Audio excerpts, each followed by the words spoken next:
Yellow, yellow, yellow. I'm gonna move my mic slightly closer. I also gotta pull up the voices. Oh my god. Give me a second. Oh my gosh. I don't know how bad you guys can hear me, but I've turned down the volume ever so slightly on the Ace Attorney thing because of the fact that, you know, it did seem a little loud last stream after looking back, and I didn't realise at the time. So, where's the voices? Where's the Ace Attorney voices? Yes, this is very different because of the fact that I'm going to be attempting a full 6-7 hour stream. No, I'm not Gen Alpha, so I will not be partaking in that. But yes. Give me a second. I'm gonna turn my mic up, and then I'm gonna turn the volume up slightly. I think this feels alright. Yes, this feels more likely, right? Yeah, we'll find out with that one. That sounds a lot better. Okay, cool. So, we will be attempting a very long stream as we attempt to finish case number 5. Woo! Of Ace Attorney Dual Destinies. I'm just checking this is on my actual my microphone and not my computer microphone because it sounded a bit weird for a second there. But yes, this is the finale of Dual Destinies, and I'm very excited to play it. Yes, I'm going to increase my mic ever so slightly. We'll be fine.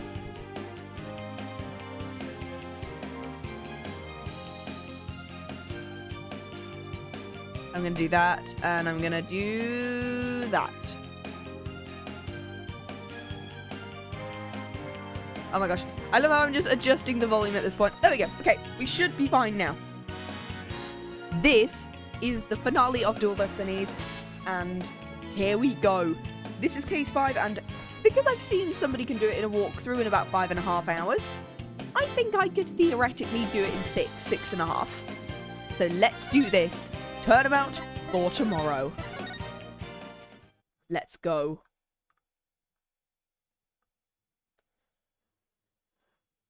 Drink of the day is so much coffee. I have so much of it. I need it. I have like 3 cups of coffee in this thermos. Okay, I don't know where we're going. The detention center, probably.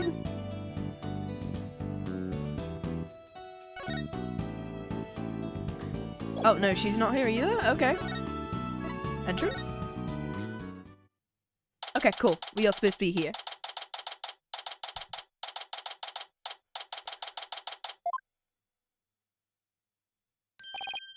Director Cosmos, do you have a minute? Ugh. Galactic scooter full speed ahead. Oh, bye. Director, he scooted away. His expression changed the instant he saw you. Yeah, well, I dragged his name through the mud pretty good at the trial earlier today. Earlier today? Jesus. Can we go anywhere? Okay, we can. I swear to God, if I picked up another cough. I go out for one day, and it decides it wants to pick up a cough. Like, Jesus Christ. Okay. We were here only yesterday. Oh, hey! Hey, Starbuck. Mr. Starbuck, you've been released, huh? Yup, and I came straight here. This is all thanks to you and your team, Mr. Wright. You've given me a second chance to fly into space again. I can't thank you enough. Except... what's wrong? I thought he'd be happy to be acquitted. As I was coming out of the detention center, I saw Miss Sykes. He saw Athena? I was at a loss for words. I didn't know what to say to the poor girl. And then you know what? She flashed a peace sign at me. Congratulations on your acquittal, she said. Now you can go back into space someday. That sounds like Athena, and I can just picture it. But I saw her eyes. They were red and swollen from crying. Hey Mexin, how you doing? Yo, how you doing, Mixin? We are playing Dual Destinies, and we're finishing it all in one day. It's gotta be suffering. She must be so worried. Drinking the day is so much coffee. And yet, she went out of her way to be nice and give me that smile. She held back her own tears so she could give someone else a smile. That's so Athena. There's no question about it. That girl is innocent. Please, Mr. Wright, you have to make sure she goes free. How are you, lads? I'm good. They didn't put me in prison. I don't mind. We can't have that in either, Mr. Starbuck. Don't worry. I'm going to give her the very best defense I can. I promise to get her acquitted, just like I did for you. I know she'll be alright with you in her corner. I know you'll never give up on her. Apollo is a fine boss to look up to. Does he have any... About the murder? I still can't believe Launchpad 1 was switched with the Space Museum. What could have made Director Cosmos do it? I haven't the foggiest. So, there never was going to be a launch that day, not from the very beginning. I wonder if Clay knew. I imagine he must have. Surely he would have noticed when you went to board the rocket. Pathetic to think I was the only one who got taken in. But I guess that's about how it goes when you're worth less than space debris. Is he gonna be alright, Dad? His expression is as dark as a black hole. Well, that's just how he is, honestly. The murderer. Mr. Starbuck, do you remember anything about the murderer? Not really. I only saw a shadowy figure in the dark, after all. I guess that was a little too much to hope for. Hey, I heard something from the police, though. They said they never did find a 10 caliber gun down in that trash chute. Just as I thought, the culprit must have been carried it away when they escaped. You'll be saying heck yes? So was the person you saw holding a gun Mr. Starbuck? I couldn't really tell. It wasn't Athena, right? Could you tell if the person was male or female, tall or short? I can't even tell you that. Man, I'm useless. When the culprit opened the door and some light came in, I should have been able to see. The door? Yeah. As I recall, they opened this door here as they made their escape. The door to Launchpad 1, right? Yeah, except right now the door leads to the Space Museum. You mean the Launchpad and Space Museum is switched right now? They're trying to investigate a theory you came up with in court. I gotta create a chess mannequin for it. Oh my god. They're recreating the conditions. I'd like to see what's beyond that door now. Mr. Starbuck, could you open this door for us? Sure, let me have my print scanned. Okay. Switching the launch pads. Do the launch pads get switched back and forth a lot? Well, back when the Space Museum was Launchpad 2, they used to switch the pads around at times. These days, Pad 2 is only used as a tourist attraction. Scarecrow will do. Yeah, that'd be fun. Because, quite frankly, the Space Center needs the money. I hear you, times sure are tough. Let's go check out what's beyond the door. Sure, let's go. Why don't I come along? I can show you around. Sure.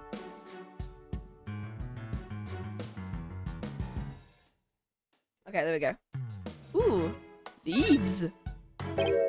Huh? I wonder what these dead leaves are doing here. Maybe they were stuck to the bottom of someone's shoes. There's lots of trees around the Space Center. She's right. It's a modern state-of-the-art building, but it's surrounded by trees. But I don't know. If they were stuck to the bottom of somebody's shoes, wouldn't they look more crushed up? They don't look like they've been stepped on. Ooh.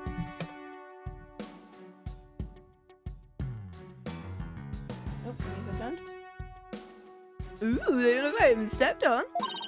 Maybe there's some kind of secret hatch in the corridor and they came in that way. Not everything is set up like a magician stage, you know. Okay, cool. What else have we got? Oh, this. Oh, no, it's not a pair of eyes. Okay, we're good.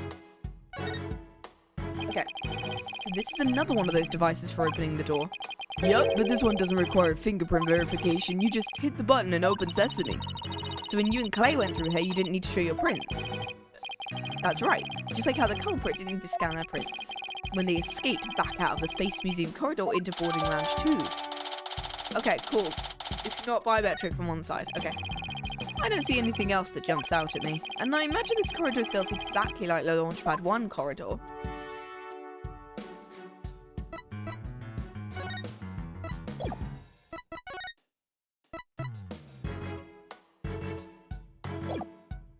Okay.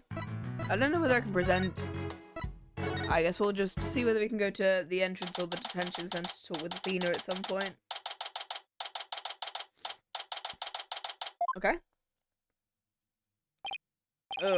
Curse the retro solid, my good name. Reverse course and full speed away. Cosmos, wait.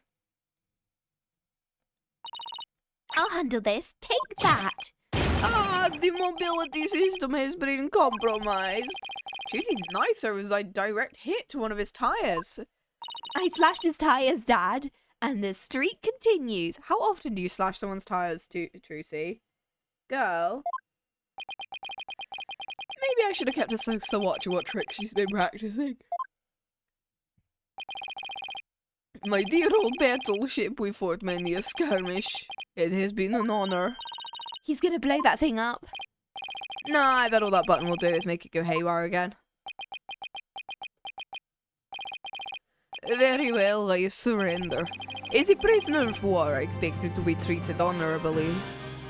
Hi, switching the launch pad. Director Cosmos, when you were talking in court about switching the launch pads, you used your right to remain silent about the reason as to why.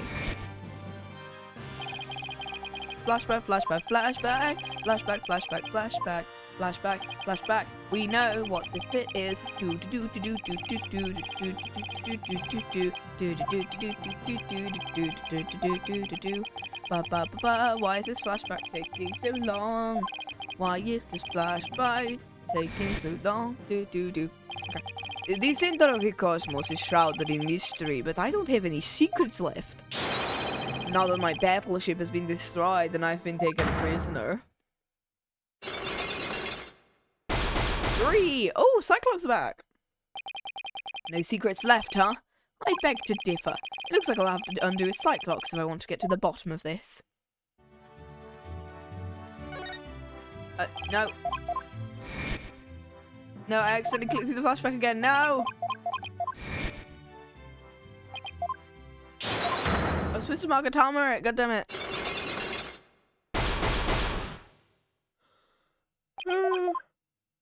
Okay.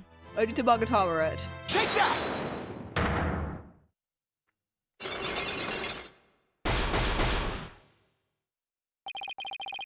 Behind the switching of the launch pads.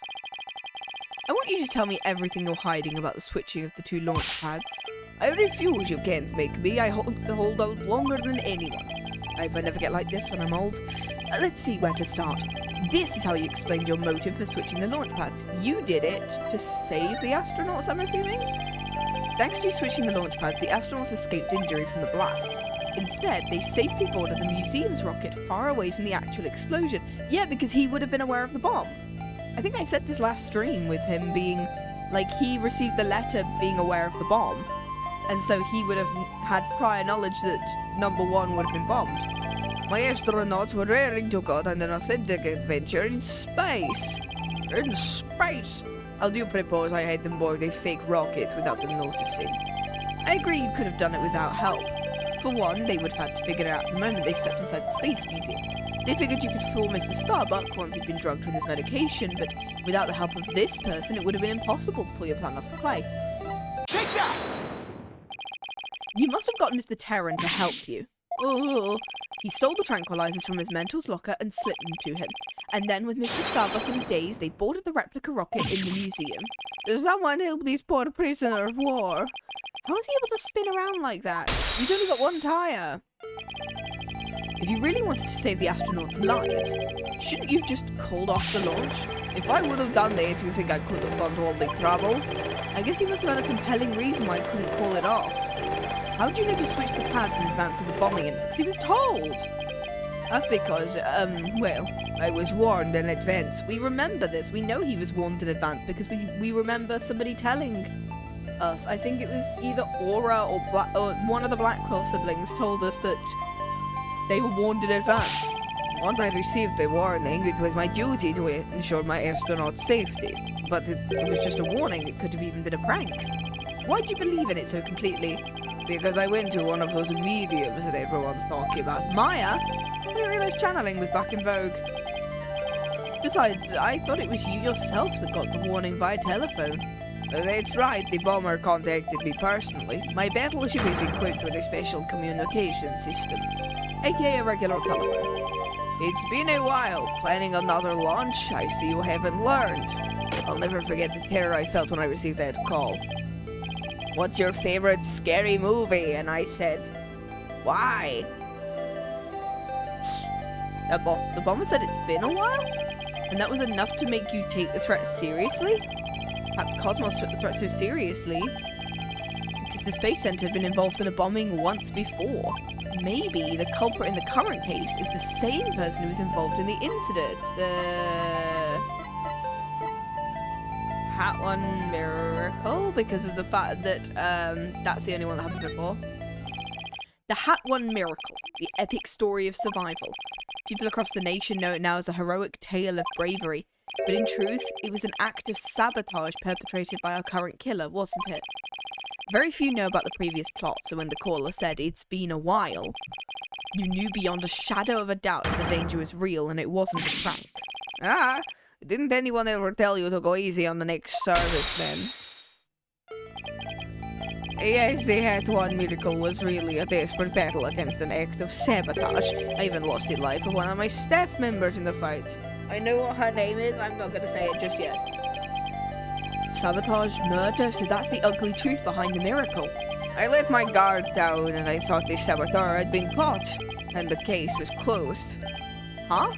Wait a minute. The murder at the Space Center 7 years... Oh, they thought it was Blackquill. This must be the person Director Cosmos thought was the culprit. Blackquill. Take that! Simon Blackquill, the murder suspect in a case that happened here 7 years ago. The place and time of two incidents, the murder and the sabotage, were exactly the same, so you thought he committed both crimes. Anyway. But while Prosecutor Blackquill was behind bars and you got another threatening call, the culprit this time is the same as 7 years ago. It isn't Simon Blackquill. Realizing that, you were shaken, and that the true culprit's been running free this whole time. How do you keep seeing straight through me? Okay, that's all three. Cool. Okay, cool. Switching the launch pads. The reason why Director Cosmos won't talk about why he switched the launch pads is connected to the truth behind the Hat One Miracle. Dude, are you okay? The sabotage and the murder that happened at the Space Center 7 years ago. Director Cosmos, tell us what you're hiding. If you really want to understand the reason I decided to switch the launch pads... Thank you for the head pats. We'll have to start with the story of the horrible nightmare from 7 years ago. 7 years ago. Hydration time, coffee, and pasta check. Ugh! Thank you for the pasta check. Oh my god. We're getting there slowly. 7 years ago. You mean the Hat One Miracle?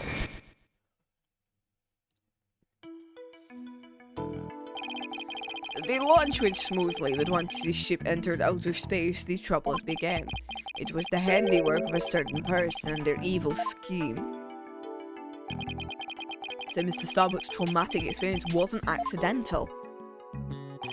Not only that, but before the launch, a very valuable piece of moon rock was stolen. But that wasn't the worst. One of my staff members was murdered. Wow, I had no idea such awful events were behind that exciting story of space heroism. All that in spite of the Space Center having very strict security. All personal effects were examined thoroughly, coming or going. You couldn't even smuggle a withered old leaf through the checkpoints. Except now you can. Do you have any clue who was responsible for the sabotage? At the very least, I know it wasn't Simon. I don't know enough to identify the true killer, but to clear what that person is. To put it simply, a spy. A spy? You mean someone who infiltrates a foreign country? Carries out dangerous missions and always gets the girl? No, that's James Bond. Someone's watching way too many late night movies a la James Bond and Zets. I guess if we're talking about blowing up a rocket and stealing research material, it's not all that surprising a spy could be behind it all. The spy. Make no mistake, there's cutthroat rivalry between nations in this space R&D race. Some try to outdo others by any means possible, even deliberate obstruction. 7 years ago, we got a call before the launch warning us of sabotage. The same MO as this time. And here I thought the perpetrator had been caught, but it looks like I was wrong. Prosecutor Blackquill seems more like a ninja than a spy, don't you think? Aren't ninjas and spies basically the same thing? They're just from, like, I don't know, different backgrounds, I guess. There's a good reason we failed to find the real spy. A massive cover-up by the government. Government officials were too embarrassed to admit they had allowed such a thing to happen at the hands of a spy. Don't tell me they made the police rush the investigation. They did indeed, and then to cover up the sabotage, they cleaned up the story. And that was the Hat 1 miracle. And then 7 years later, the same MO, advance warning of sabotage. That must have been the director's reason for switching the launch pads. 7 years ago, the spy gave you advance warning of their plans, just like this time. That was what made you decide to switch the launch pads, wasn't it? That's right, the caller knew the facts of the case 7 years ago, despite the cover-up. They knew about the sabotage, the moon rock, the murder, and they said, "You don't want things to go like they did 7 years ago, do you?" I immediately thought of calling off the launch, but the government let me. We don't give in to the likes of terrorists. We must proceed for our country's honor. It was quite a moving speech, actually. Moving? Really? Maybe if you're easily inspired by political talking points. But I knew the truth. We had been warned, which means the danger was very real. And if I knew there was no way to stop the spy, no matter what I did, they would find a way. It's why I switched the launch pads and staged the moving rescue scene. Okay. First, I snuck into the center the night before and I switched the launch pads. That way the astronauts would go from boarding lounge 1 to the Space Museum. I put a close for repair sign at the door to launch pad 1 and boarding lounge 2. You didn't say no more visitors wouldn't enter. What else did you do? I insisted the help of several staff members, including Terran, but he didn't let stop of it. He's already been through enough and he's no good at lying to keep a secret. I'm afraid I had no choice but to have him drugged. My plan went well until, well... Clay's murder, huh?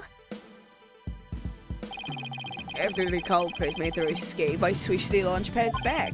I did it in such a way no one would find out, but after all that effort, Terran is dead and the Head 2 is destroyed. And the Hope capsule, which had returned to us only recently, was lost in the blast. At my home, my center of the cosmos, my beautiful Cosmos Space Center is done for. What do you mean by the Hope capsule is lost? Because that's this, right? The thing in the photo. I thought the Hope capsule was found at the crime scene with Mr. Terran. It'd just been brought back by the Hope space probe with asteroid samples inside. Flashback.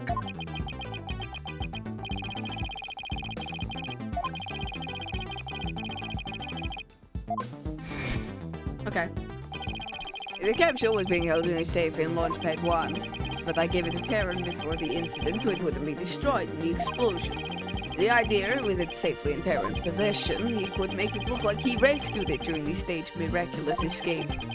Our precious research materials ended up lost to that explosion anyway. But I thought Clay was supposed to keep it safe. You misunderstand. The launchpad explosion wasn't the one the capsule was lost to. It was lost after the police confiscated it as evidence. It was the courtroom bombing from the other day. The capsule was there in the courtroom and was blown to smithereens. Oh. It's another casualty of that blast. Unfortunately, I think the culprit may have known about the switching of the launch pads. How? The police found a wiretapping device during their investigation today. A bug aboard my battleship, a tap on my advanced communication system. A wire on that phone? Yes, a wire on this very phone. I use this phone to give instructions to my staff about the launchpad switch. Come to just to the few select members who knew about the plan. Just before the incident, staff members were coming in and out of Launchpad 1, and the culprit probably slipped in with them in the confusion and planted the bomb then.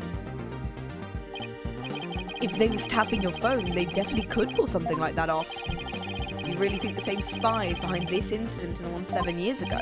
I'm sure of it. Then this spy must be the phantom Prosecutor Blackwill's been chasing. Prosecutor Blackquill told me once, "Whoa, I'm also here in this case. The hunt I've been on for the Phantom of 7 years past continues even still." For starters, that case happened right here in this very space center. Flashback, flashback, flashback. So if we can find this phantom... That's right, we can clear Athena's name. And then there's the matter of Prosecutor Blackquill. What about him? If the culprit of 7 years ago is the same person as in the current incident, it would mean Prosecutor Blackquill is innocent. That's still an if, though. I wonder how dangerous that guy would be caught without handcuffs. Well, he does take them off all the time. If we're going on a ghost hunt, count me in. Yeah. It's all over. Spin, whirl, whirl, I'm done for. The center of the cosmos is doomed. Do you think he's going to be alright, Dad? At least he'll be in good company. There must be planets out here he could spin with. Which reminds me, I'd like to delve a little deeper into the Hat 1 mission too. You start with the Space Museum. There's a Hat 1 exhibit. I'll keep spinning here and see how the cosmos unfolds. It's like you achieve spiritual enlightenment. I'm sure he'll stop when he gets dizzy. Let's go visit the Space Museum. Ah! Please help me.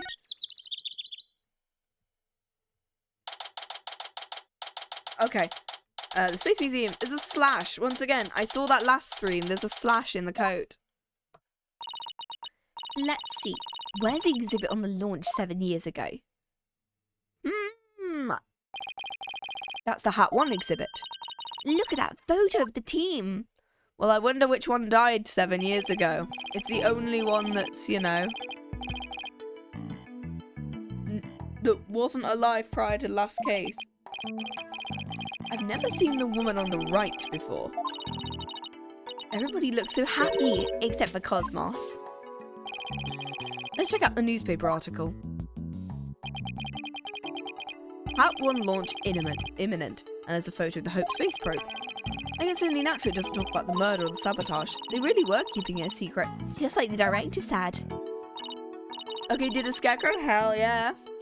Take a look at that jacket. Must be the Hat 1 team's uniform jacket. It's the same design as the one Apollo was wearing. Actual jacket worn by a Hat 1 team member. Not a replica. What if it was Starbucks? No, I know whose it was. There's a slash. Hello? Who's this? Ah, It now looks like a ripgrass. Oh no. Damn. Very befitting since it's October. oh, Miss Woods, what brings you here? I heard Athena got arrested, so I've been looking for you, Mr. Wright. I thought you might be here at the scene. You must be so worried, but rest assured, I'm going to do my very best to defend her. Athena's going through such a hard time. I hope she doesn't lose heart. Even just coming back to this place must have been really difficult for her. Huh? You mean the Cosmos Space Center? You didn't know? She used to live here when she was a little girl. She did? I didn't... No wonder she knew so much. Woods, could you tell me more? Athena's mum worked here. It's fine, yeah. If I remember right, she was a doctor of psychology or something like that. But why was a psychology specialist working at a space research facility? I don't really know. But I do know she lived and worked here, so Athena lived here too.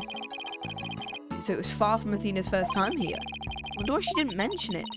She probably didn't want to talk about it. This place is connected to a very sad memory for her. Sad memory? It's fine, heck yeah. A sad memory? Could you tell me about it? There was a terrible incident here. It was 7 years ago. The same time frame as the Hat 1 launch. Athena's mum in the robotics lab. She was murdered. What?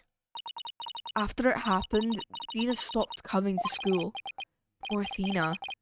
And all this time, she never let on at all. I was worried about her. I came here so many times hoping to see her.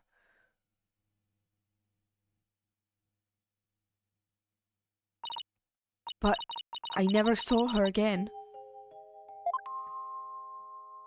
Until case 2. After a while, we started exchanging letters. But I didn't get to see her face to face for 7 long years. And so the first time you'd seen her in 7 years was during Professor Court's case. That's right, and I was so surprised. She was like a completely different person, cheerful and happy.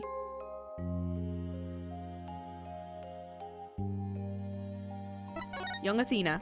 This is, yeah, because we saw it in like case 1, didn't we? The flashback. What was Athena like?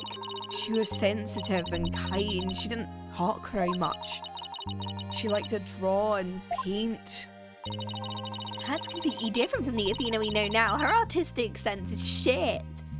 I can't even picture it. She never left the Space Center much because, well, she was sensitive to other people's emotions. When she went to crowded places, she'd get dizzy from all the emotions flying around. It must be hard to hear people's hearts as well as their voices. She always wore these big, heavy-looking earphones. She said her mother made them for her as part of her research. I wonder what kind of research it was. Because of her special ability, Athena couldn't handle being in school very often. And I was always out sick because of my weak constitution. Maybe that's why we became such good friends. We used to play together here at the Space Center a lot. Brings back memories. Sounds like Athena's mother plays a big role here at the Space Center. Dad, show that picture. Atta girl, good idea. The picture of Mattis, I'm assuming. Hey, the headbats. Can you take a look at this for me? Yeah, the one with Mattis in it. Here's Athena's mum. Yeah, that's Mattis. The woman on the far right, that's Dr. Metis Sykes. Athena's mother's murder. Did it by any chance have any connection to the Hat 1 launch? Why, yes, it did. As I recall, it happened on the day before the launch. Just as I suspected. We literally just went through this section. So this is the murder Cosmos talking about. Does that mean the crime prosecutor Blackquill was convicted of is the murder of Athena's mother? There's a chance her death is somehow connected to the current case. There is? Thank you for all your help, Miss Woods. And please try not to worry. I won't let anything happen to Athena. Thank you, Miss Wright. I know you'll take good care of her. So, we need to investigate the robotics lab and also talk to Athena. We've got our plates full, Dad. I hope we can fit it in all before the day's through. The detention centre first, though. We have to see Athena before visiting hours are over.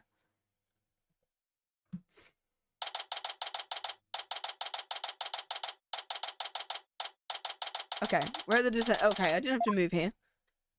Hi, I'm also here. That is Mr. Lawyer. Fancy meeting you here. Hey, Fulbright.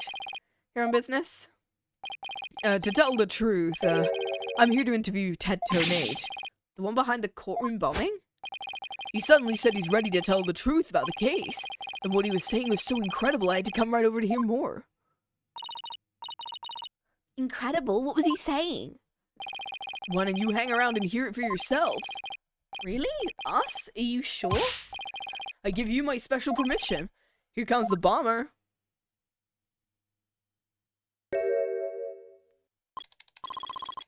You do you have to come here? You're here to laugh at me, I suppose. Like I'd waste my breath on you. After all, you're the one who assaulted Apollo and put him in the hospital. Violence? No. Question? Okay. No violence? Too bad Apollo didn't get a chance to say that before you attacked him. Fine, then just answer me this, Mr. Tonate. What's this truth of yours about the courtroom you blew? I didn't do it. I didn't blow up the courtroom. When I killed Detective Arm, there was another person in the room. What are you talking about? Who else could have been there? I saw it, I tell you. I saw someone's hand as they were stealing the remote switch. This person was there and witnessed the murder I committed. I don't know who it was.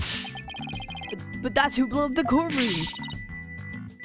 You expect us to buy that? Easy there, Trucy. I don't see any Cyclops, so I guess you must not be lying. Pardon me, I got a little carried away. But I'm telling you the truth, I did not detonate the bomb. And there you have it. We can't exactly ignore his claims, of course, so we're doing a follow-up. We're even analyzing the bomb itself, or what's left of it, that is. We haven't found any new facts yet, though. We've laid it all out, piece by piece. Look at all those beautiful little pieces. I wish I could have them. Uh-oh, looks like his geek switch has been activated. Okay, phony fancy bomb added to the court record. I hope you're ready for Prosecutor Blackwill's special brand of questioning. Anything but that. I'm afraid I have to be off now, too. I was just about to question Miss Sykes. You're gonna see Athena now? That's right. Oh, did you folks come to see her? Sorry for the trouble, but could you come back later? Off I go. See ya. What bad timing. Looks like we'll have to wait until after her questioning is over to see her. And after we came all this way, I guess it's back to the Space Center. Let's go check out the robotics lab.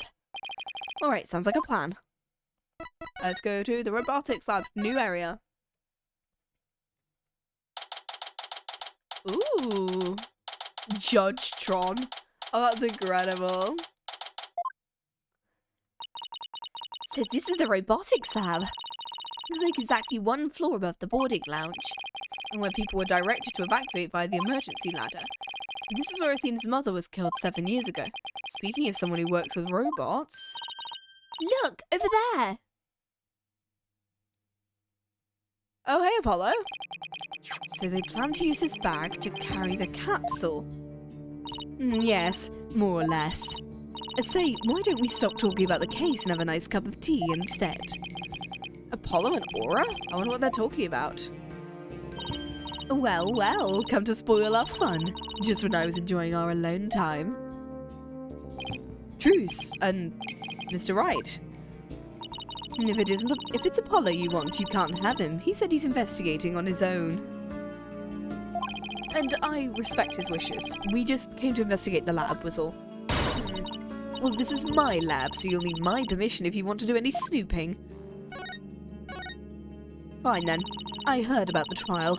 You made mincemeat out of that director, and suddenly Starbuck was out and your little subordinate, the princess, was in.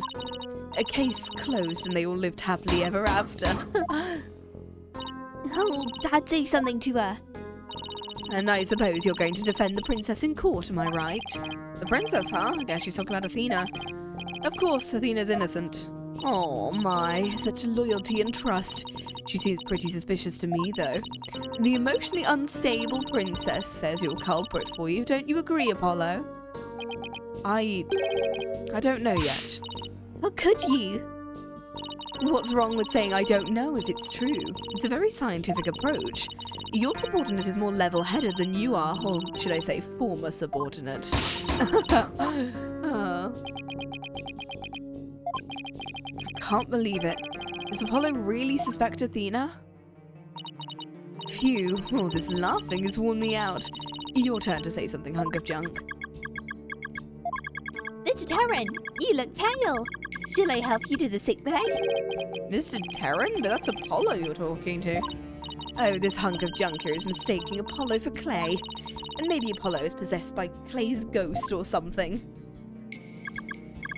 Mr. Terran, how are your injuries? Mr.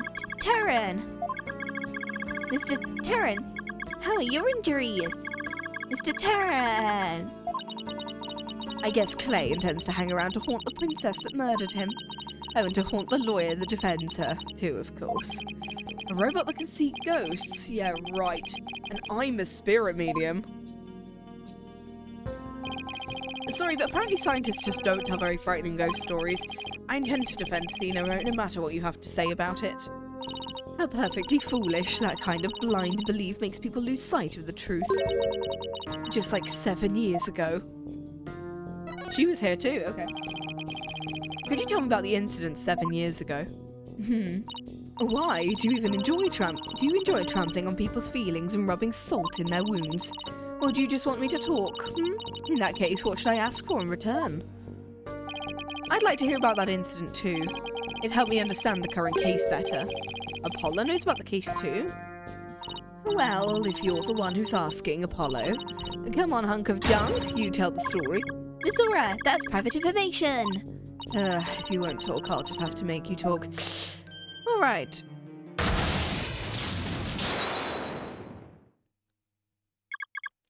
Chica! Yes, who cares about personal privacy? Not me. I'm ready to utilize my blast processing ability to impart all available information. What a magic trick. Thanks for helping us. He's like a completely different robot. The bodies of all the robots that come to this lab are designed by Miss Aura. I was born 7 years ago. Aura was much, much younger then. Yikes, better watch what you say if you don't want to get recycled, Conco. Then our hearts were created by that great genius, Dr. Metis Sykes. Hearts? Robots with hearts? Can you even make such a thing? Emotions are not irrational things. Our logic and hearts can be integrated. The two navigation companions created by Miss Aura and Dr. Metis transcend humans. No. Metis. She just glanced over at her desk. Aww. Nobody could continue Metis's research. She and her work were truly one of a kind. And now the two navigation companions are all that are left of Metis here on Earth. The robots are all that's left? Isn't she leaving out a very important someone? We built the ultimate creations together, and now she's gone. I get the feeling Dr. Sykes loved her robots almost as much as she loved her daughter.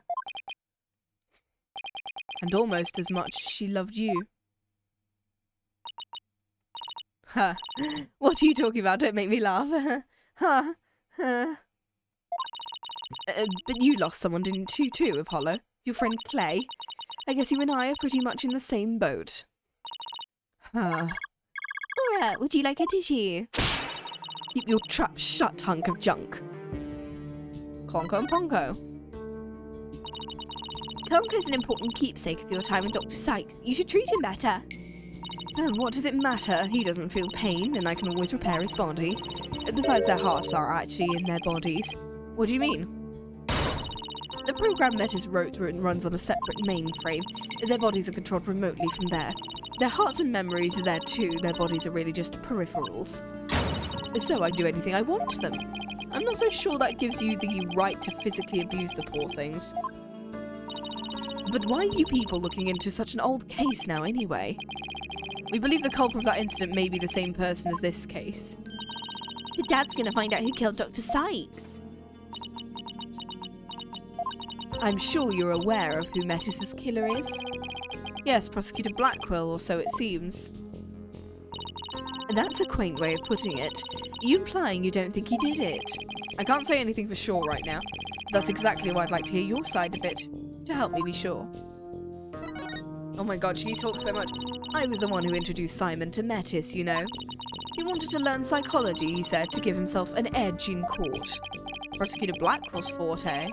His infamous power of suggestion technique. Forte? Rain Code? I played that 2 years ago. Oh god. Exactly. And he was oddly serious about it. Rather than a teacher-student relationship, he treated her more like a loyal samurai would treat a sovereign. He seems more like a lost soul than a dignified samurai to me. He even got along well with that miserable little princess. Why'd you call Athena the princess anyway? Well, she is Metis's daughter, although she's nothing like her besides. Doesn't the selfish little princess always have lots of white knights hanging around? Now I see why Athena didn't say anything when we ran into Aura yesterday. Hear me out. Oh no. It all makes sense now. So the culprit behind those two cases could be the same, huh? That settles it then. What does it settle? None of your business. Forget you heard anything. How long are you people going to hang around in here anyway? But we came here to take a look around. You think you can just waltz in and ransack a person's lab? Show me a search warrant. That's a new, sprite. We're not the police, so we don't have one. Then get out. Show them out. Certainly, Azora. Ow, don't push. I'm just following orders.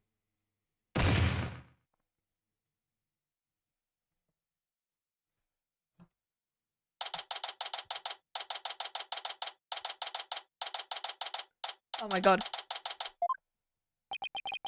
What a way to get shown out, huh? The nerve of that woman. What's with her horrible attitude? I guess that's just how she is. And why was Apollo going along with her? I guess it's because they have something in common. Apollo lost Clay, like how Aura lost Dr. Sykes. I'm really worried about him. He's not himself at all. He's usually not all cool and dark and mysterious. I guess that's true. Does that mean he's usually silly and dorky? And yeah, I'm gonna keep an eye on him. wait, Trucy. I mean, he is my brother. She's gone. Half brother, technically, but I could fix her. I mean, yeah, you probably could. I mean, if you said that, she'd probably go, like one of my robots. Hooray! Detective Fulbright is probably still questioning Athena. I guess I'll go back to the office. Alone.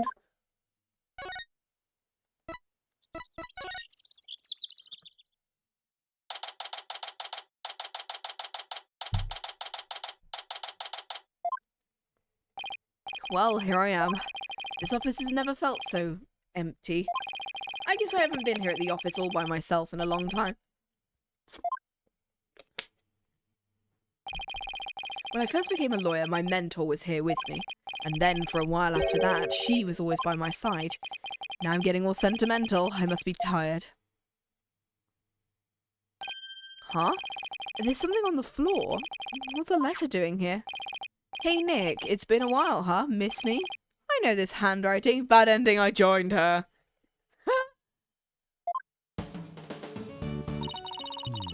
I read somewhere where you were holding a trial in the middle of an exploding courtroom. It must have really been something. Oh, what did I do for Maya's was? It was just a little bit higher. That must have been something although weird as part of the course for you. I think she or whatever paper she's reading is a little off on the details. I'd love to come visit, but I'm right in the middle of a difficult part of my training. So instead, think of me as you watch those Steel Samurai videos I sent. I'm sure they'll cheer you right up. Yours truly, Maya Faye. Good on Maya. It's as if she knew I was feeling down and needed a lift. Aww. Maya was my assistant for quite a while. Believe it or not, but she's a spirit medium. This Magatama I use on Cyclops, Maya's the one who gave it to me. But I wonder how this letter got here. Miss Nick? Ah! Pearl! Hey! She's in the 6th case as well. It's you, Pearl. How the fuck did you get in here? Use the front door, dipshit. How have you been, Mr. Nick? I'm gonna quickly just drink something. This is Pearl Faye, though I call her Pearls. She's Maya's cousin, who's also a spirit medium. Look at the headbands. A very talented one at that. I've known her since she was 8 years old, but Apollo and Athena only met her a few months ago. You didn't come all this way just to bring me a letter, did you? I apologise for barging in. The door was unlocked, though. But I can't believe there was a big explosion here. Your office doesn't look any different. She's even further off on the details than Maya. I wish I could take you out to eat or something, but there's a lot going on. I knew that. I didn't come here for a social visit, Mr. Nick. Do the Pearl voice. Yeah, that's why I'm going so high. Do you read the postscript on the letter? Huh? There's more? Oh yeah, here it is. P.S. I blew up the courtroom. Shit, Maya, again! I bet you've been too busy to clean or take care of the office, so Pearl said she'd come help you. Isn't that sweet? You'd better thank her. So that's what you're doing here. That's nice of you, Pearl. Maya and Pearl, thanks to those two, I'm starting to feel a little better. Thanks, girls. Now I'm here, I'm gonna whip this place into shape. How high can I sing for this song? Oh god, her voice is gonna be hell to sing it in.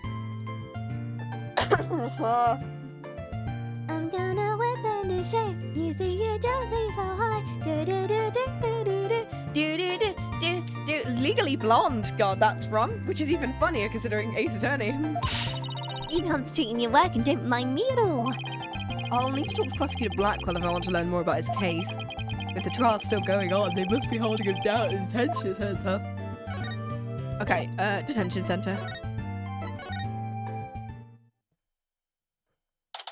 Is that all we get for Pearl? Really? I'll be sad if it's just a cameo. Just like a one thing. Well, look who's here. I wonder what they're talking about. Well, some of you haven't said a word. It's even turning your hair grey. Oh. I don't have anything to say, Aura. Why don't you go home and play with your dolls? Blackquill? Well, even if you don't, you've plenty, you jerk. Miss Blackquill, don't you think that's enough for today, please? Enough for today?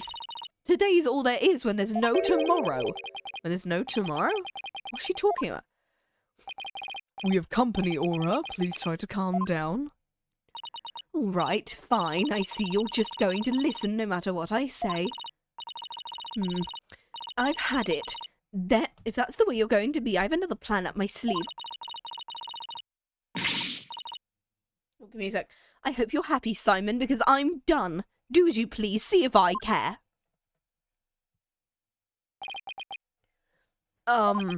Wow. I could cut the tension with a katana.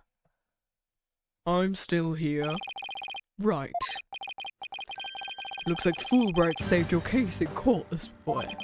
What? Oh, yeah, he did. You bounced back to business quick. Prosecutor Blackquill, forgive me, but it was just the thing to do. But as a result, Sykes was arrested. Was that the just thing to do? Mr. Lawyer, I'm sorry, but it was evidence. What else could I do? Don't worry about it. I plan to defend her and prove her innocent. I wouldn't take things so lightly if I were you, right? Dunno. This is blade-proof glass, right? 7 years ago. Prosecutor Blackquill, we're looking into the case from 7 years ago. You're looking for somebody called the Phantom of 7 Years Past, aren't you?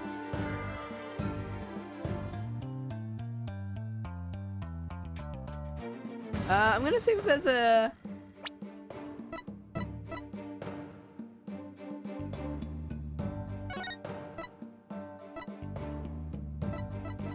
Okay, I'm gonna turn the effects ever so slightly down. And I'm gonna turn the music ever so down. Yeah, that makes a lot of sense.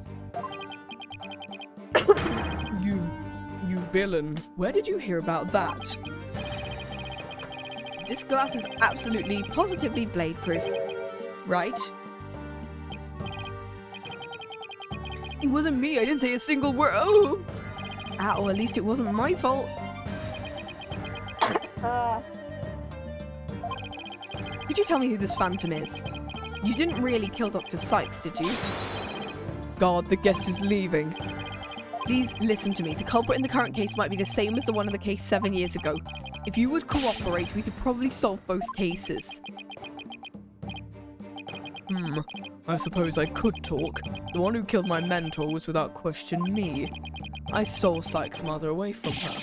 I destroyed her life. Prosecutor Blackquill, where are you? Stop dragging your feet.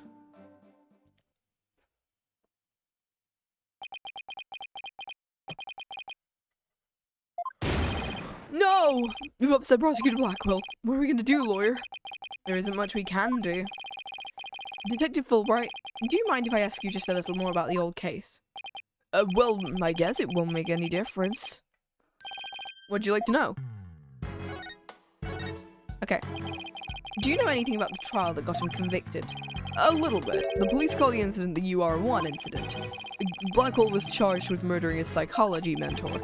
Kind of like if your red, Mr. Lawyer, was to kill you. I don't want to think about that one. There were 2 decisive pieces of evidence, so a verdict was reached very quickly. 2 pieces of evidence, huh? What were they? Let's see. The first was some security camera footage. He was the only one who used the corridor to the murder scene at the time of the crime. The only one, huh? That does sound pretty decisive. Could you show me that footage?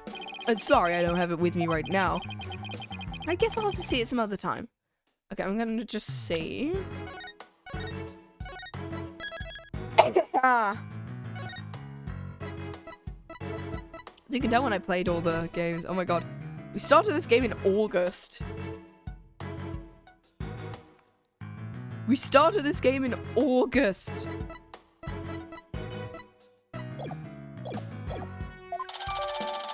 Oh my god.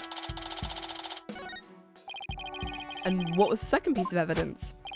This one's even more incriminating. A photo of the moment of the crime. See? There he is at the crime scene holding a bloody katana. It was the victim. It was the victims kept on display in the room. She's a thing for Japanese culture. Wow. Be hard to explain that one away. Okay. Victim's blood was found on the blade. But who took this picture, detective? The incident happened the day before the Hat 1 launch. A reporter who had come to do a story on the launch was in the room across from the lab. This happened to show up in one of the pictures he took. Okay. Blackwell's attitude earlier was so odd. He's definitely hiding something. I've got hiccups now, no. Blackwell said he was hunting a phantom from 7 years ago, didn't he?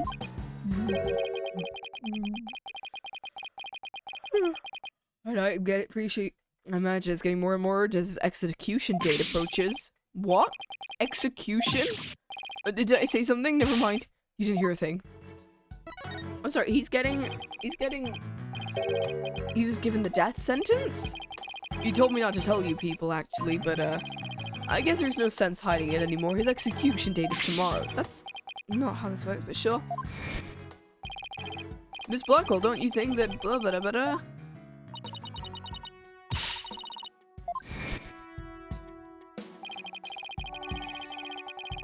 What if the culprit from the current case is the same as the one from 7 years ago? Then it'd be the worst possible scenario. Oh, look, a kitty! Aw, thank you.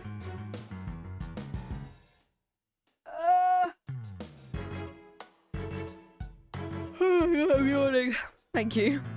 Prosecutor Black will be executed on tomorrow under a false charge. But that'd be unthinkable. We have to do something right now. I want to do something. I want to, but... You're a lawyer. You know how hard it is to overturn a decision. I know, but why? Why isn't Blackquill putting up any kind of a fight? You saw how he was, right? He's been like that ever since his conviction. Totally uncooperative. Not even his own sister could persuade him. Uncooperative? When he's about to be executed for a crime he didn't commit? This isn't right. I can't let it happen. I have to stop this somehow. Oh, pardon me. Looks like I have a phone call. Sorry. Fulbright here. What? What's happening? You've got to be kidding me. That's quite a reaction. I bet he's making some big show of it right now. Mr. Lawyer, the robots. The robots are... Detective Fulbright, get a hold of yourself. Some kind of robot malfunction? Not a malfunction. They're staging a revolt. The machines are rebelling. They've hauled themselves up in the Space Center and taken the visitors as hostage. They did what? We have to get right over there. This is gonna be one hell of a battle. What? I forgot about this plot point. I forgot about this plot point. The riot police are here, and the robots really are holding people hostage? Look, Mr. Lawyer, what do you suppose a group of people is? You say that's not right. Right, they say.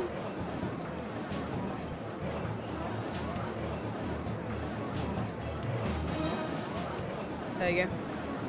Oh my god. Look, Mr. Lawyer.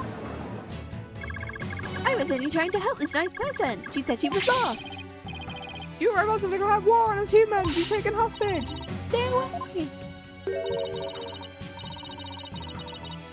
He's not a bad robot. I recognize that voice. Detective Fulbright, you okay here on your own? Leave it to me. Alright, people. What's going on here? Pearls, over here. Mr. Nick, here you are. I had the terrible news and I got so worried. Thanks, Pearl. I can hardly believe what's happening myself. I'm glad you found each other. When people are happy, I am happy. Conco seems the same as before. When people are sad, I am happy. When people are angry, when people are... Oh, did I say something odd? Did I... Error. There is something wrong with him. Oh. It looks like he fell asleep. He must have been tired. Hee hee. Ha. Conco? Oh no. Human beings are our enemies. Time for the machines to take over. The robots are rebelling. Everybody run! I wonder who's doing this one. Cool. How could you fall for something so cliche? I'm human too, you idiots.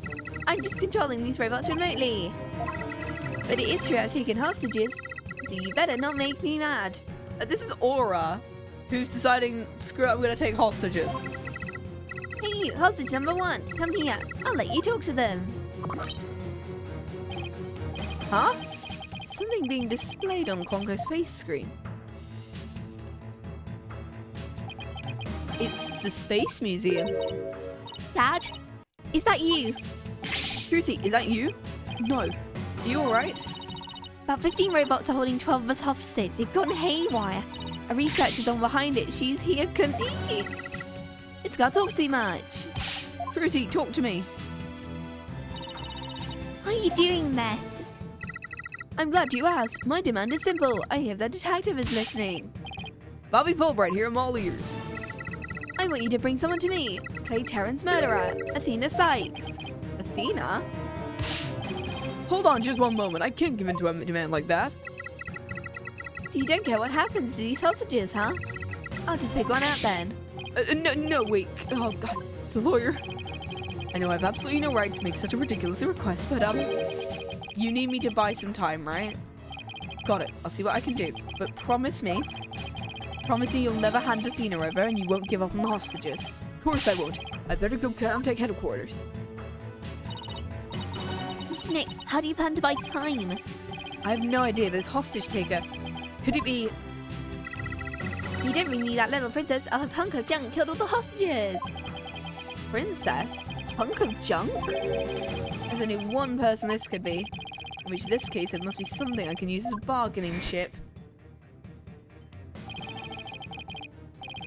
Flashback.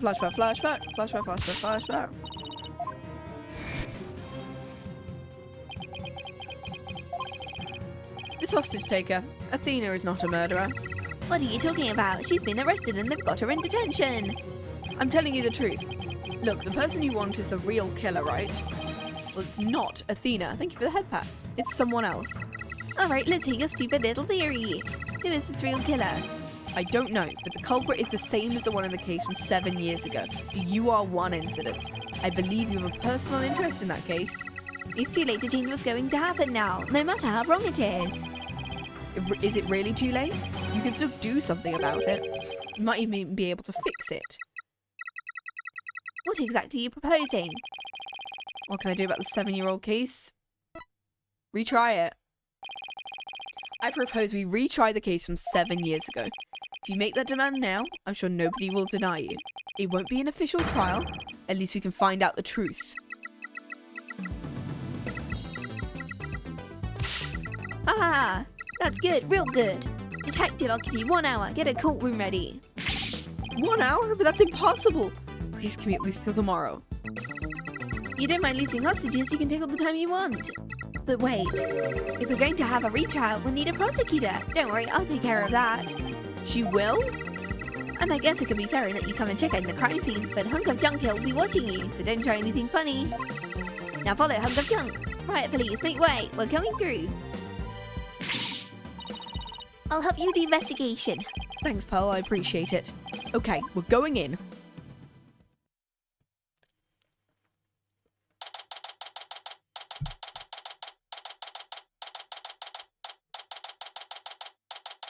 Okay, it's only taken an hour, so this is doing good for now. Or dropped us off with a warning not to touch anything until she got back. I wonder what's taking so long. But we can't really start the investigation yet, can we? Even if we could, this mess makes it hard to tell what the room was even like 7 years ago. Mr. Wright! It's the hostage taker! I'm back to point you yourself. You're still being monitored. But more importantly, An important guest has arrived. A guest? Yes! Yes! My man! Yes! Yes, yes, yes! Yes! He's back! He's back! I love the idea of Pearl clocking him. Pearl clocking the robot. Yes! Him in his burgundy suit! Oh my god, his coattails are longer. I trust you've been well, right? He's got glasses now! Yes! His hair's slightly parted slightly differently. Oh my god! Edgeworth, what are you doing here? His theme! This is Miles Edgeworth. We've been friends since we were kids. We faced off in court a number of times back when he was a prosecutor, but now... This is an updated version of his theme! Hi, Edgeworth, but you're not a prosecutor anymore, are you? He's chief prosecutor now. Arcade Daddy Overlord, yes! Where's Gumshoe and where's Kay? I would adore to see a, if we don't get Ace Attorney 7, at least give us Investigations 3, where it's like older Kay, older Eustace, and older Edgeworth, and it's those three having to get back together. It's Eustace, Kay, Edgeworth, and Gumshoe, and Franziska getting back together after all of these events, and when Edgeworth becomes chief prosecutor and he has to do stuff on his own. And then they finally get together and we get Investigations 3.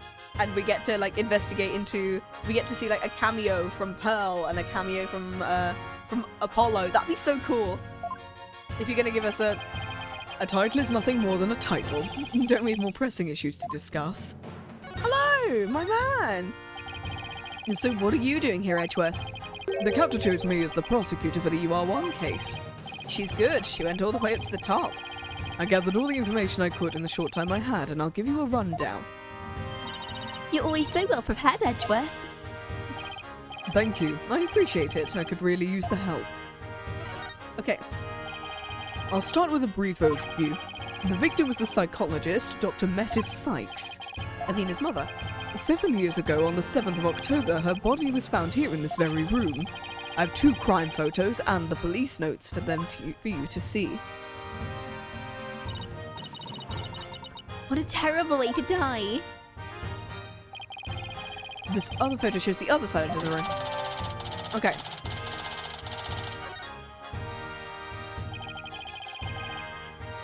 I also have the autopsy report for you. Cause of death was a stab wound to the chest, the weapon pierced the heart, and death was instantaneous. Okay. The murder weapon was the victim's own katana found at the scene. Fulbright mentioned she was into Japanese culture. The body was found by a Space Center staff member and 2 police officers. The police were called because of the sabotage threat on the Hat 1 launch. Cosmos mentioned it too. A few hours later, after the body was discovered, a suspect was arrested. Simon Blackquill, a young prosecutor at the time. I hear his trial was over in a flash. A guilty verdict was declared in only 1 session. Not only did he plead guilty, but there was decisive evidence against him too. The security camera video and a photo of the moment of the crime, as I recall. But did Prosecutor Blackquill have a motive? To this day, his motive is still unknown. He insisted he did it, but he would never say why. So that means he must still be hiding something. Right, and that's another aspect of the case that was never revealed to the public.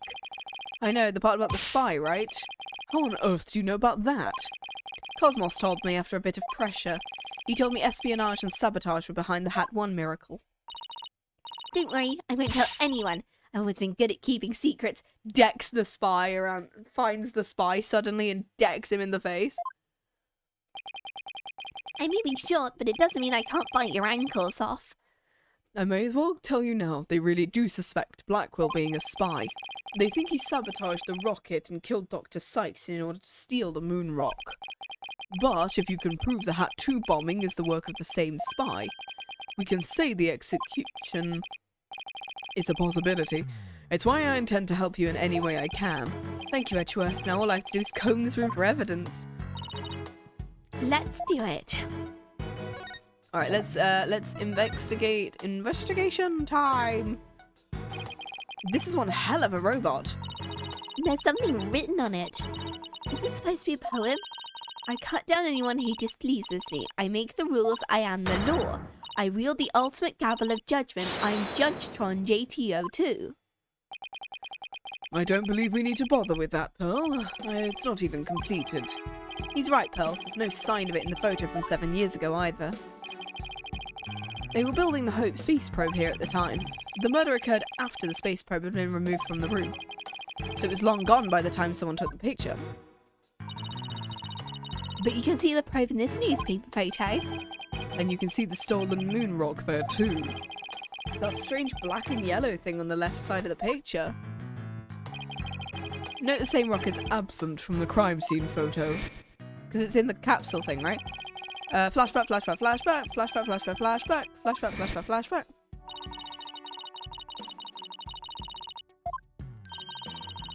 Ba-ba-da-ba-da-ba-ba-ba-da-ba-da-da. Come on, flashback. So the person who stole it, I think it was our spy? I'm sure of it. Dr. Sykes was probably killed because she was a roadblock in their plan. Unfortunately, the government thinks Prosecutor Blackquill is the culprit. Thank you for the head pats. Okay, what's this? A giant robot arm, maybe? Pretty big for an arm, but you're right. I think these thin parts here are finger bones. You're even about as long as my legs. And there's a spike. There's a spiked ball and giant drill on the floor too. Is Aura trying to build some kind of weapon of mass destruction? Maybe she wants to use it to demolish a big building. I can picture her gleefully tearing down the street doing just that. I better not think about it anymore. What's this? It looks like a giant power plug. It's attached to what looks like an electric vehicle charging station. Oh? That's a charging station for us robots. We come here periodically and charge ourselves up. Wow, machines that maintain themselves. That's pretty cool.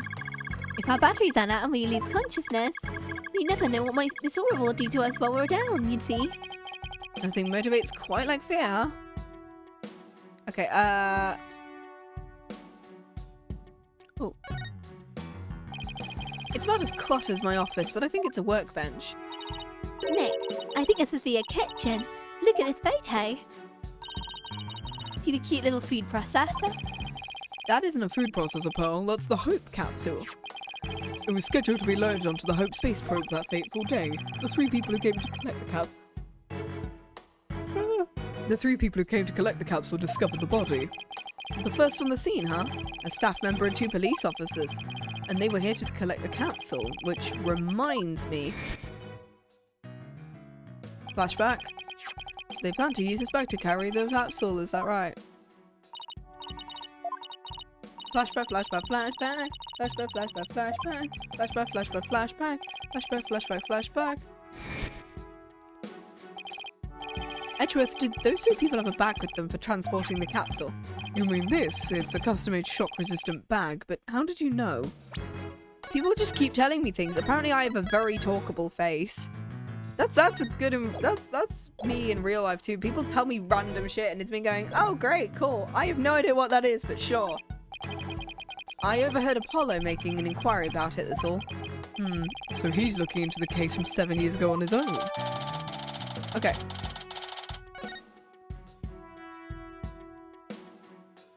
Alright, check out this area first. What's those? Look at this row of rolling cases. I bet the wheels make it easy for people to move heavy research around. I bet they'd be fun to ride around in. We'd even probably fit into the biggest one. Yeah, Prosecutor Edgeworth push us. I don't trust him not to push us down a flight of stairs, honestly.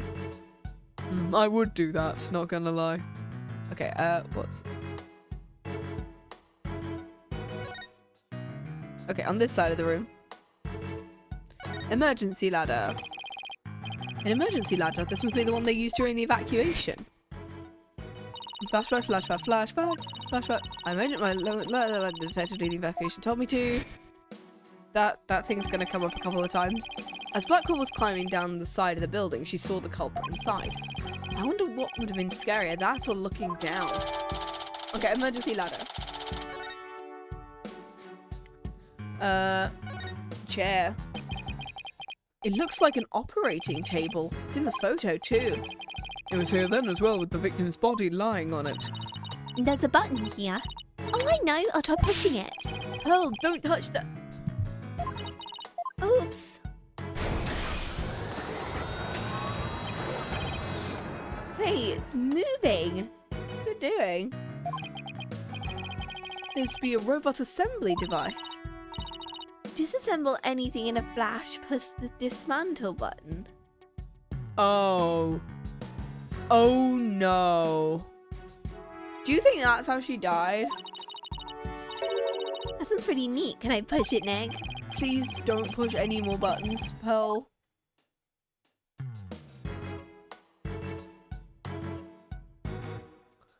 Yeah, like what happens if there's nothing there?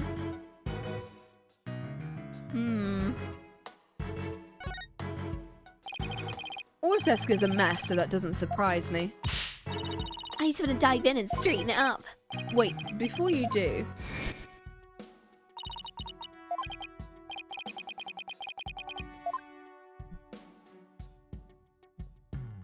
Oh my god. It's Mrs. Sykes. Clonko, can I talk to you? I really hope he's back to normal now. You wish to say to me, Mr. Wright? You're going to hit me, please avoid the face area. Don't put me in the same class as that woman. What was Aura like 7 years ago at the time of the incident? When Mother died, Miss Aura was confused. So we calls Dr. Sykes' mother, but Aura Blackquill Miss Aura. With the loss, she accepted a serious catecholamine imbalance. I have no idea what that means.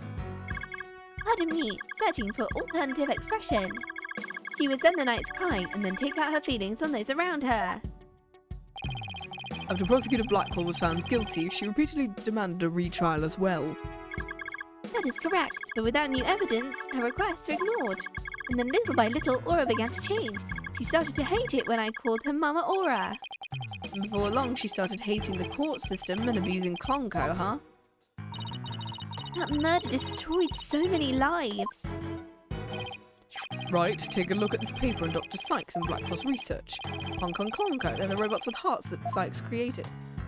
Honko can determine the presence of a human with their heartbeat detection system, recognizes people by scanning their spacesuit or uniform jacket ID tag. Oh, that's why Clonko misread Apollo as Clay, because he read his jacket ID. Can also recognize a person by facial features once the face has been registered. Can infer people's emotions by analyzing their tone of voice and communicate with them. Okay. Okay, we've already done this bit. Hey, I don't know, Edgeworth. They might be more human than you are. What's that supposed to mean? It kind of sounds like these robots can do what Athena does. Okay.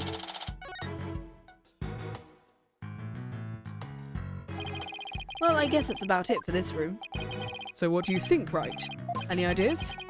There are still a lot of gaps in the evidence, but I'll put it off somehow after all. You asked me to prove Blackwell's innocence, right, Edgeworth? You did? Yep. He called it a special request. He reached out to me while I was still disbarred. So that was what sparked you to get your attorney's badge back? The Blackquill case, yeah. I have a special request. I want you to clear one of my subordinates of suspicion. I'm not even a lawyer anymore, remember? Haven't been one for a long time. The 8-year misunderstanding has been cleared up and you must be eager to return. I'm sure you're familiar with the other case that ushered in the dark age of the law. Very soon a convict will stand as prosecutor in court and I want you to keep an eye on him. Just when I'm beginning to actually like the job I have now. I'm sorry I dragged you into this. Because of the espionage aspect, I wasn't free to give you all the details. I need to apologise, it's like I said on the phone the other day. I know that type of criminals you're after now aren't small fries anymore. Looks like your target finally decided to make a move. It's for this very reason I returned. Time to bring it to an end. Oh, that was the thing from right at the beginning. I'm going to end the dark age of the law. That's what this is all about. Where's the music gone? The dark age of the law? It sure comes up a lot these days in TV and in the paper. And I hear there's more false charges and fabrication of evidence than ever. When I became chief prosecutor, the court system had already lost the people's trust. It all began 8 years ago.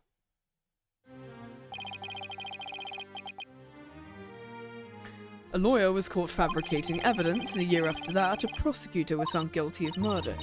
Do you mean? That's right. He's talking about my case and Prosecutor Blackquill's.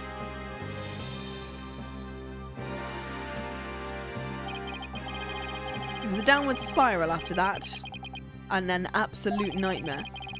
After those 2 cases, the mass media launched an all-out attack on the courts. Public opinion was tainted, and before long, the legal world was sucked into it. It's such a shame. Once suspicion forms, it's very hard to shake. Lawyers and prosecutors were supposed to trust each other and pursue the truth together. It's so sad when people begin to cast doubt. They start lying to themselves and each other. And do absolutely anything to win. We're in an age now where winning is valued far more than the actual truth. I'm sure it's caused our new chief prosecutor to lose many a night's rest. It's just me, or does his brow get even more furrowed than the last time I saw him, huh? The hostage taker's disdain for the courts is a perfect example of the times. It sure is. Do you have any idea who the hostage taker might be? Somebody who mistrusts the court system and can manipulate robots. It can really be only Aura Blackquill. Who else but her would want a retrial of that case from 7 years ago so badly? Blackquill's older sister and the owner of this room. I agree with your conclusion. Perhaps she intended to force Miss Sykes to confess. Actually, I think she had a much more horrific plan in mind for Athena. The important thing for you is to solve UR1 and prove Blackquill's innocence. Then maybe she'll release the hostages. I'm counting on you, Wright, to set that prosecutor and those hostages free. And I'll be counting on you in court to help me too. Of course, I'll do everything I can to help uncover the truth. And this isn't an official trial, I'm more at liberty to be a little bit unorthodox. Mr. Wright, you finished with your investigation. I'd like you to tell the hostage taker something for me. I have to go to the detention centre. I can't start the trial until I talk to Athena. She's already given her consent. I'll accompany you to the detention centre. So I'm still being watched, huh? I'll see you in court, Edgeworth. Even if it would be an undocumented trial, it'll be good to face you in court again.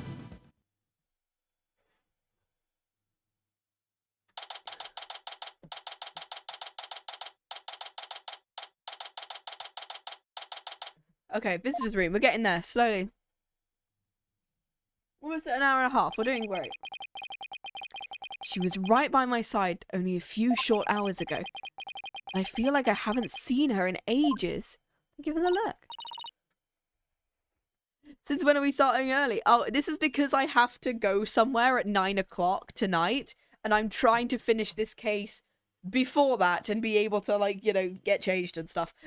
So, and it also means that we get to do the investigation super early. And Pearly, too. I knew you would come. After all, the first step is the interview with the defendant. Because you're my friend and I was worried about you. You know, that was the opposite. Hey, Kraz, how you doing? Thanks, boss. I'm not the only one who's worried either. Really? Who else? I saw Miss Woods today. She was so beside herself she came to find me. She told me you used to live in the Castle Space Center. No wonder you knew so much about the place. You ain't beaten this before 9. Oh no. Yeah. I mean, if the walkthrough feasibly takes 5.5 hours, I think I can do it in 7. Has someone been kidnapped yet? Yes. Yes, this is right at the end of the investigation. We are at the end. Like, we're just about to go into the trial. Sure, you can ask me anything. I promise I won't keep any more secrets. Yeah, we're right at the end of the investigation. Hence why I was like, we could probably do this. Tell me about the day Clay was murdered. I was actually at the Space Center that day. In the Space Museum, weirdly enough. Right where the culprit fled? That's not good. Then go to the history real quick. Okay, oh god, this is a while ago. Right after we arrived here and what Phoenix said. Okay. I knew you would come. The first step is the interview with the defendant, and because you're my friend and I was worried about you. No, we actually came to the defendant. We actually came here twice before, weirdly enough. We came to the defendant center right. Oh, his 2 blue lines.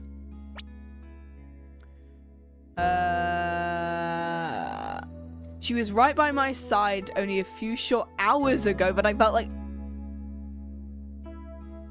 What do you mean this entire thing happens in one day? What do you mean this case 4, the latter half of case 4, case 1, and case 5 happen in one day? That's nuts. Yeah. Also, we came here twice before. The first time we were forced to talk to Ted Ternay instead of her. And the second time, we were forced to talk to Blackquill instead of her. I should also stupidly thought he was referring to his daughter. Silly me. Yeah. Weirdly enough, he's not referring to Trucy nor Pearl. Trucy's been kidnapped, and it's like, okay. Yeah, I hate the fact that just, he is never like... What? He's like, oh, I'm gonna save you. Talks to Edgeworth instead.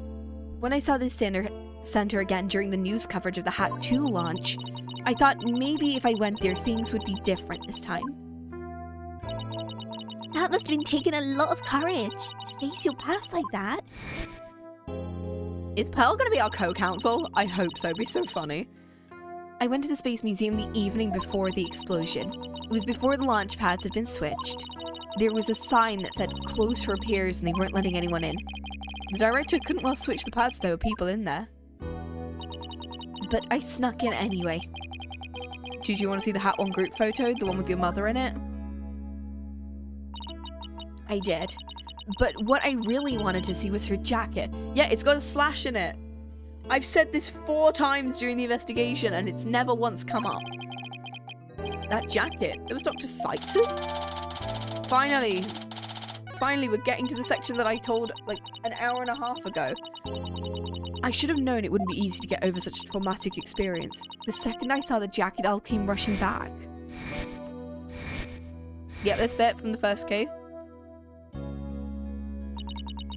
Everything around me went hazy and I couldn't see. I tried to get out of here somehow.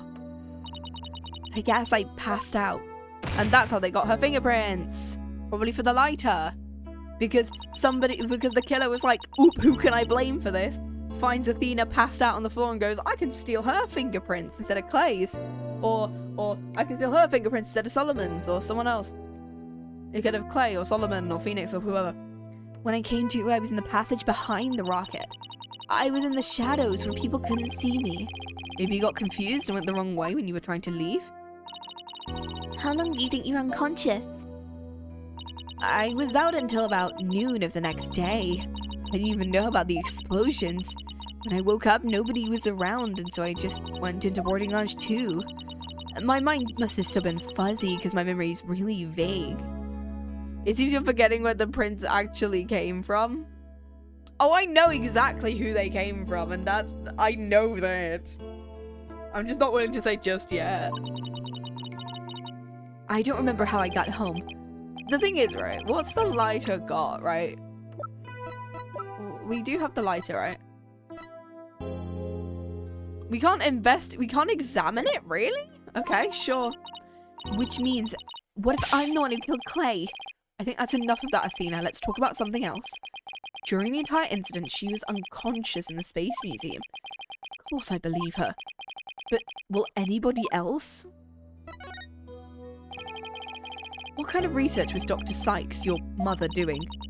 Machines that could tell people's emotions by the tone of voice. And my special ability. Someday, when people travel to distant planets, their companions will be robots. So they said they had to be able to understand how the humans' companions felt. Flashback to that one Doctor Who episode. I think it's called Smile. It was in Capaldi's run, where they basically do a horror trope on that exact idea. That's in 5 minutes. Robots that can understand people. I was just a convenient subject for her research. All she ever did was work, and she never paid any attention to me. Oh, sorry about that, dredging up all the old stuff, huh? No need to apologize. I guess her home life was complicated. By the way, Miss Wood said something about you always wearing headphones. Yeah. Flashback, flashback, flashback, flashback, flashback, flashback. Boop, bada, boop, bada, boop, bada, boop, bada, boop, boop, boop, boop, boop. I had to wear them every time I went out. I hated them, but she wouldn't listen. What were they for? She gave me some kind of explanation. Oh, but I don't remember now. It was too difficult for a little kid to understand. But let me say this one thing. I don't think your mother only thought of you as some handy subject for her research. I want to believe that, but just about the only things my mother left with me are widget. And this earring. She couldn't even give me 2. She just gave me 1 earring. Where the fuck is the other one? It's beautiful. It's made of a piece of real moon rock she had for research. Maybe she did love me in her own way. I'm sure of it. I'm really sure she did. Because that's what I want to believe too. Also, it's made of moon rock? Isn't that the kind of stuff that the phantom guy wants to steal? He could have just stolen the earring. I'd better ask her a little bit more about her research. I should show her a paper I found in the robotics lab. It's very hand-holdy with this bit. Oh, the Ponko series. You must have gone to a robotics lab. You seem to really love Ponko and Klonko. My mother made him when I grew up around him, you know? It's one of those cute little robots in this photo too. Sees Ponko's bandages? I put those on her. I just wound him round and round. Pretty bad job, but I really put my all into it. I hardly left the center, so I didn't really have any human friends besides Junie. I really didn't understand the difference between robots and people back then. I thought if a robot broke, bandaging it would help it get better. What a weirdo I was. Looks like there's something written on the bandages. Yeah, I wrote stuff like, "Get well soon, Ponko." But in the end, my mom just put her on an operating table and fixed her in a flash. Oh, that must be the thing I made move in the robotics lab. I was so impressed by what my mom did. I even asked her if she would put me on the table and fix me if I ever got hurt. I looked just like magic, which is what she could do. A little girl who grew up around robots, and seems to have some good memories of it. On a different subject, did you hear about the person holding up the space center? A little, and the person has even taken hostages? I guess I'd better spare her the news about Trucy. Well, after some negotiating, we agreed to do a retrial of the case from 7 years ago. What? You're kidding me? So that means Blackquill might... I know he's innocent. I just have to prove it. Do you know him back then? He used to come visit my mom a lot. He remembered Trucy for the first time! Woo! He studied psychology and would sometimes ask for advice in his legal cases. He was really kind and considerate and straight as an arrow. Unlike now, he's pretty gay, not gonna lie. Or he's more twisted than a basket of snakes. That's why he took the witness stand during his trial 7 years ago. Oh, to say he was innocent? Please, you have to listen to me. Are you sure about... You didn't kill her. Her heart is squeezed. You didn't kill her. I was a fool. How could anybody else know what I was talking about? She heard the voice of his heart. Oh, so she's wearing it as a necklace at that point, and now she's wearing it as earrings. You're only 11 then, right? You're very brave just to give them testimony. If Hells is right, you did the very best you could. But nothing I did ever did any good. I was a shaking and scared little girl, small and ineffectual. Even after I went to live with my relatives in Europe, I stayed closed up in my shell. You're different now. You're always so bright and cheerful. Thanks. That's because one day I came to realize that I had to fight. I couldn't give up. I exercised hard and studied hard. I wanted to become the strongest lawyer I could be. No, I don't want to 7 years ago again. No. No, I don't want to do this segment. Can I, like, stop doing this, please? No! No! We're getting there slowly. We're getting there. Had break. Potential. Okay, come on. Come on, come on, come on. Give me the actual thing, please. I accidentally clicked on the wrong one.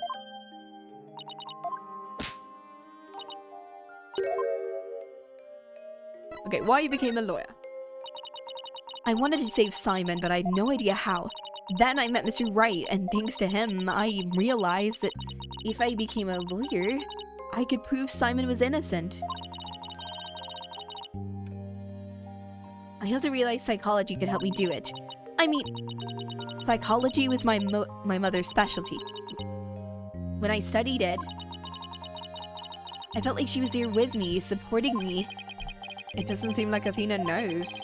The prosecutor Blackquill is due to be executed tomorrow. I wanted to prove Simon's innocence personally. I wanted to do it so bad, even now. I want to fly out of here and go save him.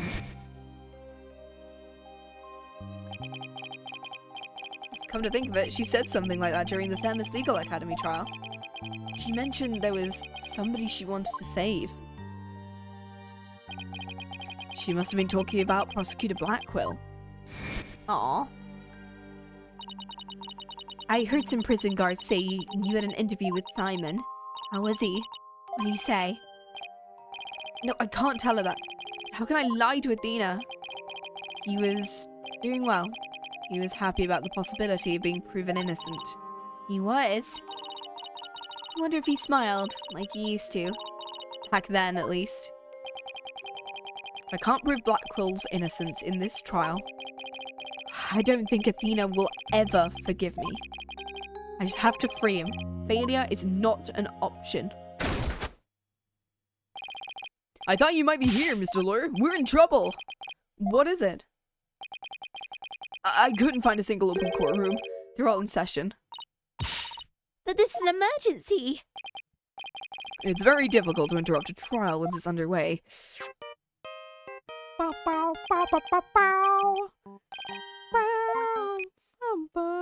Oh. I told you I'd give you one. Okay, this is Aura. I guess it's time to pick one of the hostages. We have a little more time. Besides, all the courtrooms are being used. Make all the excuses you want, but you won't get any more time. Your daughter is first. The poor thing. She's a little too young to die, don't you think? Don't you dare hurt her. It has to be something I can do. Ah, the cruelest injustice is about to befall us. No, this can't be happening. Mystic Maya, help us. Wait a minute, Maya? An exploding courtroom. Must have really been something. Flashback, flashback, flashback. Flashback to this letter. A courtroom blew up. That's it. There is a courtroom we can use. Okay, time's up. Too bad. Any last words you'd like to say to her? Hold it. Hold it. Aura, please don't add to the crimes you've already committed. So you know who I am, do you? It wasn't like I was trying to keep it a secret anyway. We're ready to start the trial. Oh my god, in this courtroom. We can hold it in the ruins of courtroom number 4. The one blown up by the bomber. Sure, this is Ace Attorney. A wonderful idea, Mr. Nick. No. If it rains, we're fucked. I would have never thought of it. An astonishing trial, an astonishing location. I guess it's only befitting. I'll go get the place ready right away. I didn't exactly pick the place for its astonishing factor.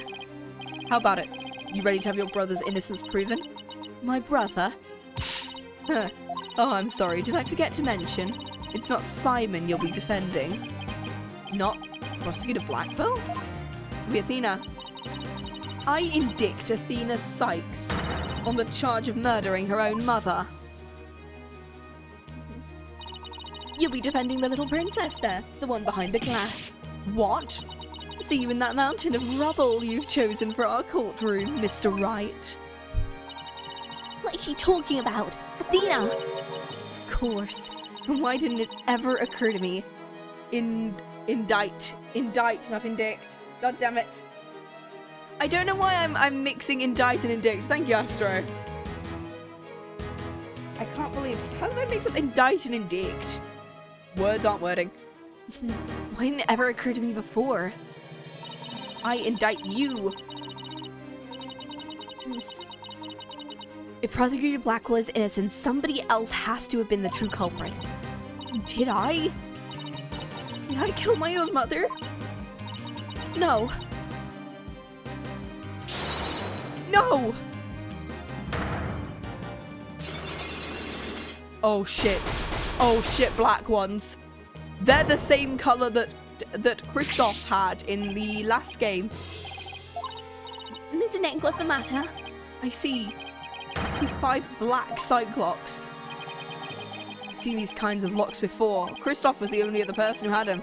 Dark black locks protecting a secret deep inside a heart. And there's no way to remove them. So we gotta figure this out through the trial. Woo! Here we go. The last trial of the series. Not of the series, of this game. We've still got Spirit of Justice to go. Let's do this. I have approximately 5-6 hours to finish this, and I can do it. Let's do it. I did a little research. I looked into those special cyclocks you mentioned, Mr. Nick.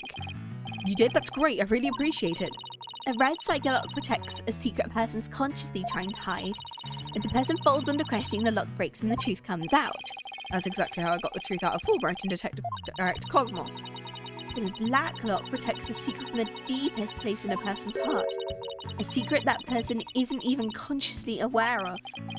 So even they don't know it's there. Athena isn't trying to keep anything from you on purpose. For some reason, part of her heart and her memories are sealed off, even from herself. So all I have to do is break the psycholocks. According to my research, a black psycholock is like a heavy chain wrapped directly around one's heart. If they're ripped off by force, it could cause permanent damage to a person's soul. If they're ripped off, this girl is gonna need therapy for fucking years. In other words, if I'm not careful, I could traumatize Athena for good. Could you stay by Athena's side? She must be suffering under the weight of such a heavy burden. Alright, will you be alright by yourself, Nick? I'm up against Edgeworth. I have to be able to give this trial all of my focus and strength, and plus he's willing to help me, so... You can't do that if I'm there. I'll just hold you back. No, that's not it. I meant I can relax and concentrate if I knew you were with Athena. You're the only one who could do it, Pearl. Alright, I'll do it then. Good luck, Mr. Nick. Good. Now my mind's at ease, I'd better get ready, now that child is gone. I'll just tidy up the evidence and take out what I don't need. It's time to end this nightmare that started 7 years ago, and it's going to take 7 hours. Let's do it. District Court. Courtroom number 4. Defense, prosecution, and judge. There are even people in the gallery. The roof has been completely blown off and the walls have collapsed. But today, this ruin is my battleground. There's a robot. Oh, that's Aura, I'm assuming. Court or some facsimile thereof is now in session for the trial of Athena Sykes. Hold it. Not a facsimile, old man. This is a proper official trial. I take this more seriously or you'll start hearing the bones of the hostages snap. Please try not to upset Miss Blackquill. I'm begging you. Court is now in session for the very serious and very proper trial of Athena Sykes, then. This is no trial. It's nothing more than a ridiculous farce. What did you say? Edgeworth, did you not hear what I just said to His Honor? My daughter is going first, you dipshit. Anyway, this ridiculous farce is a very important meaning for our legal system. Recall the case of the UR1 incident in which a prosecutor was found guilty of murder. The case ushered in the odious dark age of the law. I see what you're after.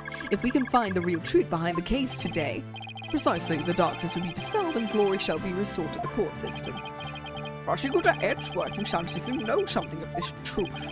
I do indeed. A new suspect has emerged in the UR1 case. For 7 years, Simon Blackquill has refused to speak in order to cover for someone else. Raise yourself, Phoenix. Here it comes. I'm sorry, right? But the situation is what it is, and I must do what I must. The prosecution moves to indict Athena Sykes, or indict Athena Sykes on the count of murder in the first degree.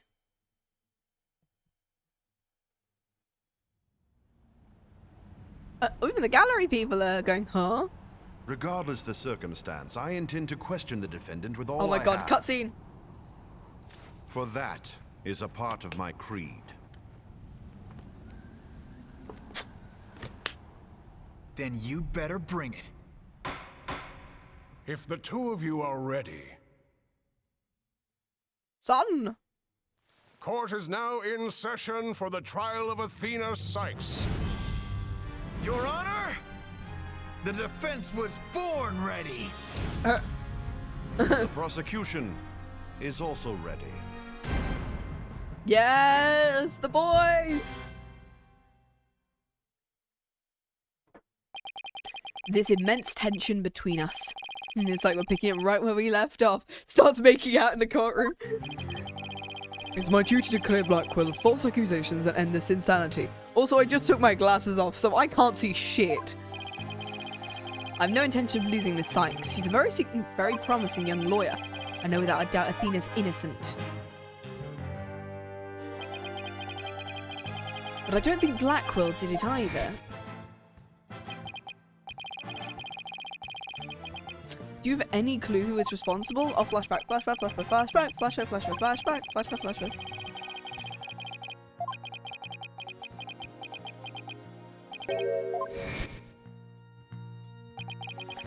The true culprit is a spy. It's gonna be hard to convince anyone of that when I barely believe it myself, but I don't have a choice if I want to save Athena and Blackquill and expose that spy. Now, Chief Prosecutor Edgeworth. No need for the Chief Prosecutor, but Your Honor. I'm here as a simple prosecutor. Very well, your opening statement, please, Prosecutor Edgeworth. Although I've been known of late to give an impressive opening statement myself. In all the trials I've ever seen, only the prosecution gives an opening statement. Of course, you're right. I was just joking, having a little fun. So he wasn't doing them just out of fear. Interesting. Let's start with a brief overview of the UR1 incident. The incident occurred at the Cosmos Space Center 7 years ago on October 7th. The victim, psychologist Metis Sykes, was killed in the robotics lab on the 4th floor. Athena's mother, Simon Blackquill, a young prosecutor at the time, was found guilty of the crime. There were two deciding factors that led to his guilty verdict. One, Blackquill was the only person in the corridor, and two, this photo which captured the moment of the crime.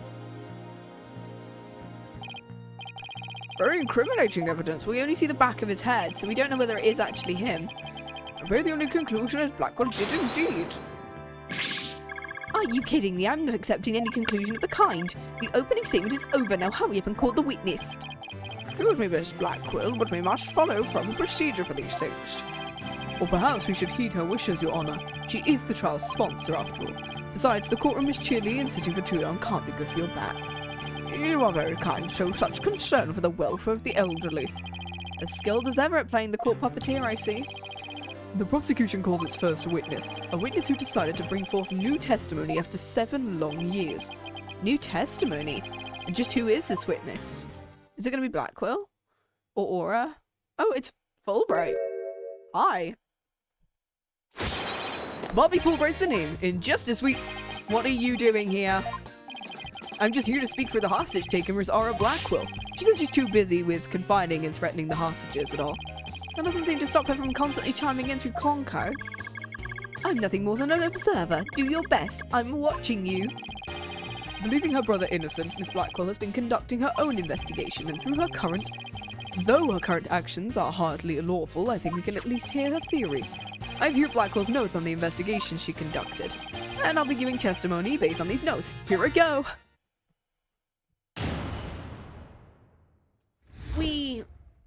Oh god, stretch. Simon isn't the murderer, he was trying to cover for someone. If someone else was at the scene at the time, they say Simon committed the murder. I mean, if he really was out to steal the moon rock, why the rolling case? Because he was using it to hide someone inside. And the only person small enough to fit inside that case was Athena Sykes. Okay. And that's Miss Blackwell's theory. Certainly goes in the face of the official ruling, huh?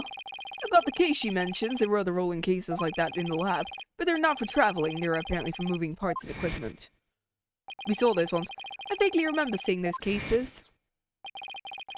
Well, the last trial they thought Prosecutor Blackquill used the case to steal the rock, and they have perfectly good reason to think it too. You see, there's a security camera in the corridor that leads to the robotics lab, and that camera captured footage of Blackquill leaving the scene with the case. I can see why that footage helped to bring this trial to a quick end. It's very convincing, that's for sure. Okay. That case, by the way, was later discovered outside on the Space Center grounds. Speaking of after the incident, where was the defendant Athena Sykes found? She was found on the 5th floor of the Space Center in the Sykes family residence. Blackquill most likely brought her there after the incident. In addition, it's unknown where Miss Sykes was at the estimated time of death. Miss Sykes was too confused by the shock of her mother's death to give proper testimony, and there was no witness nor evidence to tell us where she might have been. So what you're saying is Sykes didn't have an alibi? That is what the evidence is saying, yes. I understand the reasoning behind the theory, but I'm far from convinced. The victim is the accused's mother. Are you actually claiming an 11-year-old girl? Of course, the girl had a very strong motive. Dr. Sykes was a psychologist who wrote many papers about speech and emotion. You're aware of Athena Sykes' special ability, aren't you? You're referring to that therapy thing? Yes, she's done it a few times in court. The ability to read emotions from speech and the subject of her mother's research. Well, as long as it benefits society, I don't see any particular problem researching it. And yet we're doing this in court. I don't like this where this is heading. Not one bit. Dr. Sykes was so intent on her research, she forced her daughter to undergo experiments. Edgeworth, are you seriously suggesting? I've done my best to be delicate, but even you can't deny it to be true. No longer able to withstand the anguish of the experiments, Miss Sykes felt her only choice was to kill her own mother. Ah!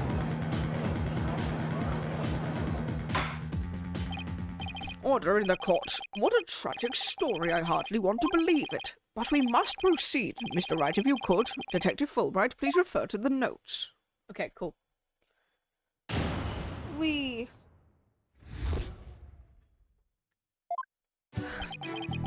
Okay, Simon isn't the murderer, he was trying to cover for someone. I'm gonna see whether it wants us to press or present, because maybe that'll give us some. I mean, if he really was out to steal the moon rock, then why the rolling case? Because he was using it to hide someone inside. And the only other person small enough to fit inside the case was Athena. It's a clever theory, but it doesn't look like they have any solid proof. If I push, maybe I can uncover... Okay, so I do need to press. Okay. Let's see what I need to press, because I'm having to look. Okay. Someone else is at the scene. They say Simon committed the murder. I'm gonna look at this one. And how do you propose he hid a person inside one of those cases? Have you forgotten we saw just her thing the other day? At your own daughter's magic show. She fit a grown person into a small box. Yeah. Way to ruin the memory of a good day, Edgeworth. Oh, it's nice to know Edgeworth goes to Trucy's magic shows to support her. Aww. I wish you would have thought to invite me. I love the idea that all of the Ace Attorney cast are just hanging out on Trucy's magic show. I would have liked to go as well. My apologies. I'll invite you to my daughter's magic show later then. I'll invite you next. Yeah, I'll invite you both next time. Wait a minute. What are we talking about again? Prosecutor Blackquill was using the case to hide someone. Okay. Hold it! Okay. But that's nothing more than conjecture, and that's hardly the only possibility. In that case, why do you think Prosecutor Blackquill hid in that case? I think it was the moon rock. Objection! There were 3 cases at the scene, but Prosecutor Blackquill used the largest. The moon rock was egg-shaped and only about 8 inches in diameter. It wouldn't have made any sense to use the largest case just to move the rock. Objection! Be that as it may, doesn't prove Sykes was inside.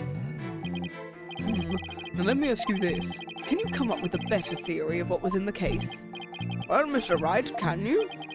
Yikes, give a guy some time to think. Let's see. Should I try to bluff my way to what could have been in the case? Yes! I know exactly what Prosecutor Blackquill carried from the scene. I just have to find something else that was missing, right? No sweat. Oh, great. I'm very interested in hearing your theory. This is a crime scene photo taken after Blackquill left. All we have to do is compare this with... Wow, yet another bluff, wow. This photo, Prosecutor Blackquill, to see what's missing. If he took something with him, then it should be in one of these photos. Lady Luck, don't fail me now. Mr. Wright, let us hear your theory. Okay, God, I'm having enough to... What did Prosecutor Blackquill take from the scene of the murder? I'm going to quickly save because I need to check the photos down.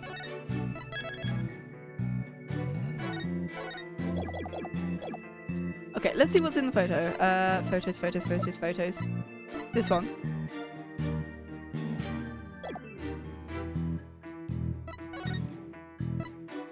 Okay, there's the jacket. Katana. I mean, he was going to take the katana from the scene, probably. Or...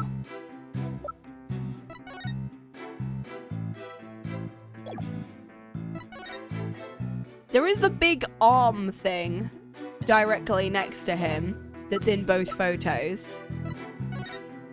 And there's not, like, the drill component. Or... What's in the bot? Is it on the tray? It could be the thingy's arm that's on the tray.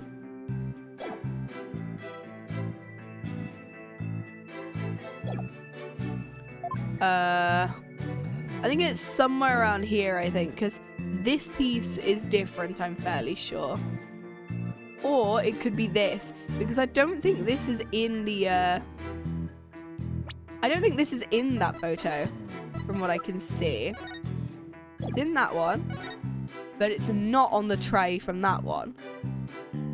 Maybe. I'm gonna see if it's this, maybe like one of these two pieces. This thing? Take that! He took this? No. I'm afraid I've never heard mention of that being removed from the crime scene. We saw straight through that. Okay, no, we're gonna go back to where we,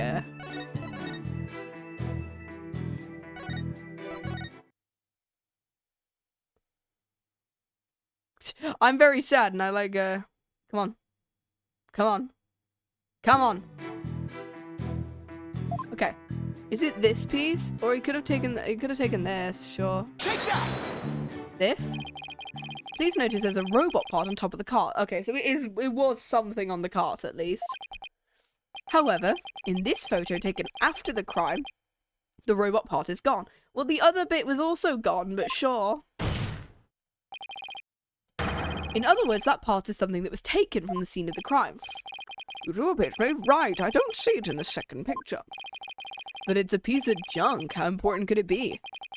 Is it really just an insignificant robot part? Speaking of which... What are you looking at me for? I'm going to start charging for each glance per eyeball. Stingy, stingy. What happened to the age of free previews? Your Honor, about this robot part. Doesn't it look like it could be an arm for that robot there? Now you mention it, it does. Case is too big to be practical for just the moon rock and a robot arm. But was it really just the one arm that was in there? What if it wasn't Athena in the case? Then maybe. I believe there was another robot at the scene that looks just like the one here. Your Honor, it's the defense's assertion that it was the other robot that was in the case. What? Objection! We can't be certain that part belonged to the robot. Yes, it looks like an arm, the one before us, but it could be something else entirely. Besides, it's wrapped entirely in bandaging, making it difficult to verify what it is. We're gonna have to present Objection! Nope. I know for a fact it's a robot arm. I can even tell which robot it belonged to, just by looking at it. With this information, we can investigate whether it was there at the time or not.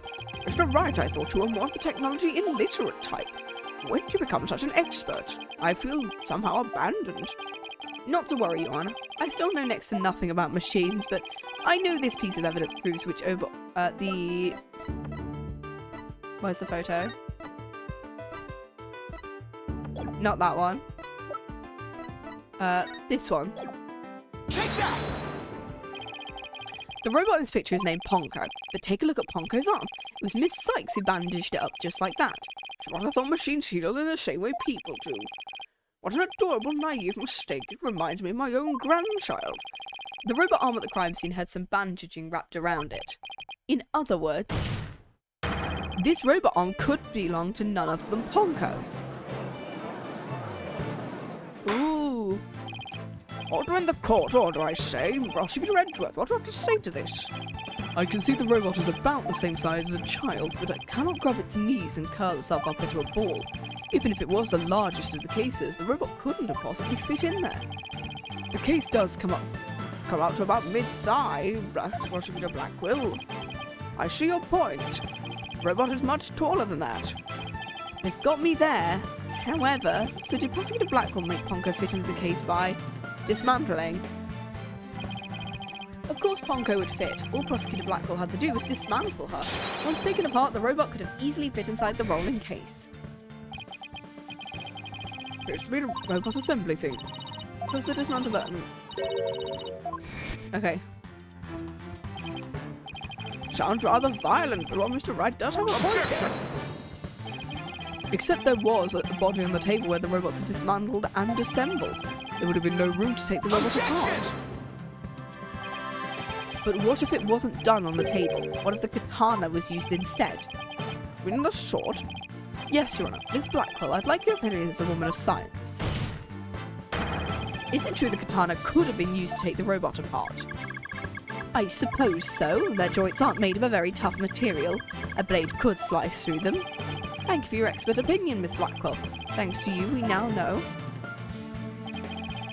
The existence of the severed arm in this photo proves that Ponko was taken apart. In addition, since the rest of Ponko was not found at the scene, we can conclude the true meaning of this photo is very different from the original interpretation. You can't mean? That's exactly what I mean. This photo does not capture the moment of the murder. It's instead a picture of the moment after the robot was sliced apart. The blood you see when the arm was cut off was transferred there by the bloody katana. Most likely, the rest of Ponko is scattered around Prosecutor Blackquill's feet. Not hearing this. Therefore, what was transported inside that case was not the defendant, but the robot. Sykes was never at the scene at the time of the murder. Ah! My head! My head! My body! Where am I? Oof.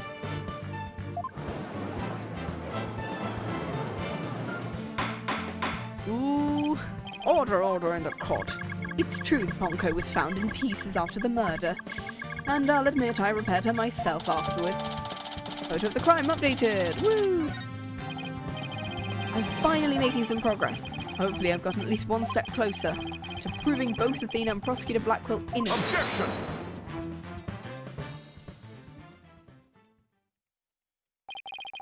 Well played, Mr. Wright. You've made your point abundantly clear.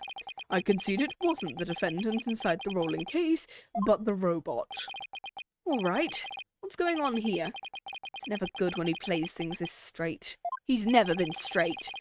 As the prosecution withdraw its claim the defendant was carried from the scene. No, Your Honor, my claim hasn't changed. Objection! The Ponko and Miss Sykes couldn't have both been inside Objection! the case.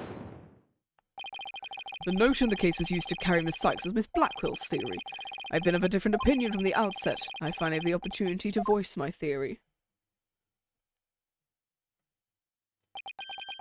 Thanks to the defense.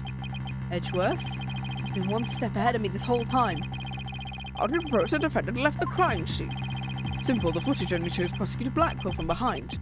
What's more, he's holding his arm in front of his body. If he were holding something or someone, that's hardly evidence. I proves the sugar surcoat Prosecutor Blackquill was wearing. The victim's blood was found on the front of it, and the stain had a highly distinctive shape. A blood stain with a distinctive shape. Please continue, Edgeworth. 7 years ago, the defendant was known to constantly wear a certain item, of which there is only one in the world, a special pair of headphones made just for her. She always, flashback.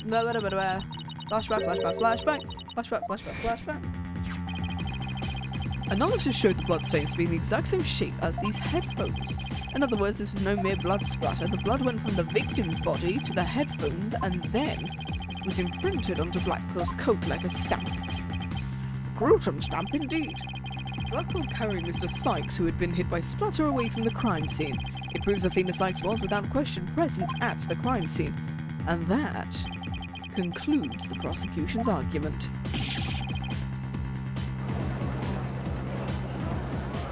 Ooh. Oh my god. The defendant was indeed at the scene of defense against her. We've also shown the robot was there at the scene as well. I hope you're not making the ridiculous claim a simple robot was the real murderer. I don't really think that, no, but you can't say the possibility isn't there. Detective Fulbright, was the robot questioned at the time? No, I don't see any record of it. I believe it was considered unrelated. But as it turned out, the robot was actually related. Your Honor, the defense would like to call Ponko to the stand. A robot witness.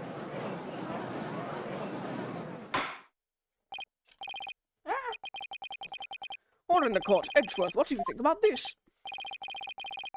Mr. Wright has called all manner of witnesses to the stand over the years, from orcas, parrots, and, well, why not a robot? Nothing surprises me anymore with him. I will allow the witness, bailiff, summon the robot named Ponko. Hey, Ponko. Witness, please state your name and occupation. My name is not Witness. My name is Ponko. Yes, I realise that, but when you are at the witness stand, you are the witness. No, I'm not. I'm Ponko. Say it with me. P-O-C-N-P-O-N-C-O. What an utterly inflexible little robot. You're the last person who should be calling it somebody inflexible. After all, I bent your back last... Anyway. You remind me of my grandchild who just learned his own name. How precious. Alright, Ponko, I'm going to ask you some questions. Questions. You have questions. Hooray. What are your questions? I want to know if you were there at the scene of the murder of Mrs. Sykes. It was 7 years ago, on the 7th of October, around 2 p.m. in the robotics lab. Certainly. Just one moment. Searching data. Searching data. Search complete. Yes, I was there in the robotics lab. Oh. It would seem this robot's testimony is necessary to this case after all. This is great. I knew Ponko must have seen something important. A murder committed right before this poor little girl's eyes. It's inexcusable. The judge seems ready to adopt Ponko as another grandchild. So, little Ponko, do you think you can give us your testimony? From what I remember, it's going to be something about recognizing things because of the fact that, because the thing I'm thinking about here, where is it? Robots with a heart, this one. Look, recognizes people by scanning their spacesuit or uniform or jacket ID tag. That is what I think is going to come up because it's Ponko. And because of the fact that it thought of Hollow was Clay from its thing. I went to the robotics lab around 2 p.m. for my regular recharge.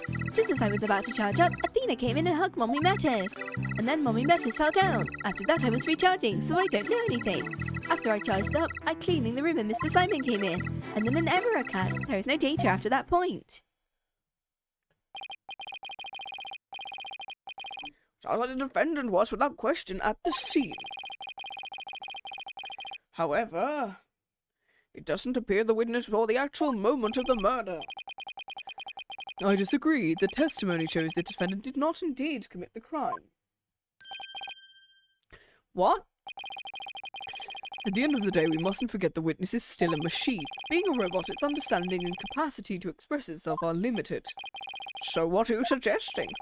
The witness's statements need to be interpreted. For example, the terms hugged and then later fell down. So that's the one we gotta press. Okay. Adults usually don't fall down after being hugged down by a child. They don't, but what this witness's statements are telling us is the defendant stabbed the victim with the murder weapon during this moment. What?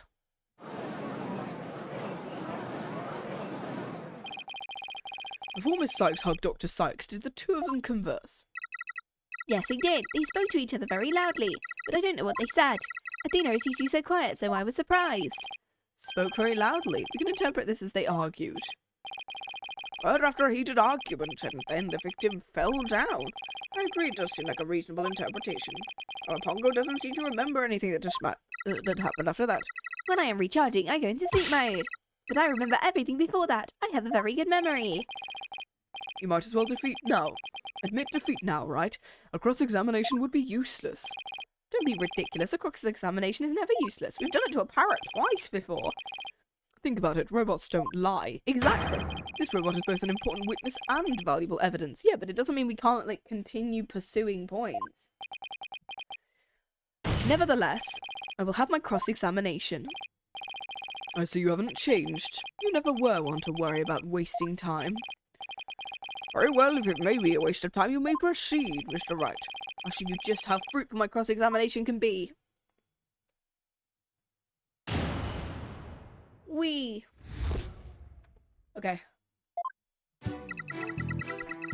I went to the robotics lab about 2 PM for my regular recharge. I'm assuming it wants us to press on the one with Mertis. Hugged. And then when Mertis fell down.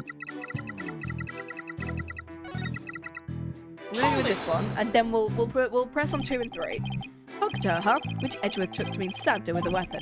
You said the two of them were talking before Miss Sykes hugged her mother. Yes, they were talking very loudly, but I couldn't tell what they were saying. Couldn't tell? Even though they were speaking so loudly? I'm only allowed to listen to voices that are directed at me.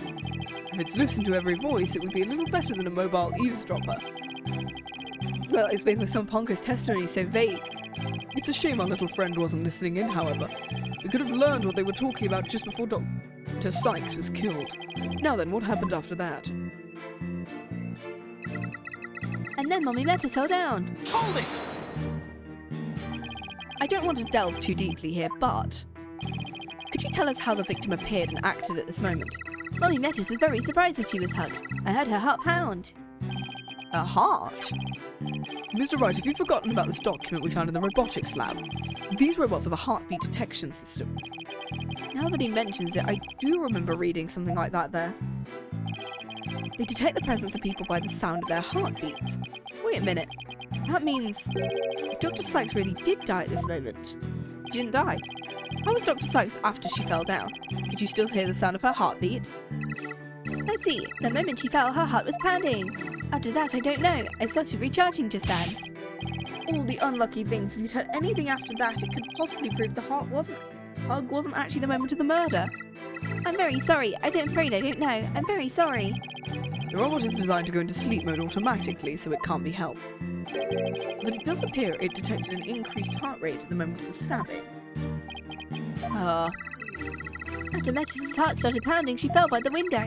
It was the round window on the workbench side of the room. Oh, she fell by the window! She fell by the window, which isn't... Let me see whether I can find the... She fell by the round window, which is not there. So she would have had to move after her death. If her death was instantaneous, she couldn't have moved unless her body was moved.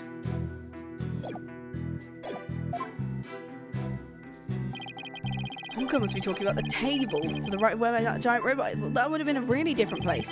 There's something critical in Ponko's testimony. Yes. Your Honor, I believe this statement is critical. I'd like it added to her testimony. Could you please add the statement to your testimony? That's a good little girl. Okay, so we need it now. Okay, here we go. Mommy Mertis fell down near the window on the workbench side of the workroom. Is it this one? We saw it on the operating table. Yeah. There's also no blood on that side of the room. Objection! That one, right? Yeah. I didn't know whether it was going to be that one or the other photos. Your statement may have just inspired a breakthrough. I was helpful. Hooray! I'm so happy. Just to be sure, let's go over it again, okay? The victim fell near the window on the workbench side of the room. However,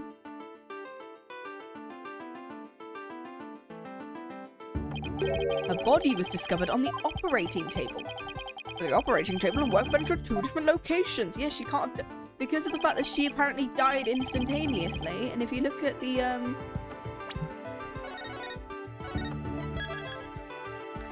Let me casually pull up this one. It should be the autopsy report, right?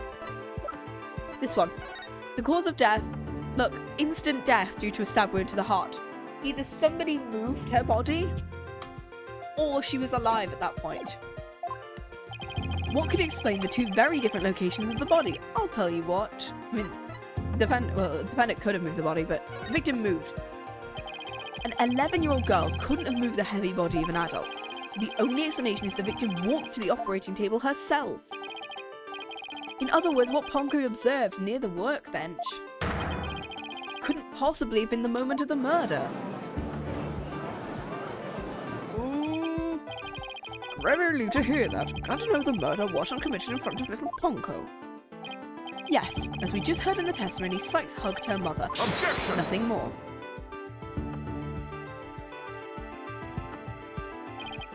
Right. It's been 8 years, Bill's still as green as ever. Green? I can't recall seeing him writing anything but a blue suit. Hey, blue's my favourite colour. What can I say? If the defendant couldn't move the body herself, she could have had it moved for her. By Blackquill, I'm assuming? Miss Sykes and Dr. Sykes are the only ones there. I agree, since this robot is equipped with a heartbeat detection system, it would have been aware of another person's presence if someone else had been there. We can therefore conclude the defendant and the victim were the only ones present. Would you suggest move the body?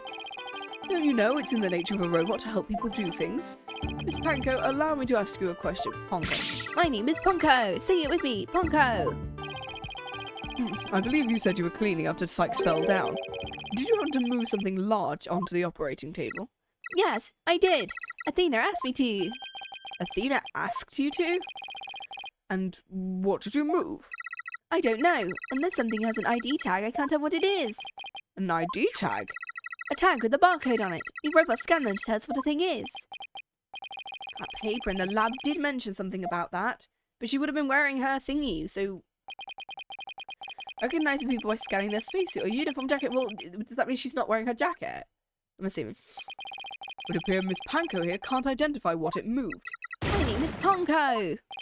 Hey Bean, how you doing? We humans have the power to imagine what it was. We do? Well, I do at the very least. Miss Panko, on the defendant's command, you move the body onto the operating table. Oh my god. I love the little crates. That's cute. Did you really move Sykes' body? This is really important. Is there any way you could tell? I don't know. Without an ID tag, I can't tell.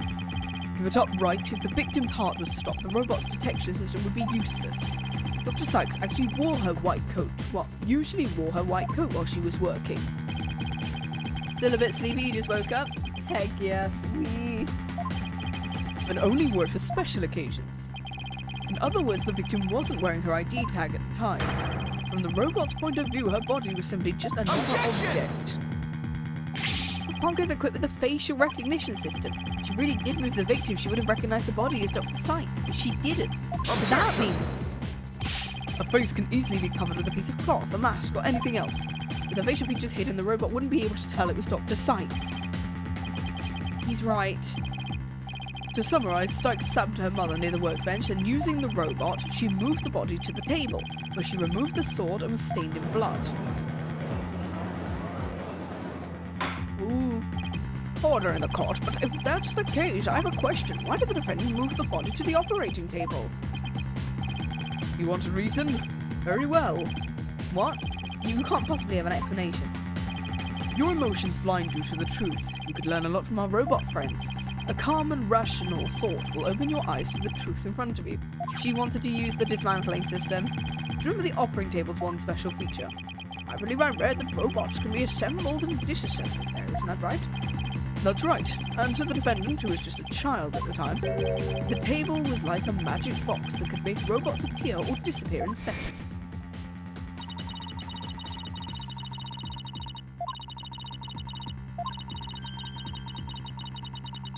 Okay. She never said no, though, is the problem. You can't possibly suggest staying. This young, sheltered girl had a difficult time distinguishing robots from people. Take a look at Ponko's arm. It was Miss Sykes who bandaged it up like that.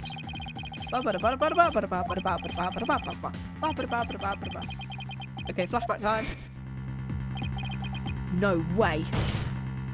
I refuse to believe it. Miss Sykes made a childish, naive, and cruel mistake. She thought that if a robot could be dismantled and vanish without a trace. Prosecutor Edgeworth, if you're about to claim what I think you are, I demand you word as delicately as you can. Weirdly enough, I thought the same earlier, this case. Did she try and fix her own mother and accidentally kill her? With all due respect, Your Honor, all I can do is present the truth as it stands. The reason the defendant moved the victim's body to the operating table... Hold it! is to try and save her. No, don't say another word. I forgot Edgeworth was completely out of character here. Yeah, apparently he says he's trying to help us, but it's really not working. Was to dismantle the evidence so she could get away with her crime. No, she was trying to fix her. That can't be. True. Yeah, it's weird. It's like Giffy. Like, I love him in investigations because he is completely in character. What is this? Order in the court. Order in the court. I'd love to see a game like Investigations where it's back to the 2D sprites, please. I'd love to see him in his new outfit with the glasses in a 2D sprite. Edgeworth, she was just a little kid. How can you say such a horrible thing? Yeah, it feels like he's regressed back to game 1 and or game 2. Horrible. Like I said, you're just as green as ever. To be fair, is anyone ever in character this game? Yeah, fair point, actually. I came here today as a prosecutor to seek only the truth, no more, no less. In what fucking universe is Mr. DL6 gonna be this fucking hard on someone going through a very similar experience? Yeah, like, he thought he shot his dad in an elevator at the same time. Like, he was what? 8, 9, 10 years old, and yet he's pushing on a child again? My theory is simply the result of a rational consideration of every possibility. I get he's trying to help us, but he's really not helping. Objection! Dismantling her isn't the table's only function. It can make repairs as well.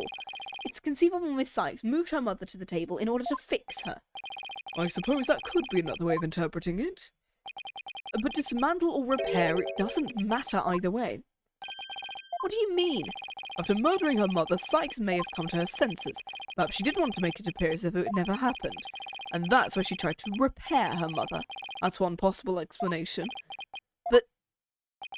But we mustn't forget the facts of this case. The victim was observed to fall down after being hugged by the defendant. The body was moved per the defendant's command. These two facts that indicate the defendant's guilt, remain unchanged. That can't be true! Edgeworth, fucking look at me! Why do you have any evidence to refute the claim? Evidence, right.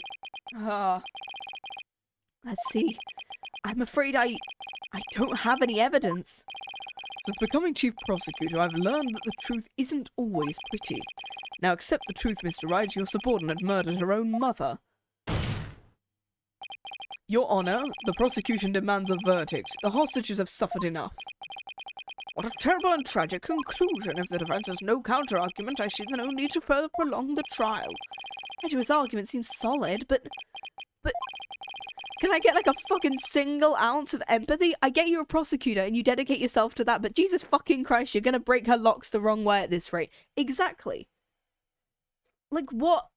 Dude, you have... Edgeworth is known to be, like, generally decent with children. Like, he got along very well with Kay and he gave her his cravat.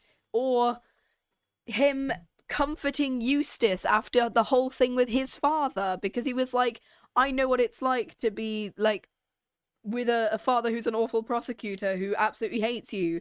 And Franziska.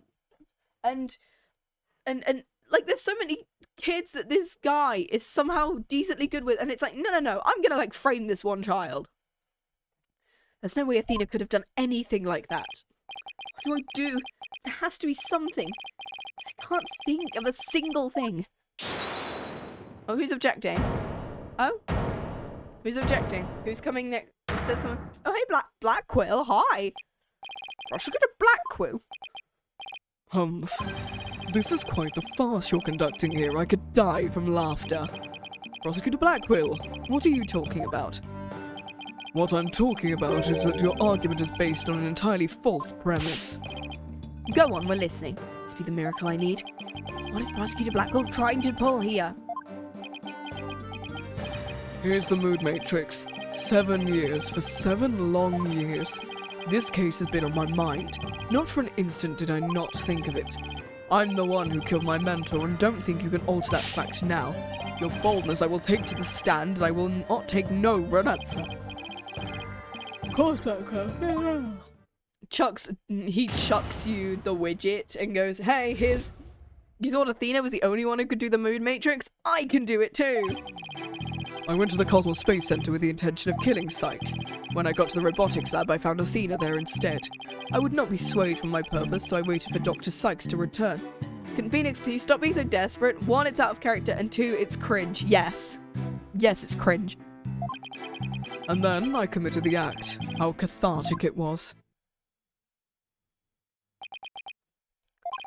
Your little punker here witnessed the victim falling. In other words, she Objection! fainted. Or...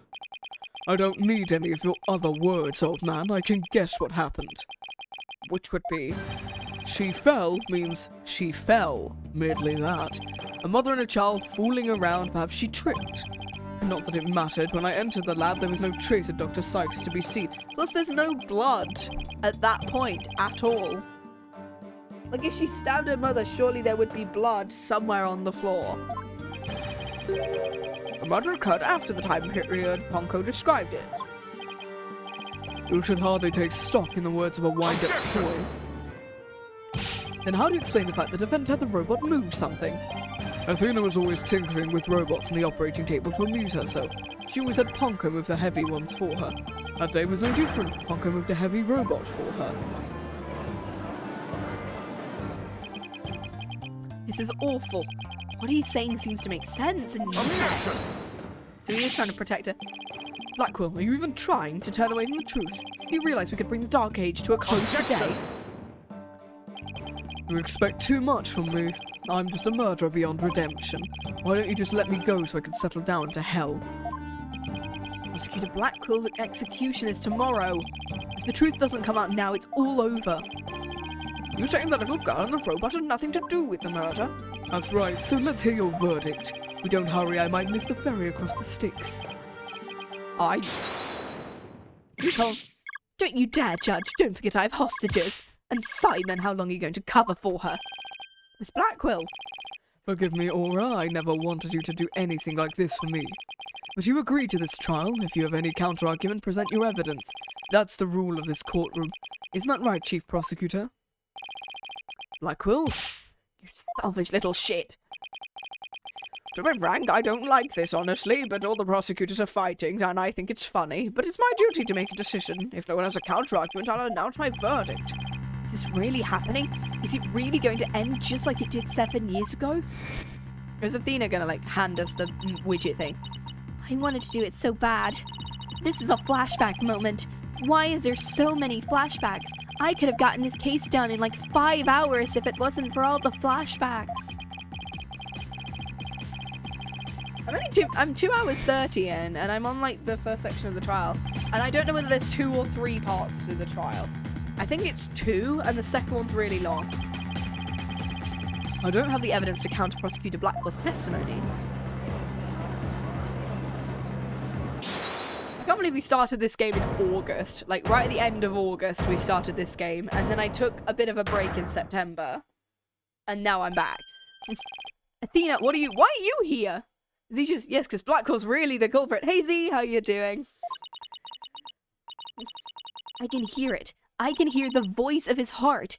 He's hiding something. If he really is, I could sure use Athena's help here.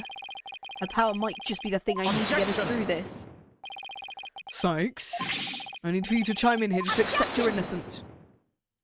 Nope, I killed a guy. These past 7 years, they've been just as hard on me, you know. What are you talking about? Do you remember that horrible, horrible trial?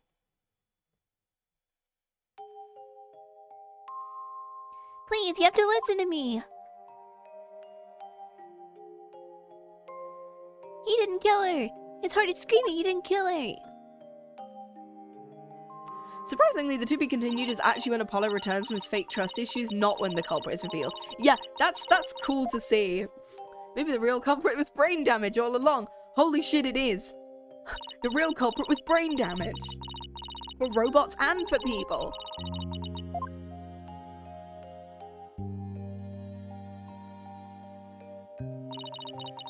Caught in people's tears, so scared that it feels like your chest is in a vice. This entire game is the culprit. I mean, yeah. I'm terrified of courtrooms. I want to run out the door even now. But I'm the only one with the bullshit power here, so... And it's not like Phoenix can summon a spirit right now, so, yeah, it's not like we could get Pearl here to, you know, summon my dead mom just to say exactly who the killer could possibly be. Isn't that next game? Emphasis on the bullshit. Flashback. See, this case would be like 5 hours if it wasn't for all of the flashbacks to like 5 minutes ago.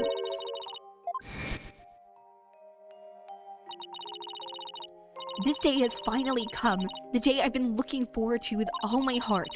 It's why I became a lawyer, it's why I studied psychology.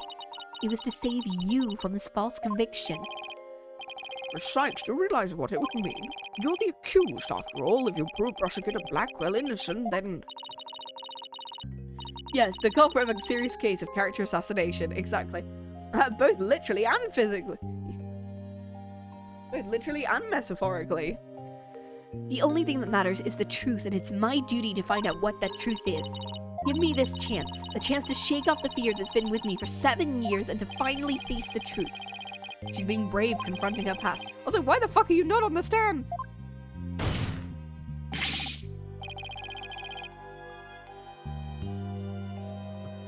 So I'm drinking more coffee. Drink of the day is so much coffee. So much coffee.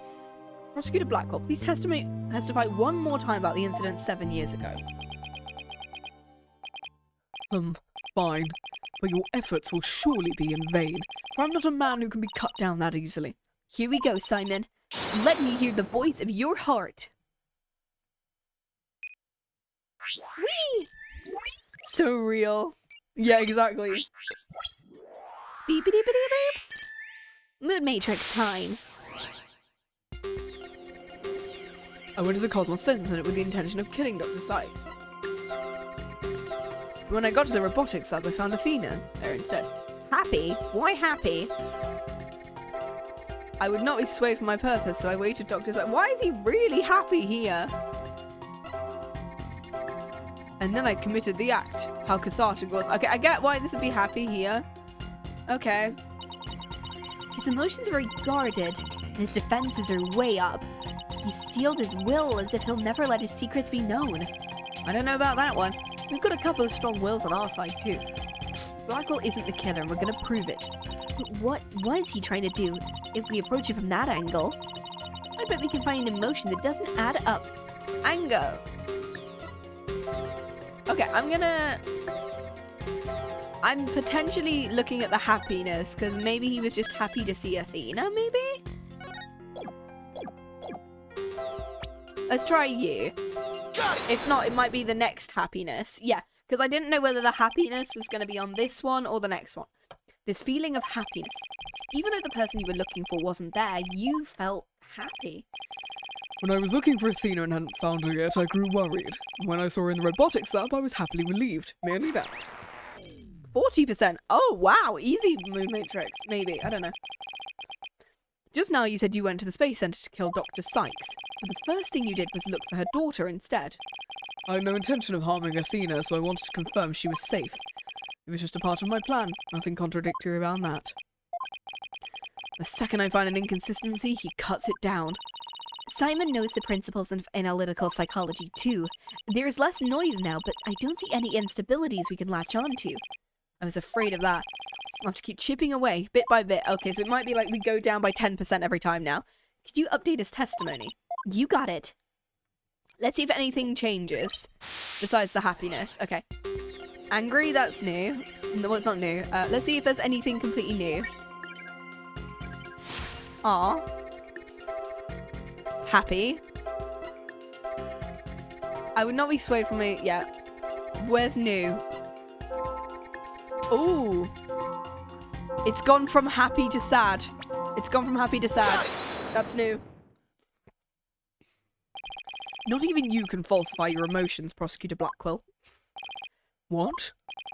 When you said you killed Dr. Sykes in your testimony, you felt sadness. Why would someone who had lain in wait to kill her be sad at her death? Such an obvious attack. Yes, I felt sadness, but it wasn't for her. I felt sorrow for Athena and her circumstances. Ah, he can't be talking about that, can he? Flashback, flashback, flashback, flashback, flashback, flashback. Oh my god, so much flashback.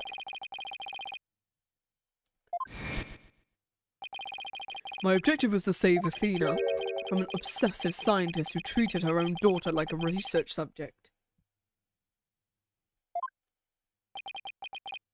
What? I went to the psychology lab first, it's where I'd usually find Athena playing. But that day was different. I heard someone crying in the robotics lab next door. Was Athena being subjected to yet another experiment? I thought as I went to see. Conveniently, Athena had cried herself to sleep, so all I had to do was wait and kill. So that's why he was relieved when he saw Athena. Is this story really true? I'm not sure how much to believe. Mr. Wright? How are you doing, Athena? Still hanging in there? I'm a lot stronger than I look, boss. And now, let's take a look at this one. The noise level actually increased. Oh, that's new. It went up? I've never seen it do that before. Blackquill is lying somewhere in his testimony. As a matter of fact, he's piling lie on top of lie in an attempt to make this claim sound more believable. He's trying even harder to suppress his true feelings, and that's what's causing the noise. How in the world should I approach this? This evidence-based approach might work if I find a contradiction. Otherwise, I should look for an inconsistency in his emotions. There's no flaws in my testimony, and his boldness is prepared to give his verdict. Give up on this lost cause and let the law free me of these chains already. Objection! Objection! I'm gonna save at this point. I don't think so. Not while I'm around. I'm gonna save again.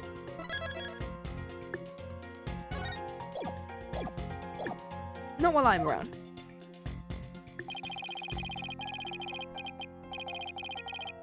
Now, contradictory testimony or inconsistent emotions. What did he say?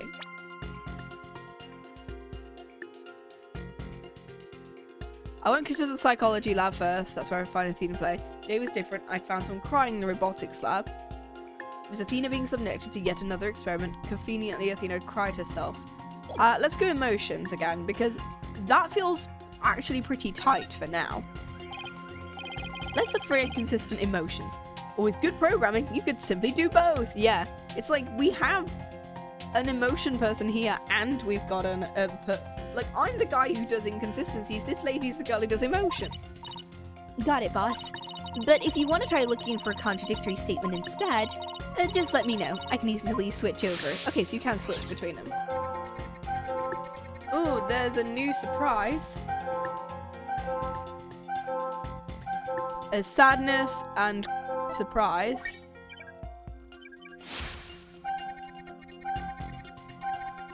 Why is he really surprised? Angry.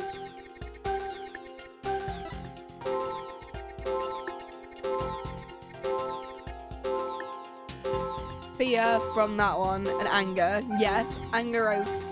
Okay, I get these two. That one's fine. This one is the one I'm thinking about. There's no happiness anymore, and there's surprise. I'm gonna see if I can do this. Is this one? How odd. Why would you register surprise at opening the door to the lab? Alright, fine, I'll explain if I must. What surprised me was Ponko. That toy figure attacked me. Sykes knew full well my plan to rescue Athena, but she couldn't stand guard over her daughter 24 hours a day. Okay. Huh. So Sykes had Ponko do it. That's right, she ordered Ponko to forcibly remove me on sight, so I slashed Ponko up with the katana that was there in the lab. That rickety old puppet wasn't worthy of that fine blade. It's happening again. There's even more noise. Back to 100? Oh, shit. It's at 100 now. What's going on here? Whenever we find an opening, he covers it up. We'll never get rid of the noise at this rate. It's pretty hard to keep telling coherent lies. His mind and will really are sharp and strong as a katana. What should I tackle first this time? Let's go testimony. I think there might be an inconsistency in his testimony. Let's give it a thorough check. The feeling of dread, I opened the robotics lab's door. Just then. Okay, info update again. Ponko attacked me. I retaliated by cutting it into pieces. Before I could lead Athena out of there, curse my luck, Dr. Psych came in. I refused to hand Athena over, so I had no choice but to kill my mentor. You find an inconsistent statement, press evidence to the contrary. Is that really a contradiction as testimony, though? Mr. Wright, if you can't find any problem with his testimony, you could try his emotions. No, I think we already tried his emotions, so we're gonna see whether we have anything in his testimony. You ever want to switch, just let me know. Okay, and it's only present, we can't press.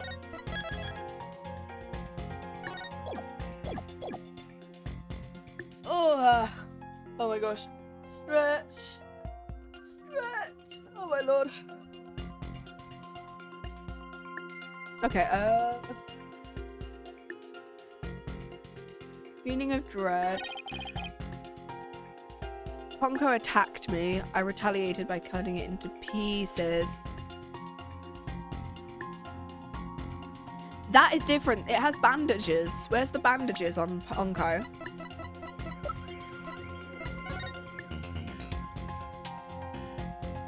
Oh wait, no. It's because of the fact that he would have had to kill Metis before he slashed Ponko. Because there's blood on the thingy. Objection! There's blood on that one, which means the time of events is wrong. Compounding lies with more lies is never the answer, Blackquill. Take a look at this photo. That's the photo of the supposed moment of the murder. How many more times must I see that which damned me for my sin? The ironic thing is I think this picture is actually going to be your saviour. See the bloodstain at the end of Ponko's arm where it was severed with the katana. Everyone claiming it's the robot's blood? No, most likely the blood was transferred there from the bloody katana. Katana already had blood on it, so it must have been the victim's blood. That's right, but if that's the case, we found a glaring inconsistency. Oh, you said in your testimony you cut up Ponko and then you killed Sykes. But in spite of that, the victim's blood is already on Ponko's arm in this picture. that couldn't be. Exactly. In order for the blood to have transferred from the sword to Ponko's arm, the victim must have been stabbed first before the robot was slashed. In other words, Prosecutor Blackquill, your entire testimony is nothing but one giant ball of lies. Gah! Tell the court the truth, Blackquill, now. You have no idea what you're doing. His voice. There's so much discord. I'm hearing not just one or two, but a bunch of emotions here. It's hard to describe. It's like a violent whirlpool. Oh, Phoenix Wright, you will pay for this. Never have I been forced to reveal so much. For the rest, I'll take to my grave. Prosecutor Blackquill, you're on the witness stand. You're obligated to tell the truth. Isn't that the rule of the courtroom? All these complex emotions, they seem to be flowing from one source. I think whatever he really saw that day is what's causing the feelings. Okay. Oh, what is it? Is it all of them? Oh, shit. Oh, this is new. This one keeps changing.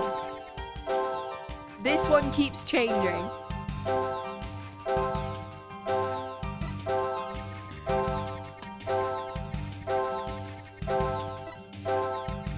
It's the second one. It's the second one. I know that because this one keeps changing. The robotics lab itself, Ponko, Athena, or Blackquill. What's causing... This man is feeling too much at once. He's gonna explode. I'm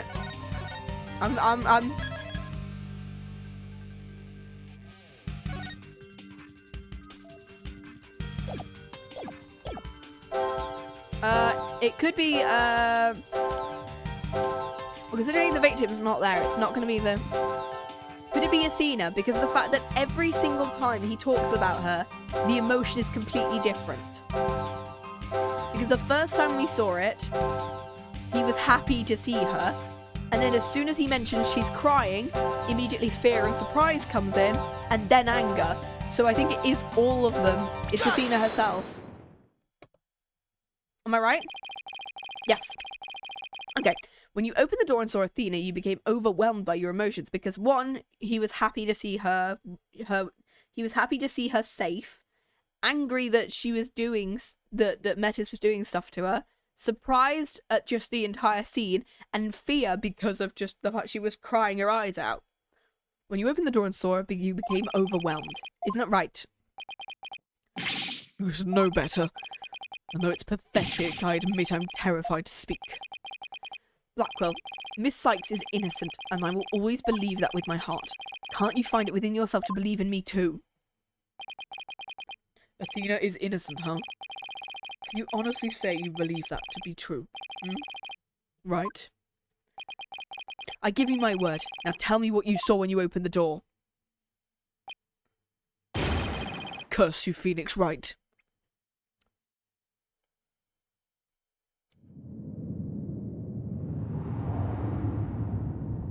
Okay, let's see it. It was a tragedy. One I will never forget. When I arrived at the lab, Dr. Sykes was already dead. She was lying on the operating table, while the bloody katana lay on the floor. And standing between the two, covered in blood, was Athena. She smiled with a far-off look in her eyes, as she sweetly said,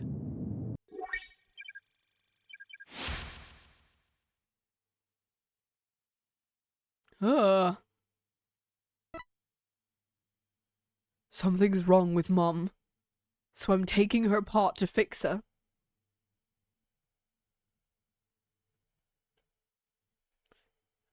Jesus Christ, girl!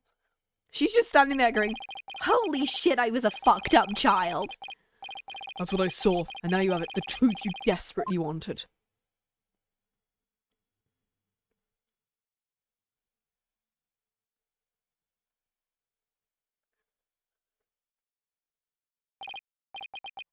No. Prosecutor Blackquill finally tells us the truth, and this is what it is? Welcome back, Maxon. We figured out that Athena possibly killed her own mother. Woo! I tried to take my mother apart. Why is court destroyed? Oh, this is we're using the court from the first case.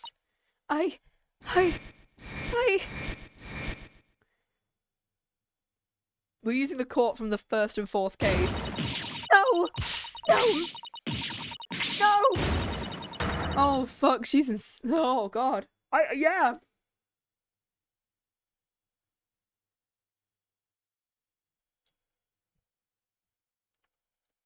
Holy shit.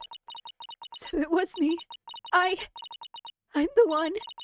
I'm the one who killed my mother. Athena. As I said, right? The truth isn't always pretty. Murder, disassembly an operating table, a scientist using her daughter as a guinea pig. It appears my theory is correct.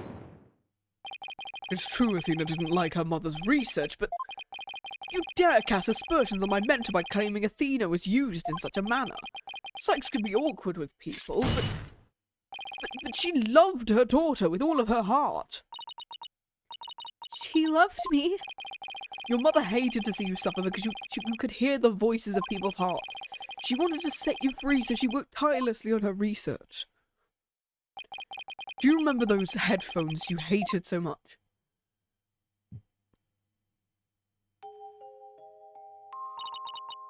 Yes, my head hurt every time I wore them. Athena, it's just the opposite. They emitted sound waves to nullify emotional input from the voices of people around you. Your power was much stronger than it is now, and your headphones are what enabled you to carry on with everyday life. It's like a hearing aid. It can't be true, then why? Why would I have done something like that to somebody who loved me so much? Our love for you is real, that I can guarantee. That's why I knew that what happened had to be some kind of mistake, and I couldn't let you be punished for it. So you took the blame yourself. You and your mentor more alike than you know. Ponko was a witness, so I put it in the case, held Athena close, and vacated the lab. Holy shit, we were right with that bluff. I threw Ponko away in the boarding lounge trash chute, and I hid the case on the Space Center grounds. It seems we now have all of the facts of this case. No, not yet. It can't end like Objection! this. Do not disgrace yourself, Wright. The truth has been revealed. Are you the type of man to turn your back on the things that disagree with you? I'm not. But this? I can't give up now. I have to say something, anything, even if it's a bluff. I've always managed to pull through that way in the past. I have to make it work. The defense is prepared to present evidence. Mr. Wright, Yes, Athena. it's okay. You can stop now. I don't want you or anyone else to suffer any longer for my sake. Athena, what are you saying? I killed my mother. That's the truth. It's just like Edgeworth said. We have to face it, no matter how much it hurts. Matter what it hurts. Do-do-ch. I admit my guilt. No, girlie. But could I please be granted just one chance to tell everyone what I recall? It appears Miss Sykes is much braver than you are, Mr. Wright. What say you, Your Honor? In light of her courage, will the court give Miss Sykes the opportunity to confess? Very well. And if you would, please take the stand, Miss Sykes.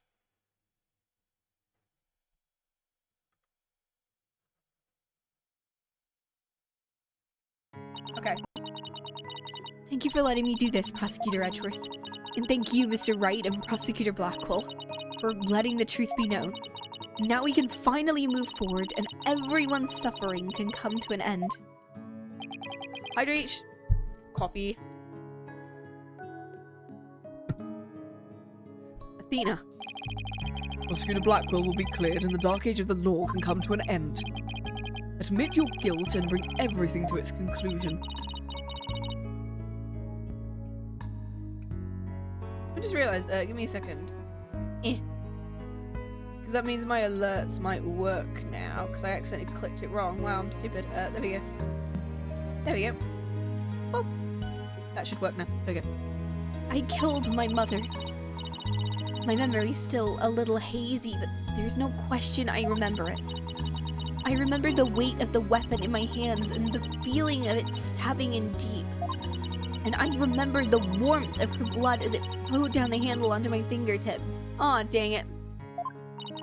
5. Your Honor, please find me guilty. I dare say these are all memories that no one but the murderer would have. Thank you for your confession.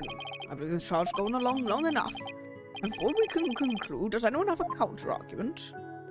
Where's Blackquill? Objection! Oh, us. I do, Your Honor. Mr. Wright. But Mr. Wright, why? I killed her, I remember it. Any counter-argument's pointless. Objection! Objection. Don't tell me you've forgotten one of the basic tenets of lawyering. Always believe in the client to the bitter end. Athena, you're not a murderer. Objection! I said you never changed, but could you have actually regressed in these 8 years?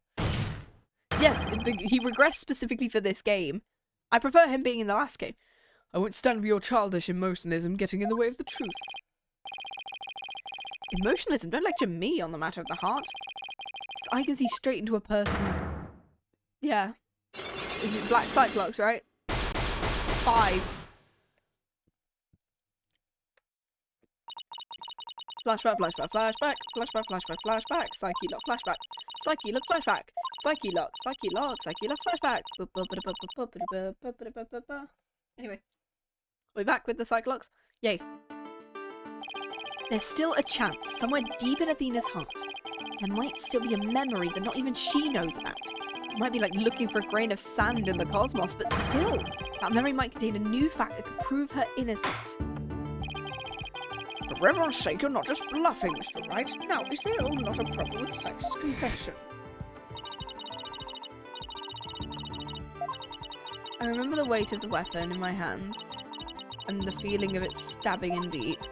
I remember the warmth of her blood as it flowed down the handle onto my fingers. There's definitely something wrong with her memory of the event. Wait, I'm gonna look at the... There's no blood on the handle. The victim's blood was only found on the blade. Yeah, there's no handle. There's no blood on the handle. There's a problem with her confession. Please prove it to the court. Yeah, the katana, because there is no blood on the handle. Take that! Isn't that the katana the defendant used to kill the victim, Mr. Wright? I respectfully and vehemently disagree, Your Honor. But I remember it. I remember holding the weapon. No, that's exactly my point. If blood really did get on your fingers while you were holding it, there should be blood on the handle. But please focus on the handle of this sword. There's not a trace of blood on it, and therefore, it is clearly a contradiction of the facts. You're right. Oh my! Objection! The defendant must have simply confused a portion of her memories. She mentioned it was hazy and we can't mull over every minor detail. But she also said there's no question I remember it. A fact we can't ignore. Why don't you explain what the contradiction with her memories means? Well, either she doesn't remember that sort of stuff, or she used a different weapon entirely. I won't say that Athena didn't stab anyone, but she said it herself. She remembers the feeling of committing the act. So maybe she used something else. Think, Phoenix, think. What could the contradiction with Athena's memories mean? The defendant used a different weapon. Miss Sykes said blood flowed down the handle, but the handle is spotless. So, doesn't it follow the defendant must have used a weapon other than the katana? What are you up to this time? Like a tiny knife. Or like a tiny blade. Like the one we've literally been... Literally. Does this have a... Also, what? Disease. 17 pearl as well. We've got a full set. Oh my god. This is it. This time I found just the thing to end Athena's nightmare for good. The weapon that took Dr. Sykes' life was the katana. That much is for sure. So if I can show a possibility Athena didn't use the katana, it can help me prove her innocent. A different weapon, you say? What weapon would that be? Right, of course he would ask that. I can see you're floundering, Mr. Wright. Did you speak without thinking again, as always? How does he do that? I can't back down. I did. Because it's so obvious, it doesn't require any thought. What did you say? Okay, so maybe there was an exaggeration, but there maybe has to be something. Was there some other bladed weapon in the robotics lab that day? Maybe there's something in one of the... Ah! That's the utility kit. That's what the... That's what the thingy is on the floor. It's the utility kit. And because we remember from last case that pretty much every single person has one of these, she could have just used her mother's blade. Wait a minute, there is something. There's a high probability that was in the lab. I don't have the particular weapon here in evidence right now, but I do have a piece of evidence just like it. Other than the katana... Ah, dang it. 87. Take that! It has a special thing if you roll 69 or 100. So 69, it just says nice, and 100, you get it. That's a murder weapon in the Clay Terran case. But it would have the blood flow down onto the handle. This is the knife that took Mr. Terran's life. There must have been a knife just like this. Phoenix, could I think for myself, please? Exactly. There must have been a knife just like this at the scene 7 years ago. Toolkits containing utility knives like this, ones are issued to Space Center employees, which we literally just said. And a robotics lab especially would naturally have one of these around, which we just said. Your animations are so slow, Miles. But besides the katana, no other bladed weapon was found at the site. It was in the investigation report, if you didn't know. Objection! Could have just hidden it. Of course I knew that, as he told me just now. And here's something else you already knew. There was a toolkit at the scene, but it didn't contain any blades. Here's a photo of its contents, because it could have been taken out. It could have used like a... Oh, look, wow. You're right, I don't see any kind of bladed tool. Wow, because there's one conveniently missing. And the thingy makes the logo. I know they say this a lot for Dual Destinies, but it's like removing so much difficulty. I get Ace Attorney isn't hard in the traditional sense, but it makes you think for minutes. Yeah, this game makes me not think at all. Yeah, like 4 and 6 make me think a bit more at least. If that's one thing where it just has over Dual Destinies, it's that it makes me actually think, because of the fact that I don't really know much of it. Therefore, there was no other bladed weapon in the room. You know, they could have just taken it. I disagree. This toolkit contained a knife. And what proof do you have of that? There's one fucking missing. Well, don't tell me your eye for art is failing you too, Edgeworth. And also the fact that one of them is conveniently missing. How is somebody watching out for your ocular health? Please proceed, Mr. Wright. I mean, he's not wearing his glasses at the moment. He took them off at the beginning of the trial. So no wonder he's visually impaired and he can't see things. How short-sighted are you? Notice the handles of these tools have a sort of design on them. I see they do. What significance they have?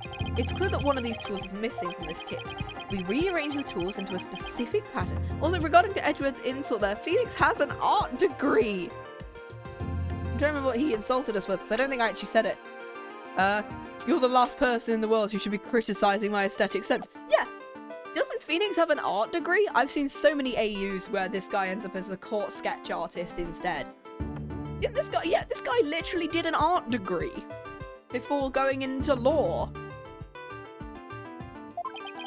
We might be able to tell which part of the overall... please tell me I'm not going to have to do this. Is this a theory your pitiful sense of aesthetics helped you come up with? Edgeworth, I have an art degree. Let it go.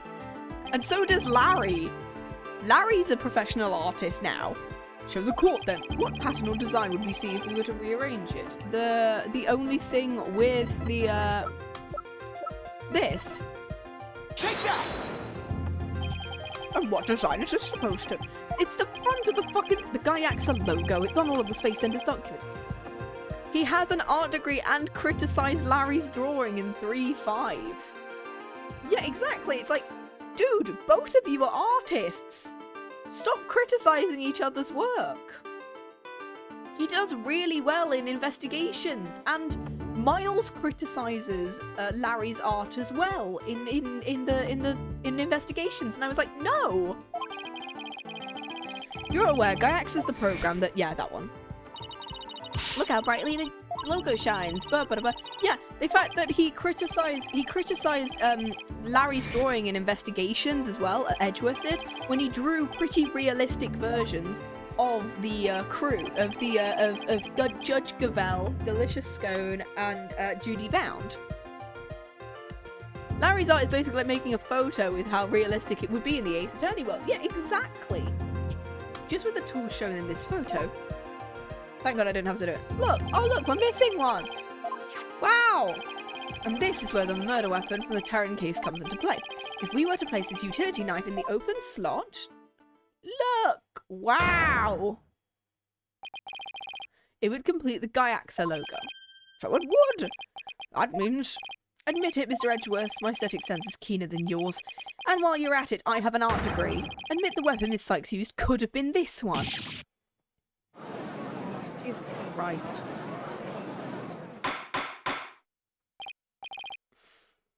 Order in the court. Miss Sykes confessed to whatever that was.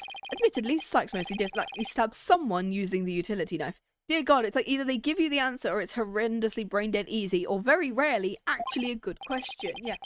The weapon used to kill Dr. Sykes was the katana. Therefore, the act of stabbing that Miss Sykes remembers couldn't be that of Dr. Sykes. That's... Very well, let's suppose for a minute Miss Sykes did use the utility knife. Tell me, how does that change anything? Come again? What if the katana was only being used as a decoy to conceal the murder weapon? What if the real weapon that took the victim's life was the utility knife? Don't be ridiculous. Or are you changing the premise of your entire argument? Yes. I'm merely offering a hypothetical, derived from your logic. After all, logic is my superpower. Sykes could have put blood on the katana to make it look like the murder weapon, and then concealed the knife on her personage until Blackquill carried her away. And thus clear up the contradiction between the memories and evidence. If in fact the murder weapon is a utility knife, then fate has dealt you a cruel hand. You've proven the knife's existence to the rest of us with your own logic. Prosecution is attempting to lead the court. Objection! You're the one attempting to lead the court, Mr. Wright. By forcing us to forget the facts of this case, need I remind you there were only 2 people in the lab at the time of the murder. And that defendant herself recalls stabbing someone with her own hands. No. It matters not whether the murder weapon was a katana or utility knife, as long as we know the victim and defendant were the only ones there. You cannot escape the fact it was Athena Sykes who killed her own mother. I don't believe it. Why does this keep happening?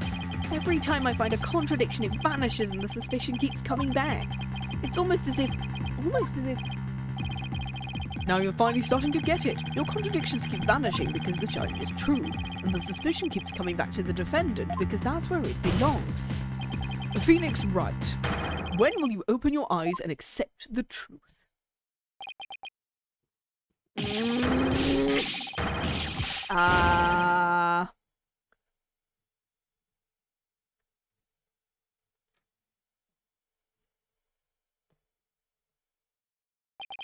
Oh, I don't want to believe it.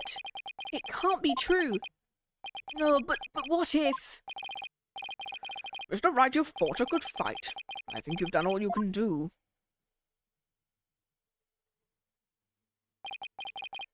Is giving up really the only option?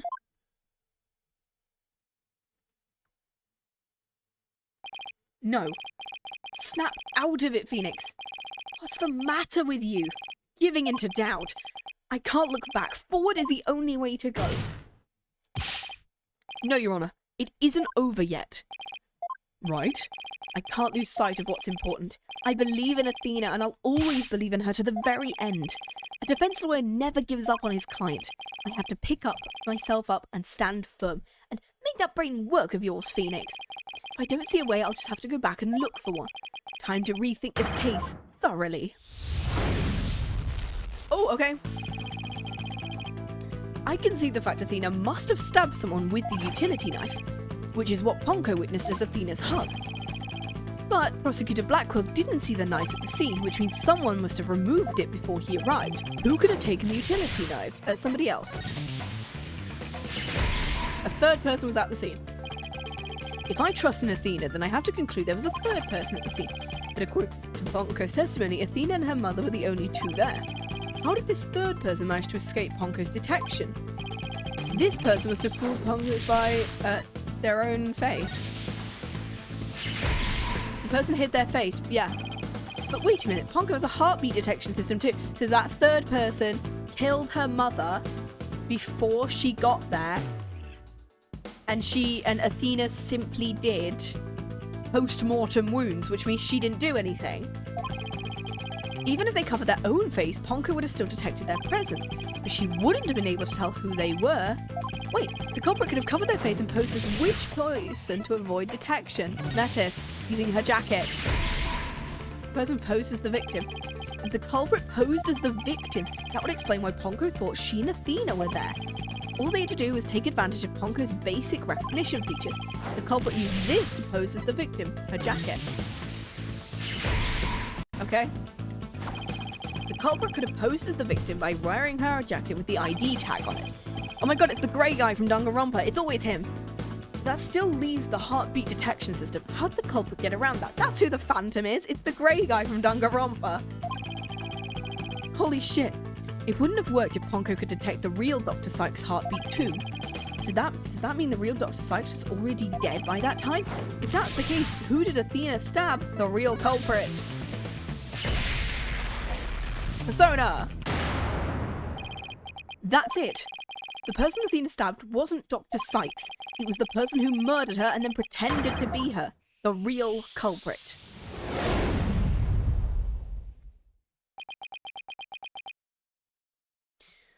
Now that Mr. Wright has finally finished thinking, now that Mr. Wright has finally finished thinking, let us bring this to a swift end. Please go with us your verdict, Your Honour, so we can move on to hostage negotiation. Well, absolutely right, Edgeworth. I hereby... Objection! So it is basically like Danganronpa, which they're just kind of standing there thinking, and everyone's like, are you okay? I love the idea that he is not vocalizing any of this.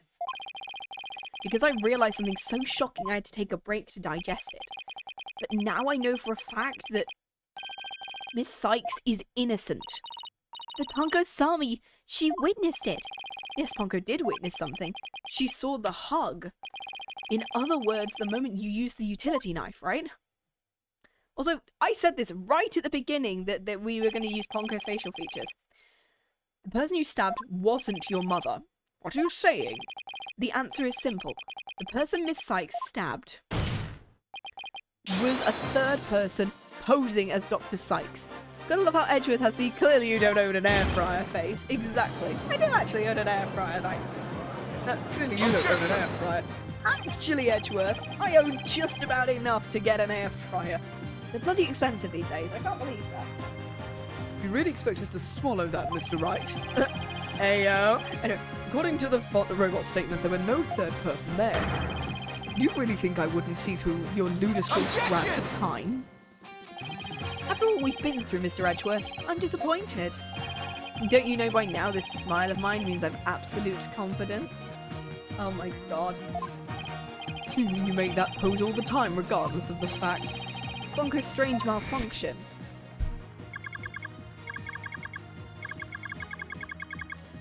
Yeah, this is a flashback. Yeah, I had mistaken Terran. And I said this literally at the beginning. Hey Captain, how you doing? We are on the final case of Dual Destinies.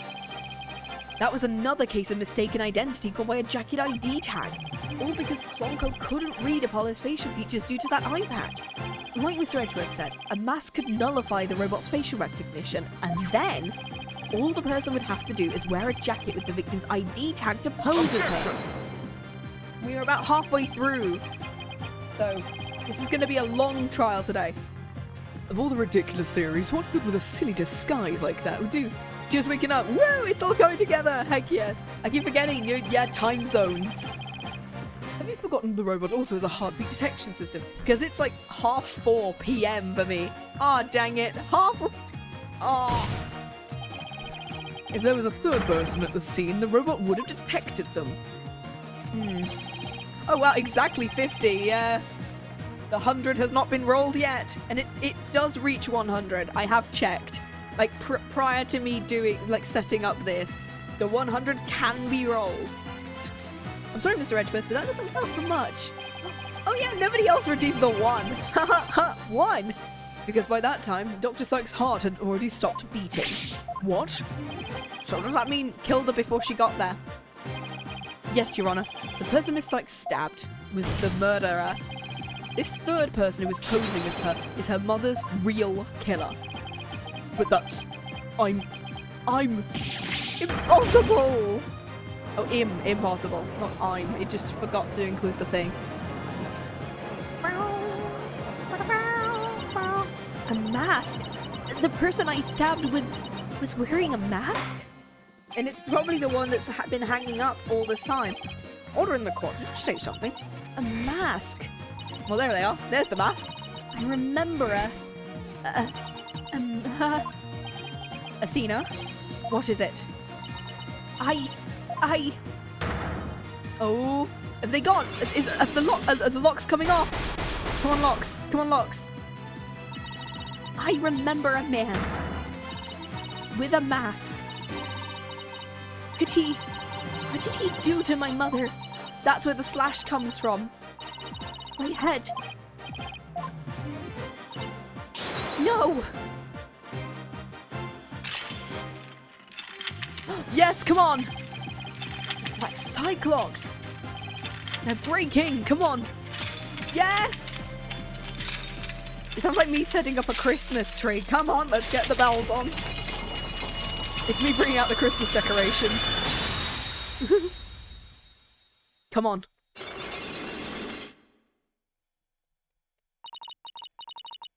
all coming back to me. Everything that happened the day my mother was murdered.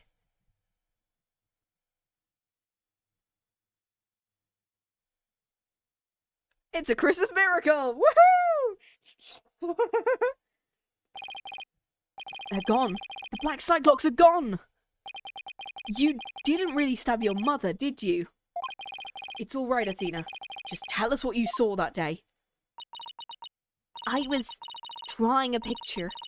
When I was done, I went to show it to my mom. I opened the door and then... It's all right. I'm right here. You're safe. I'm already seeing Christmas stuff around. It isn't even November. Yeah, I went to the shop the other day because I was looking for like Halloween stuff for an event. Because I'm going to like a Halloween event, and I was like, oh, I'll help decorate. I'll help like bring a couple of bats in, or I'll bring like a Halloween garland, and I'll bring in some sweets. There are so many Christmas things up, and I was like, why? Can't even get a bloody chocolate orange anymore because they've got expensive. She was on the floor, by the workbench, with the katana sticking out of her. There was a handkerchief over her face, and I knew it was her by her clothes. And there was a man there. A man? Hold it! Quiet, Your Honor. Go on, Athena. He tried to attack me. In a panic, I grabbed the knife that was there and... He dodged it first, so I only got his clothes. But I tried again. And this time you got him, didn't you? I did. I remember it clearly now. The knife went into the back of his hand. Then he kicked me, and I passed out. I wonder why a certain character wears gloves. Because you'll be able to see the scar if they took them off. That's why they always wear gloves. Not this character, a different character. When I came to, my mom wasn't moving. I had to do something. I had to fix her. I thought, so I asked Ponko to move her to the operating table. And so she tried repairing her mother. Aww. Something's wrong. I'm taking her apart to fix her. Athena was the masked man all along. Oh my god. She's the unhappy masked salesman. So that's why she said that. Hector, Benjamin, and now Athena. Oh my god. This week with masks. Jesus Christ, we're loving this week. Your Honor, as you can see, the defendant has sent us critical new testimony. A man was there before Miss Sykes arrived. A man who discovered the victim's face and put on the victim's jacket. This man is the real culprit. Miss Sykes, do you have any idea who this man was? He was covering... What part of covering his face didn't you get, dipshit? I'm afraid I don't. A few moments ago, Sykes mentioned a mask. Athena, can you tell us anything about it? Yeah. The mask. It was my mom's Japanese theater mask. I think it was the one hanging on the wall of the lab.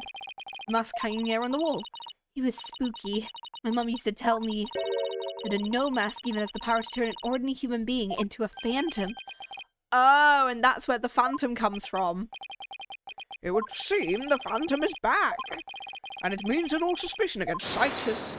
Hold it. Oh, who's this? Oh, hey, Aura. You see, this is precisely why I can't trust the court system. Japanese theatre in California? Yeah, apparently the excuse they give for this is that her mother is really into Japanese theatre, and hence why she has so many Japanese props, like the mask and the katana and the kimono. That's the excuse they give, that her mum's really into Japanese theatre. Athena Sykes, after seeing it in Japan or something like that. I won't accept any other verdict. Miss Blackquill, this is not good. A new suspect? Where's the proof this person ever existed? Who says it all just wasn't a dream in the little princess's groggy little head? She's right. We don't have any hard evidence of the masked man's existence. Objection! Thanks, Mr. Wright. I'll never be able to repay you for all you've done. But I am fine now, because I can say with certainty I didn't kill my mother. Athena, I'm glad for you. I retract my guilty statement from 5 minutes ago. More and more memories are coming back, so I'd like to say one more thing. Ponko came to the robotics lab at about 2 to recharge. We already know this. Athena came in and hugged Metis, and then Metis fell down. I see where you're going with this. If Mommy Metis was really the killer in disguise... Right, he must have come to the robotics lab before 2 p.m. Do I have anything here in the evidence that can help me find this person who came to the lab before 2 p.m? Is it this one? Oh, video showing the corridor to the crime scene at the time of the crime. What if we just rewind the video? Take that! This is Prosecutor Blackquill leaving the scene after the incident at 3. What I'm wondering is, does this video show anyone else passing by there before? I don't see anything in the investigation report. Looks like they didn't check. Really? 7 years and they didn't check? Just as I thought. We rewind the footage and go back to about 2 p.m. We should be able to see the true culprit leaving the scene. Very well, let's take a look. Let's see. There, please stop it right there. Oh look, bandaged hand. They didn't be kind. Rewind. Oh look, look at this. It's the guy we're conveniently looking for with the bandaged hand. Miss Sykes, do you remember this person? That's him, I'm sure of it. He's wearing my mother's jacket. But what I really want to see was her jacket. Yeah, this one. And that's why it's got a slash. Here's a slash I made with a utility knife. And I'm sure that knife is under the jacket somewhere. So then, everything Sykes said? Exactly. It proves Miss Sykes' memory was correct. Sykes killer arrived at the robotics lab before 2. He killed her and hid her face. Then he disguised himself with Sykes' jacket and the mask that was in the lab. The culprit probably knew beforehand Ponko charged up at 2 every day.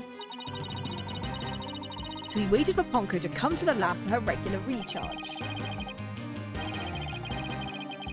Oh. By leaving Dr. Sykes' jacket on, the culprit tricked Ponko into thinking he was Dr. Sykes, thereby making it look like she was alive up until that point in time. All to disguise the real time of death.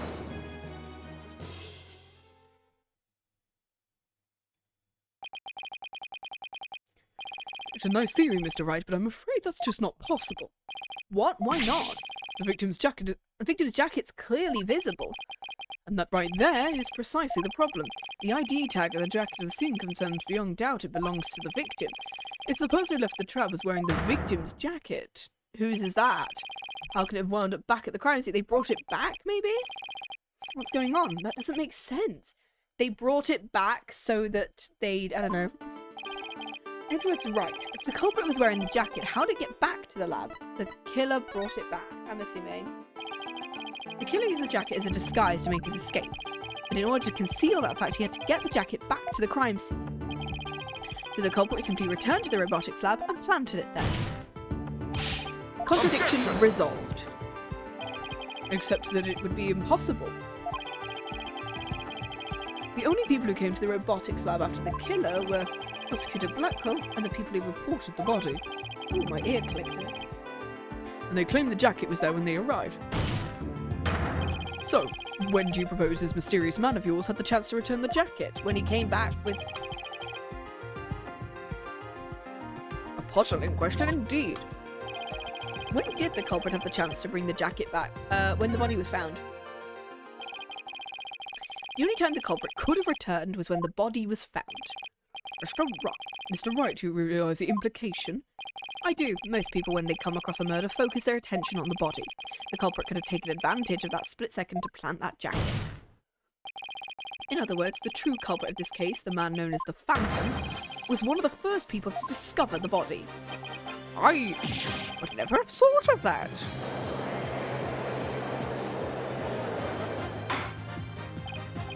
Order in the court. What is the meaning of this, Edgeworth?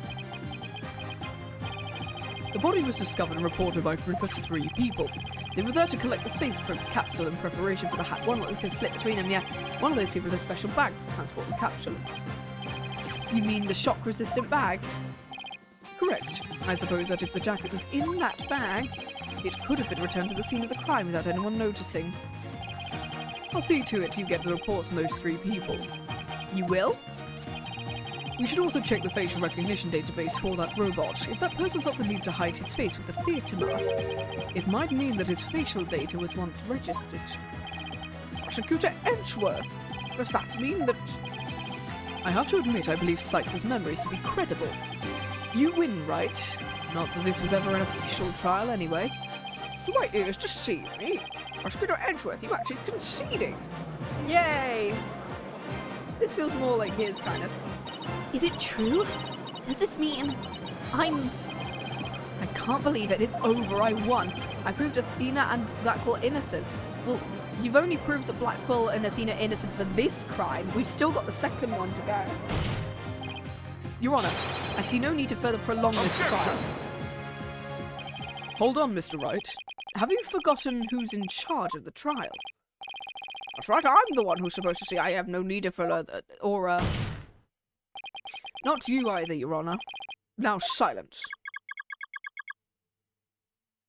Ooh, my ears are making a weird noise now. That's never happened before.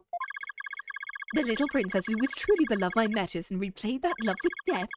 All those years hating Athena was the only thing that's kept me going. But what do I do now? Can anybody tell me? How am I supposed to go on? Well, hate the Phantom, then. How unlike you, Aura.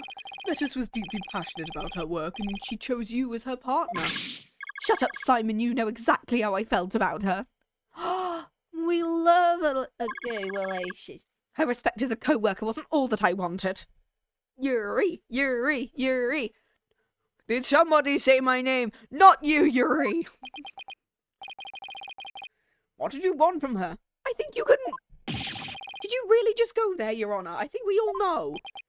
Aura, there's something I've wanted to say if you will lend me an ear. I have here in my possession a lead on who Metis's murderer is. You do? Right. You asked me about the identity of the Phantom of 7 years past. Why do you think the episode title is called this?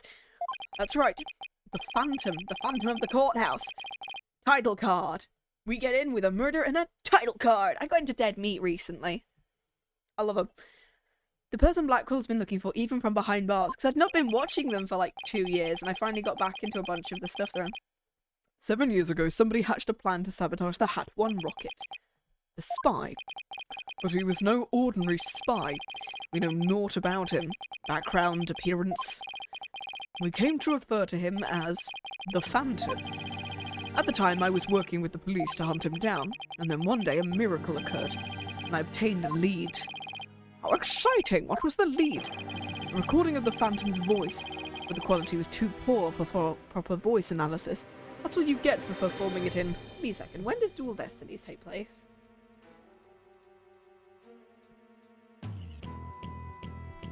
Give me a second. No. 2020! The murder took place in 2020, which is terrifying. No wonder they were all cooped up in the robotics lab. They were like, well, shit, COVID. I'd hoped Aura's co-worker was a scientist who could analyze human emotions. I asked her to evaluate the recording using analytical psychology. No wonder Athena was always in the house. She had COVID to worry about. And that scientist was Dr. Sykes. The spy's greatest fear is to have his true identity discovered. In addition to Hat 1, Sykes' results in the recording were among his targets.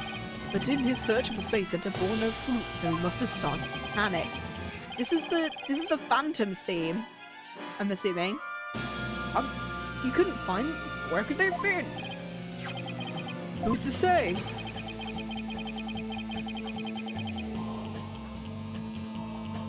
Gonna mention this leitmotif. Whose character's leitmotif are we hearing now? Just gonna hear you with that one. With that little guitar sting. Whose leitmotif did we get there? Have fun with that. I bet he's never let that out of his sight all those years. How in the world did you smuggle them into prison? Whose character leitmotif did we just hear? Oh, that's a fun thing That's a fun thing I discovered when I used to study music. You can immediately tell who the villain is in a movie, TV show, or game purely when you start hearing that character's theme play in a really bad light. It's why I learned who the villain was pretty much immediately with the King's Man. Because the King's Man has kind of a twist villain of like, oh, who could this faceless guy be? And then we go through all of these people of who it could possibly be. And then I'm like, you're the only one with cello in your theme, and you're the only one with this specific type of harp. I know you're gonna be the villain immediately. What's more, my partner is especially talented at that sort of thing. Yes!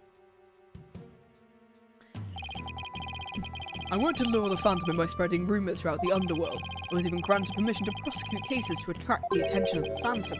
Just try to retrieve your identity, you bloody butcher. Became my torch. What about the results Dr. Sykes drew up for you? Was there any useful information?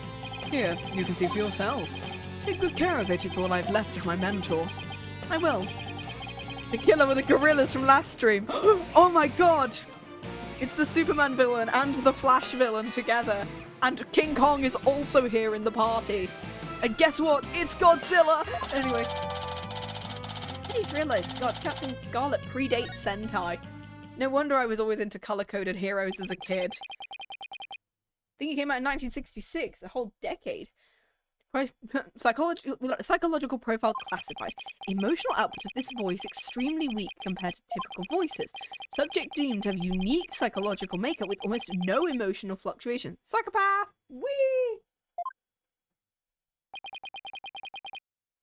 No emotional fluctuation, huh? A spy who experiences no emotions, nor sadness, nor anger, and naturally no fear. He's the very definition of a phantom, a monster with no heart, don't you see? Even Wonder Woman has a gorilla villain. That's how many gorillas they have. Oh my god, so many gorillas. You just see it and a gorilla bursts into the courtroom. No, no, case 2, this isn't your time. Please stop. He bursts in with his Ninetales mask, the other guy in a bird, and there's a third wrestler. It's the gorilla. Anyway, I love how this is just gonna be I feel like there needs to be just like, I need to make a video. So, well, imagine if Aquaman had a gorilla. It's just a gorilla with a snorkel and flippers. I need to make like an animated just alert of just gorilla popping in, like surprise gorilla.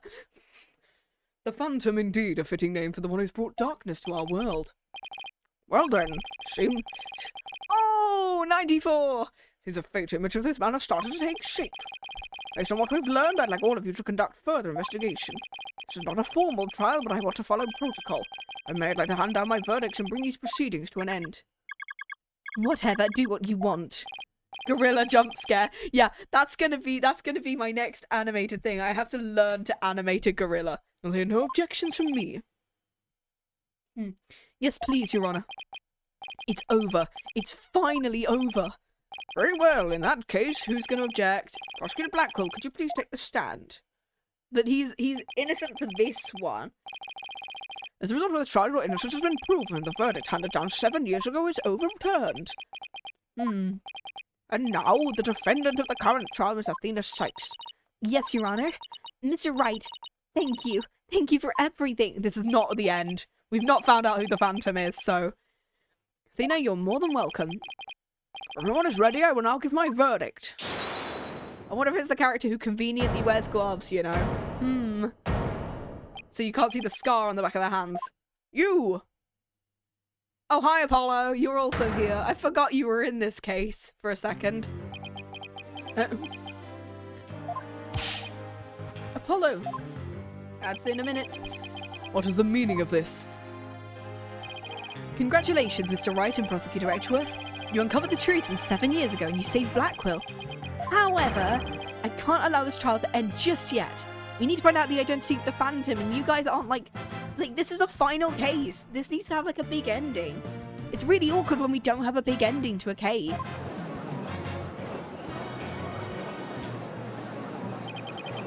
We'll see how long the trial goes on. It might be like another 2 hours, I think, which will take me to like 6 o'clock. Not bad, actually, if it does. Well, at like 6, 7 o'clock. Turns out, this case might not take as long as we think. Because even like when I was looking at when they do the walkthroughs, they use it on like mostly like the auto control like, the auto character things. So, it makes sense, because I progress through them faster than the auto thing does. Because I speak faster than it writes it out sometimes. I wouldn't be surprised if I get it done in, like, 5-6 hours.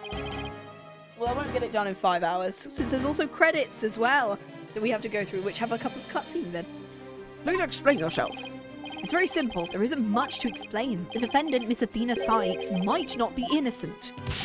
What are you talking about? The case from 7 years ago has been settled. I'm not talking about the past. I'm talking about the present case. Yeah, we still need to do... This is like the fourth case in the last game, in which we're solving 2 cases at once. It's still not clear who killed Clay Terran. But Apollo, why would you...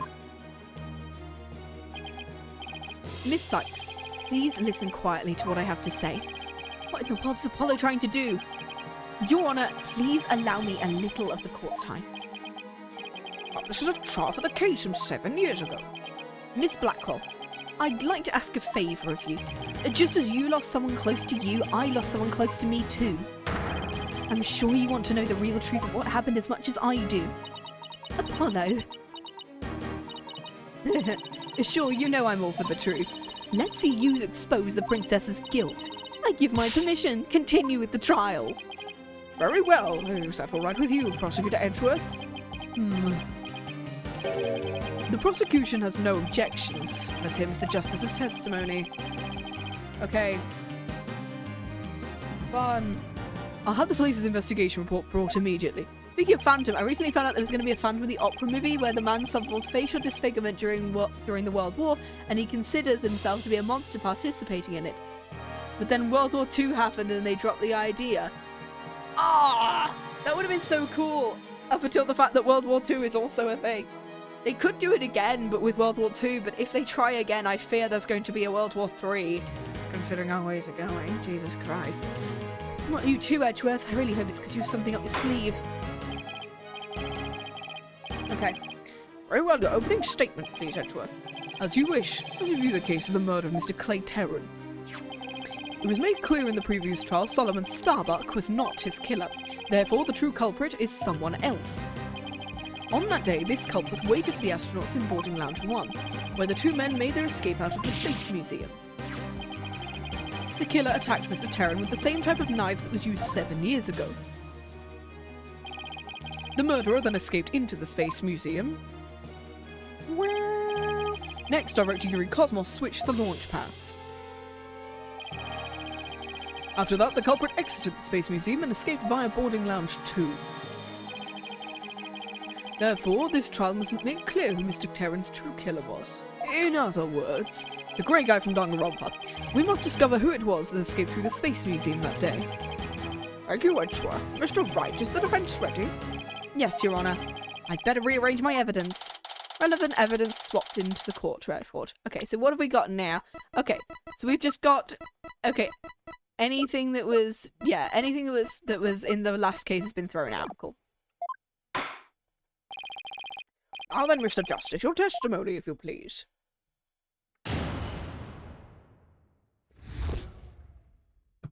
So I'm gonna put ice in my coffee, because then it's naturally cold. I suspected Miss Sykes of the murder of Clay Terran. My growing suspicions were confirmed when this incriminating evidence presented itself. In addition, she's the only one who could have utilised the launchpad switch to escape. That is why I wish to indict Miss Sykes on the charge of murder. I don't know whether it's... I mean, I don't know whether it's pronounced differently in British than it is in American. I don't know. There's a couple of words like that. Order in the court. Mr. Justice, you realise you're charging your own co-worker with murder, don't you? Yes, Your Honour. Because that is the conclusion my investigation has led me to. But Apollo, why? How could you suspect me too? Mr. Wright, your cross-examination, please. I don't get it. Just what did you find out over the past few days to make you think this? I feel like this is going to be one where you have to, like, press all the time to find out what happens.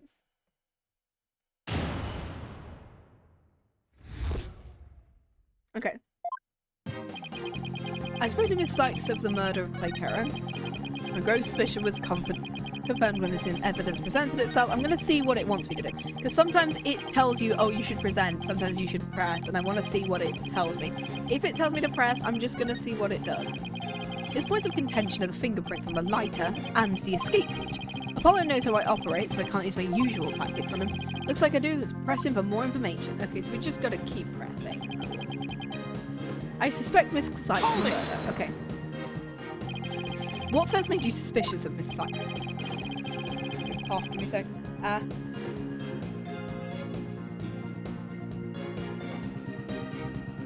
Akabi. We love Lego.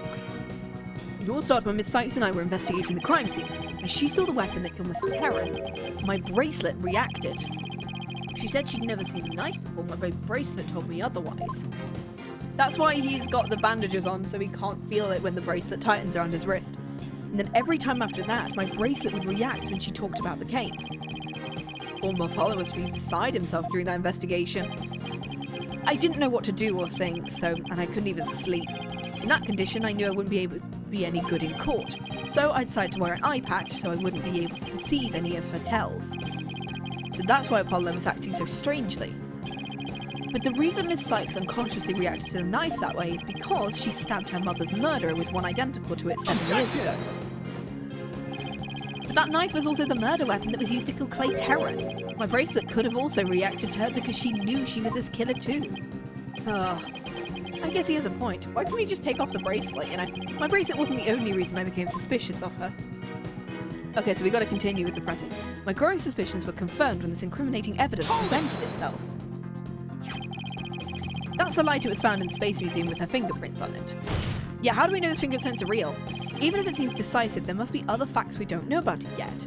Yeah, we don't know if they are truly her fingerprints because of the fact that, number one, somebody could have just lifted her fingerprints when she was unconscious. Well, the Phantom probably did that. Either A, lifted her fingerprints while she was unconscious, or 2, they fucked up something else. Like, those aren't her fingerprints entirely and somebody's just completely lying about it. Or, like, the system got it wrong. Anyway. Or, like, the entire evidence is fake. Like, the lighter itself is not real. And they just kind of, like, recreated it to go, oh, no, she's the killer, guys. Even if it seems decisive, there must be other facts we don't know about it. That's so, go ahead and prove it. Look, honestly, I don't want to believe it's true either.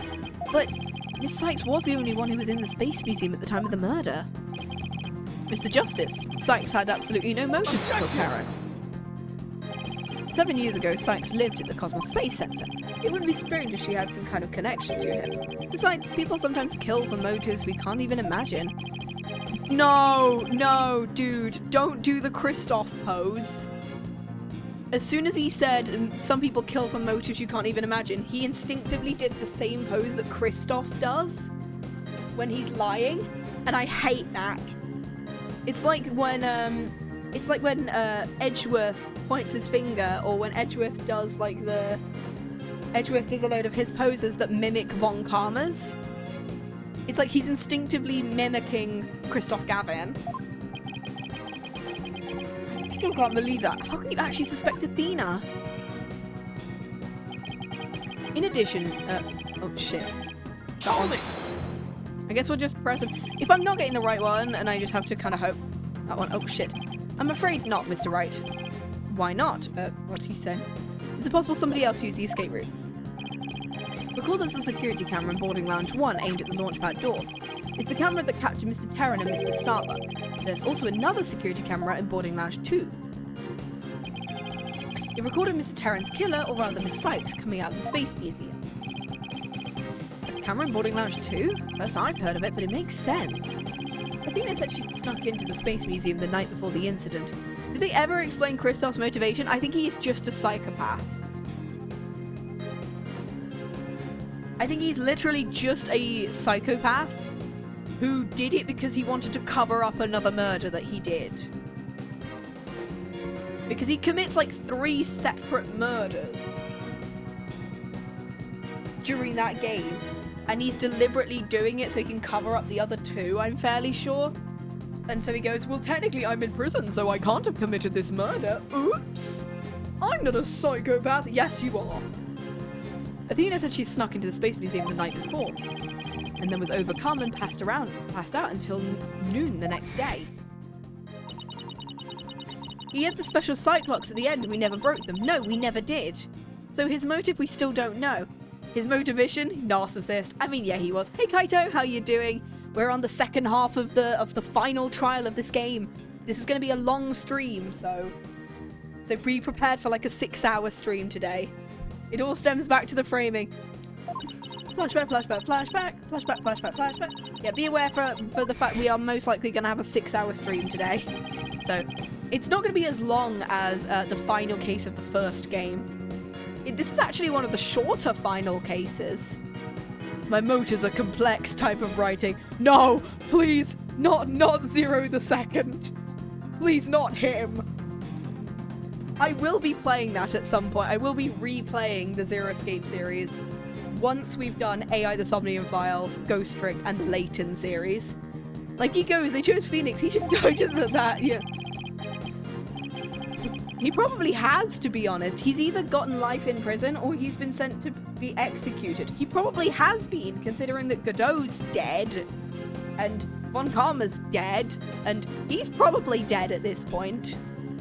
And that's what made Apollo suspect her even more, but wait a minute. In that case, it most likely recorded the true culprit as well. That's a negative on that one too, Mr. Wright. Also, I can't wait to replay the Zero Escape series because I can't wait to cringe at the time that every time one character flirts with another character, I can't wait to cringe at that. Every single time and going, please don't do that.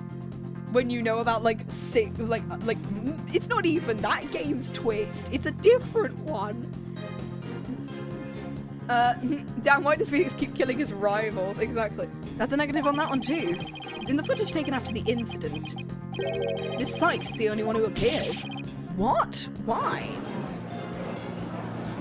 I know how the killer escapes, and it's such a stupid way of doing it. Order in the court. It can't be, but if it is, then it's incredibly incriminating.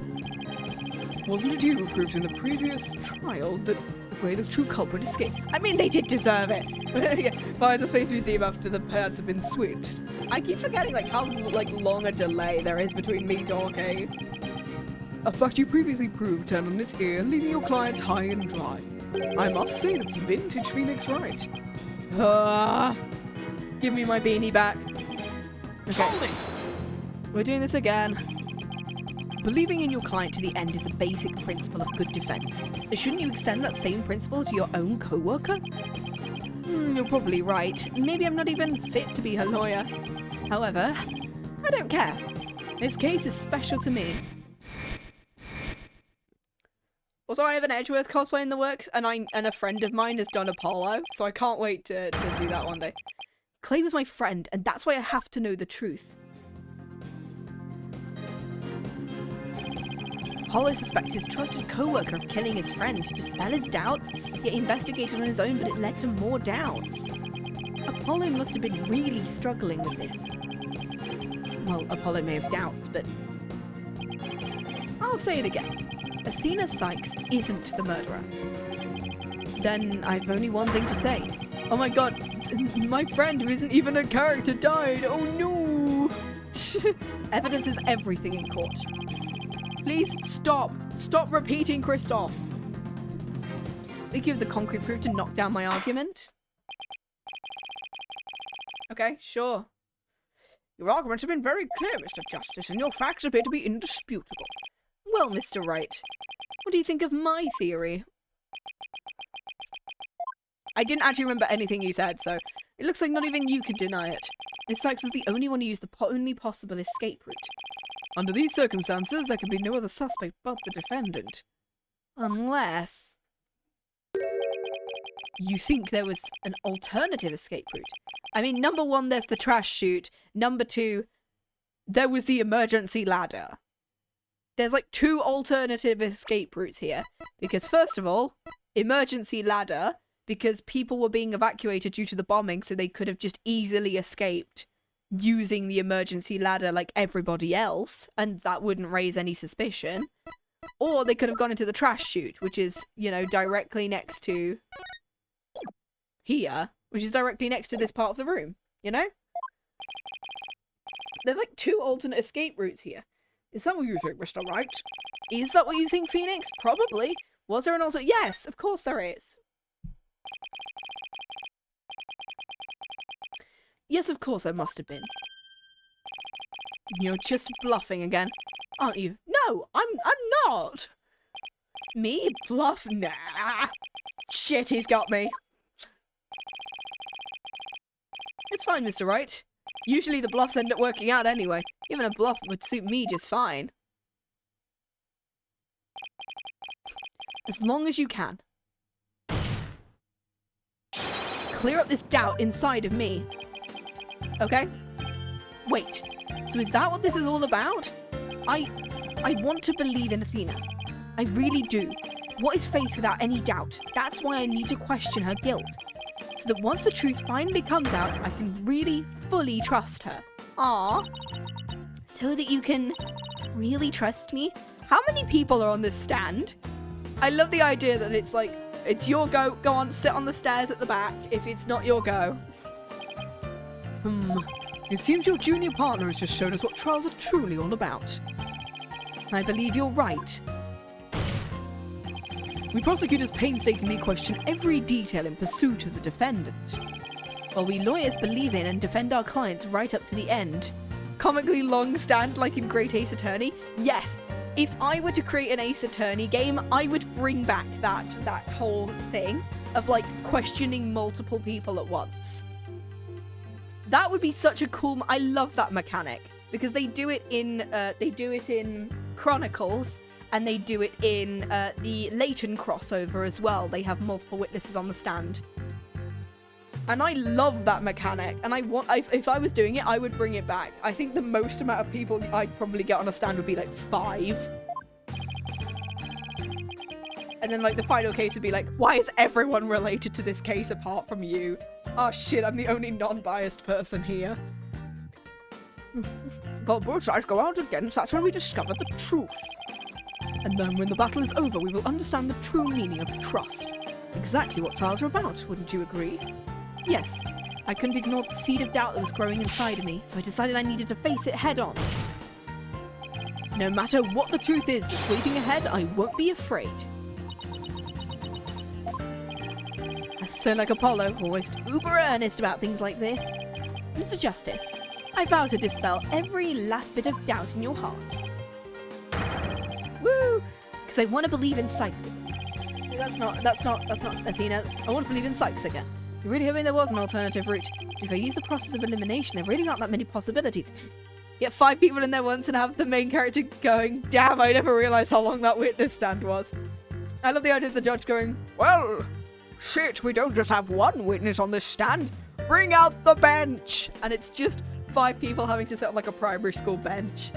If you don't know what those are, basically, in the UK, we have like the bench privilege, which is, we have 2 schools, primary and secondary. Primary is like up to the age of, like between the ages of 5 and 11. Once you get to that final year of primary, like ages 10 and 11, you get to sit on the benches at the back instead of sitting on the floor. That's what a bench privilege is. Director Cosmos was at the southern exit, leaving only the control room and the corridor to the Space Museum. Which door could a culprit have escaped through? Come on, Mr. Wright. Where do you think this culprit escaped to? There, I guess. The Space Museum corridor, right?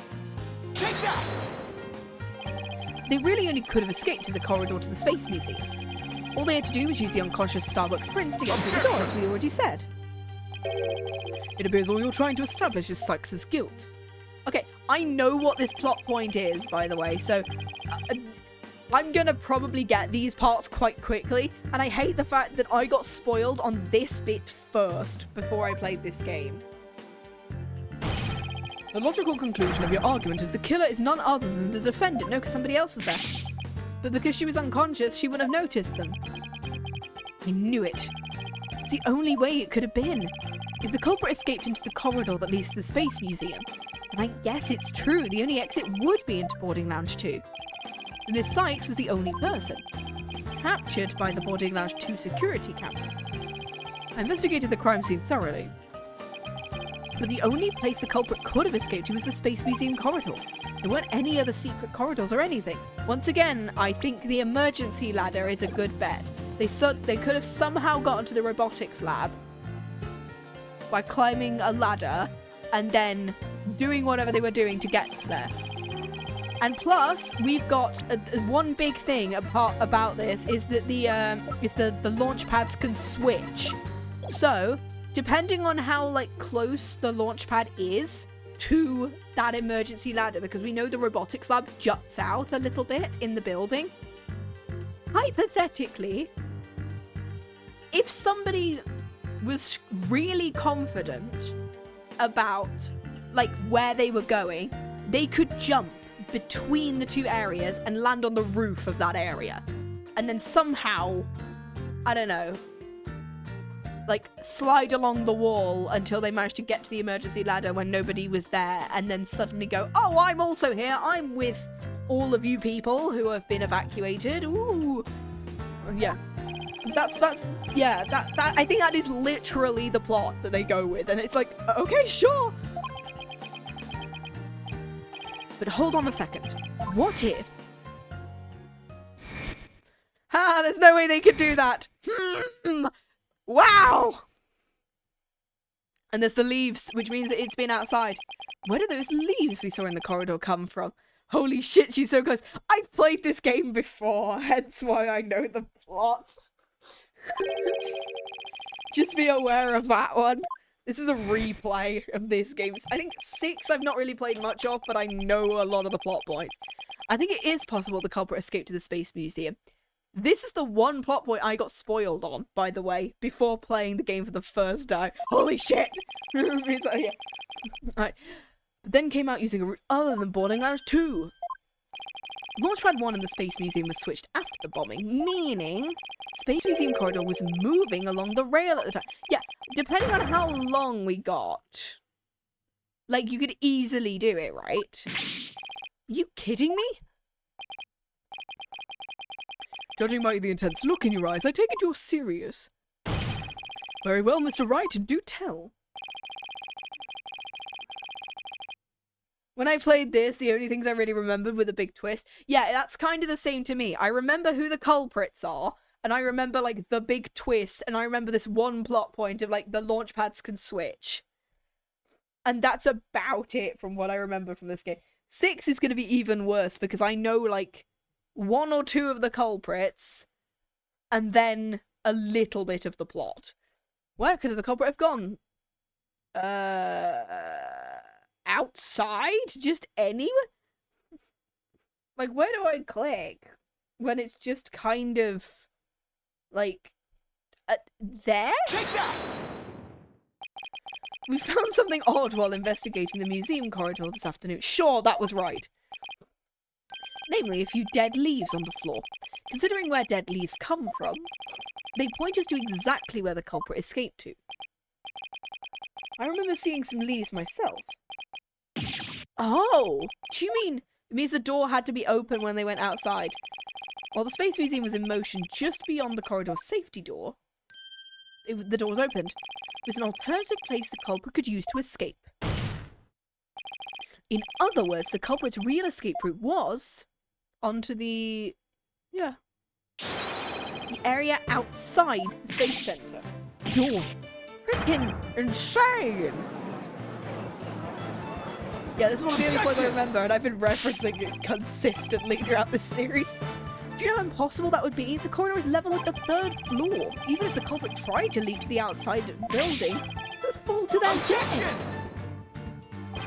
Ordinarily, yeah. But after the bombing incident, the culprit could make use of a certain item, the emergency ladders. And what item was it? Alright, this is what the culprit used to leap to the outside wall of the main building, the emergency ladders. Take that!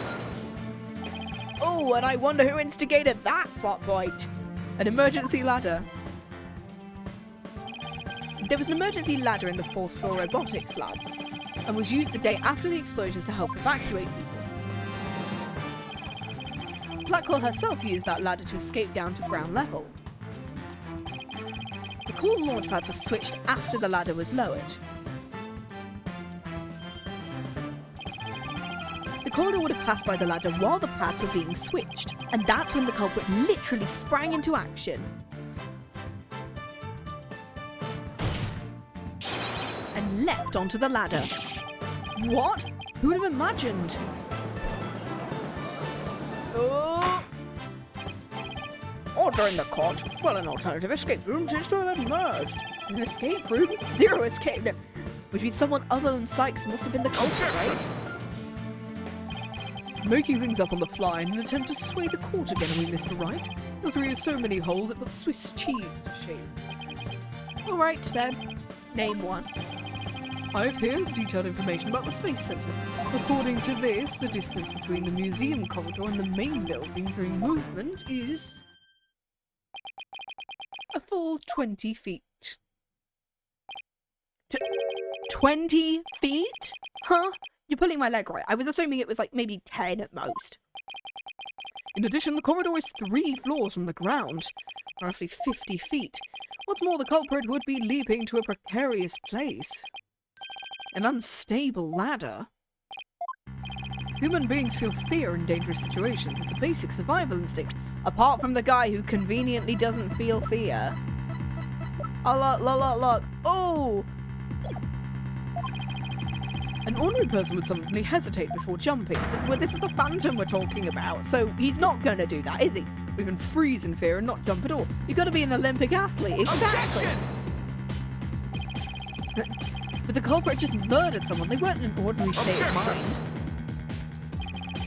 Nevertheless, why would they have taken that kind of risk? They could have waited for the switch to be complete and escaped to boarding lounge 2. Objection! Okay. Because there was a security camera in boarding lounge 2. The culprit knew they would be recorded if they left the space museum that way. In that case, the culprit could have hidden in the museum until things settled down, and then blended in with the other people after the museum was opened. That's a good point, actually. Would you claim that, despite all this, the culprit took a 20-foot death-defying leap, and all in the brief moment the corridor and ladder passed by each other?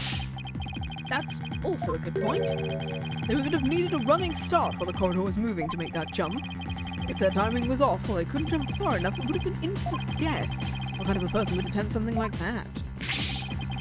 Stop bringing up good points, Edgeworth. This true culprit of yours is nothing but a figment of your imagination. Why do you always have to point out every flaw? Mr. Edgeworth's right. That does sound pretty insane. The culprit would have to be someone who feels no fear, like a stuntman or something. But everyone feels fear on some level, apart from the guy who conveniently doesn't. Wait a minute. I've got it this time. I can prove there is someone who could have used this alternative escape route. Can you now? This proves the possibility of a person who could have used this alternate escape route, the psych profile. Take that! A figment, wouldn't you say? A phantom? Insert Danny Phantom things like, yes! His backstory is really fucked up, though. Danny's, I mean, there's a certain person's very interesting psych profile. The subject doesn't experience feelings like normal people do. In other words, this person doesn't feel happiness, sadness, or fear. Doesn't feel fear? Right? You can't be serious. Without the constraint of fear, he could easily do what an ordinary person couldn't. Just as you or I could do a broad jump on the ground without the slightest fear. He could have done the same. This subject could make a 20-foot leap, 50 feet in the air. He would choose this extreme way of escaping without hesitation. You're saying that to a person without fear, the alternative route would be quicker and eliminate the chance they'd be spotted? That's definitely pretty extreme, Mr. Wright. Or such a person there at the scene? Yes. The Phantom, that mysterious shadowy figure who keeps popping up. Once again, whose leitmotif are we hearing? Oh dear. The Phantom, again. I knew the Phantom was there behind the scenes of the Space Center bombing, but I wasn't sure if he was connected to the murder of Clay Terran as well. However, now it's all clear. The Phantom is the one who not only bombed the Space Center, but also killed Mr. Terran. What? What?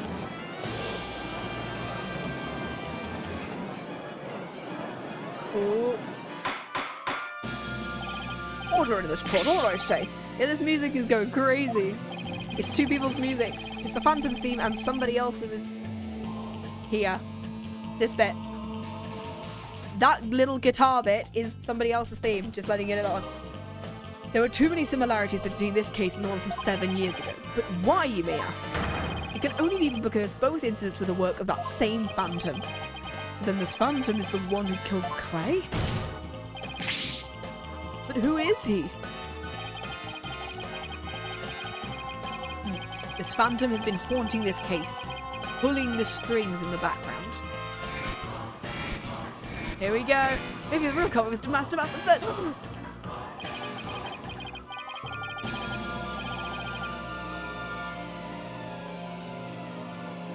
Who could this international spy be? Right, this escape route must have been a part of the Phantom's plan from the start. As was tricking Director Cosmos into switching the launch pads. The bomb on the second floor was meant to make the elevators and stairs unusable. That's why he gave advance warning and planted the bombs when he did. I think you're right. But it doesn't explain this one last thing. So I lowered my emergency ladder like the detective leading the evacuation told me to. Such a pain. Why couldn't I have used the ladders in the other rooms? The robotics lab wasn't the only room with an emergency ladder. He couldn't have made that leap unless he was certain which one it would be. Oh, so you mean the Phantom must be someone who knew that particular ladder was going to be used? That's right.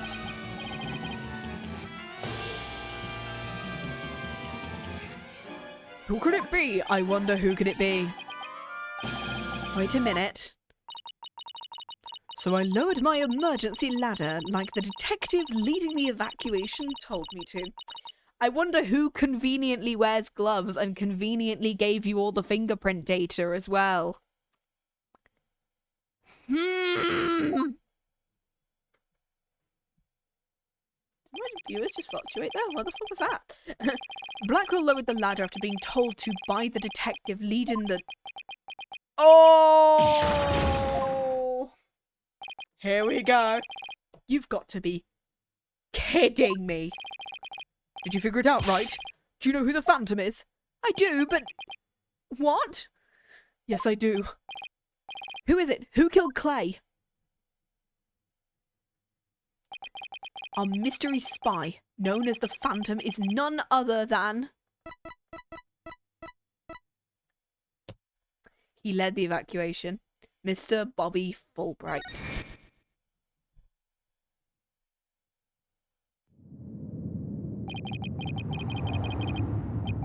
After the explosions, a member of the staff crossed paths with a certain detective. I was on duty on the 4th floor. It was quite the madhouse, I tell you. What sucks is we never... Yeah, because he's dead before the entire series takes place. Holy shit, my obsession with Captain Scarlet really is working out for this character. As for the detective who was leading the evacuation from the 4th floor, he had a very specific objective in mind. So I lowered my... Yeah, you've repeated this one again.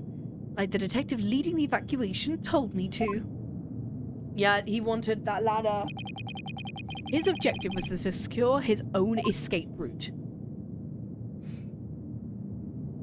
We lowered an emergency ladder from a 4th floor window and escaped that way. Spectrum is green! Yes! Yes! Somebody else who knows what this thing is. SIG!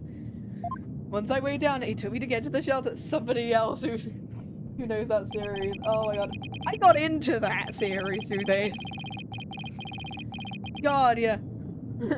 Yes. Well, not for this guy, clearly. This is a detective you all know. He's even the lead detective on the current case. He appears to be a very emotional man, but his psych profile says he's without emotion. Take that! We've never once used the therapy thing on him either. We've never once used it on him. Hi, how you doing? What are you saying? I mean, the Phantom is Detective Bobby Fulbright? We were all taken in by his fake persona. Persona! Bang! Detective Fulbright's real identity is the Phantom and always has been. We're finally getting our pursuit. Order in the court, how could this be? That's easy, Your Honor. Detective Fulbright was leading the 4th floor evacuation. Our first clue is that he made no attempt to have any other ladder put to use. The ladder in the robotics lab is the only one he ordered to be lowered. The second is that he directed everybody to the basement shelter via this ladder. Verily, it was all part of a plan to create an escape route. After Detective Fulbright saw to it, the ladder was lowered from the robotics lab. F for Fulbright. He went to the lounge where he killed Clay Terran and escaped into the Space Museum. The museum started moving slowly, so we waited for the right time. Got a running start. And just as the corridor was passing the ladder, he leaped onto it. I don't believe it. That addle-patter detective did all of that? Was it really him? I mean, all this time I thought he was pretending to be a dumbass this entire time. I'm Bobby Fulbright. I'm definitely not the killer of this entire show. Ha! Ha! I'm also here. Injustice. And his concern for Simon was also one big act? I swore to inform Prosecutor Blackquill. Haha! I'm definitely not the killer, guys. And he also gave us that evidence, and he gave us the fingerprint data, and he... Haha! Injustice! Yeah. That monster called Clay, he had me fooled. Come to think of it, he's the one who brought the bloodstained lighter to court. The scumbag even made me turn on Athena. How did I fall for that? This is why he replaced Emma for this game. Yeah, I understand why, because she comes back in the next one, I'm fairly sure. So this is why we get a new detective for this game. For him to have wormed his way into the police department, well, the original Fulbright did. Slams emergency meeting button. This guy is a killer, guys! Imposter! Clone! Replicant! Pick your poison! Your Honor, the defense demands to question Detective Bobby Fulbright. He's the imposter we caught inventing in the space corridor. Exactly. Oh my god, we did. I agree we need to hear from him right away. Court will take a short recess and Fulbright will take the stand. Please tell me this is not another to be continued. Is it? Is it? Okay, good. Before we question Fulbright, however, I'm going to quickly BRB because I need to get more drinks because I've exhausted all of my coffee. Thanks so much, Mr. Wright. It wasn't for everything you did. I... Don't thank me yet. We still have an uphill battle to fight. You got it, boss. We need music. We need music yet. Apollo! Ugh. Well, this is awkward. Athena, can you do me a favor? Unwrap my bandages, please. Could you... punch me, please? Yes! Where's Pearl when you need her? Pearl just punches him straight in the knees. What? Why do I do that? Because I should have believed in you. I let the seed of doubt inside me get the best of me. I'm really sorry that I didn't trow. Don't be such a dope. I was really touched by what you did. What are you talking about? Flashback, flashback, flashback, flashback, flashback, flashback. So I need to question her guilt. Wow. Okay, there we go. Right.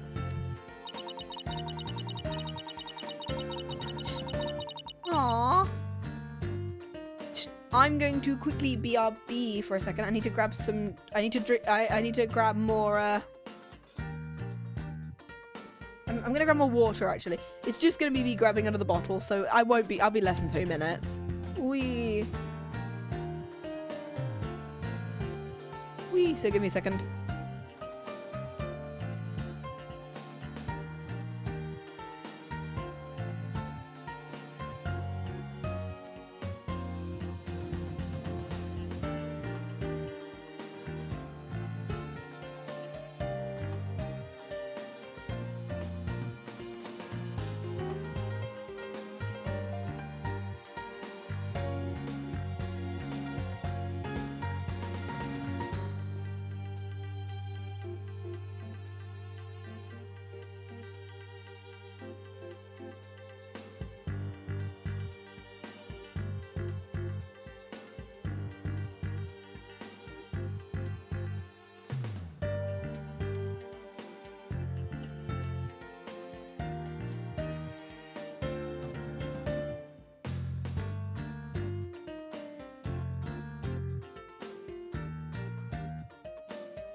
Okay, there we go. I'm back. Got some more water. You can hear it. Ugh. Because I don't know how long the final section is. It might be an hour. It might be 2. We'll find out. All right, let's do it. You took the time and effort to genuinely think about who I am and what I'm made of. After all that, how could I punch a true friend like that, Apollo? You know, she'll be slapping him a second ago, though. Thanks, Athena. And thanks for waking me up to reality again. I guess I know now who to call if I ever get sleepy and good. Ghostbusters! Wait, no. Shit, that's Maya. Looks like you have some promising young people working under you. This is Edgeworth, right? Yeah. Edgeworth. Well, I've got to get back to Kay. I think, after all, I've got to get back to Kay. She keeps stealing things from my office again, and I need to stop her from doing that. I've gotten her into the Steel Samurai series, and now she's trying to steal all of my memorabilia, so... But she has learned how to investigate, and she wants to do detective work, so good for her. I think they're pretty great myself. I have some very great news. Blackquill has surrendered, and the hostages have been set free. Trucy and all the others? Thank God! Miss Blackquill said she had something she really needed to do, so I granted her special permission to do what she must. I wonder what that is. She walks up to the courtroom and decks Fulbright in the face. I'm here now. Blackquill, how the fuck did you get here? I didn't come to apologize, if that's what you're thinking. My actions are what allowed the truth of what happened 7 years ago to come to light. But I did come because I had something to say to all of you. Go fuck yourself. Leaves. Mythora! She'd better not be here to complain about something. Miss Blackquill, I want to apologize to you. The fact that you couldn't trust the court system is our fault. Yes, it's true the courts are filled with incompetent idiots, but still... I suppose I could let you handle the rest of this case for me. Mythora, does that mean you're starting to trust the system again? No, of course not. Be quiet, hunk of junk. It's just, well, I wouldn't mind if you were the ones who took Metis's killer down. Leave it to us. We'll get him. So I guess that means she's starting to trust us, at least. Alright. Simon, I'm so glad both of you and the princess were cleared of all suspicion. And it's all thanks to me and my robots. You'd better be grateful. I never imagined you'd go that far. Why, though you always were extreme, but I don't recall ever requesting your help. As closed as ever, I see. and now you've been released, I guess it's my turn to go live in the slammer. Live in the slammer. I hope you're not the prosecutor for my trial. You'd probably give me the death penalty. You know me all too well. I guess love can take on a variety of expressions, including stunted in their case. But I truly was about to be executed tomorrow, though because of you it looks like I won't be crossing the sticks just yet. You have my heartfelt thanks, Aura. I'm sorry I caused you so much anguish. Simon. Aw. I'm so glad, Simon. So very glad to hear you say that. Aura? All right, that's enough of that. A bailiff, take me to the detention centre. And be gentle. I love my little robot. What Miss Blackquill did was inexcusable, but it's clear she did it out of love for her brother. I still can't wrap my head around Detective Fulbright being the Phantom. I can't believe he killed Clay. Right. And murdered my mentor, which brought great distress upon little Athena at the time. Chief Prosecutor. Yes? I would ask a favour. Would you allow me to stand at the prosecutor's bench for this trial? I wish to claim the Phantom's head by my own hand. That was my plan all along, after all. It's highly unconventional for a man of my position to stand in court anymore. Sir? I wish we got to see older Eustace. I'd love to see him, like, actually be a competent prosecutor who's genuinely, like, because of the fact that he's not, like, under his father anymore, he genuinely listens to people and he's not, like, such an asshole anymore. And I love the fact that he would actively go somewhere and search super thoroughly just to help someone. You know? Let him have a personality back. Aw, dang it. Please take the prosecutor's bench in your official capacity and uncover the truth by your own hand. I'm much obliged. Yay! He's getting his cuffs off! The day to part with these has come at last. Chief Prosecutor, could you? Fun game of Justice, appeal to the truth. Yay! Gib. Yay! They're gone. You can finally see my shirt. How long have I waited? Maybe it's the sense of freedom. But even the air seems fresher, the light brighter. And I will relish slashing that blackguard Fulbright to shreds without mercy. Yes! Get him! I don't have to be able to read his heart to see how happy he is. I'm so glad. But I won't cry just yet. After all, we still got a trial to finish. It's okay to cry, Athena. I promise. Prosecutor Blackquill? Mr. Wright? Please avenge Clay's death. What are you talking about? You're coming to the defense's bench with me. I am? I can't expect Athena to assist me. She's the defendant. That leaves you, Apollo. We can finally use your bullshit power now. You sure you want me? Don't you want me? Da da da da da da da da da da da need it. Don't you want me? Sorry. I took a leave of absence and everything. Well, our office is pretty short-handed, and you're all I've got, so... Thank you, Mr. Wright. Apollo? Athena? I can say it with all my heart now. I believe in your complete innocence. And now we're gonna prove it to the world.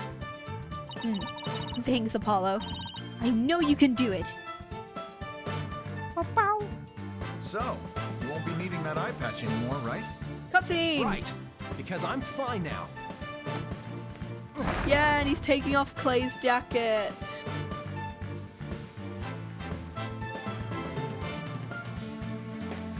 Yes!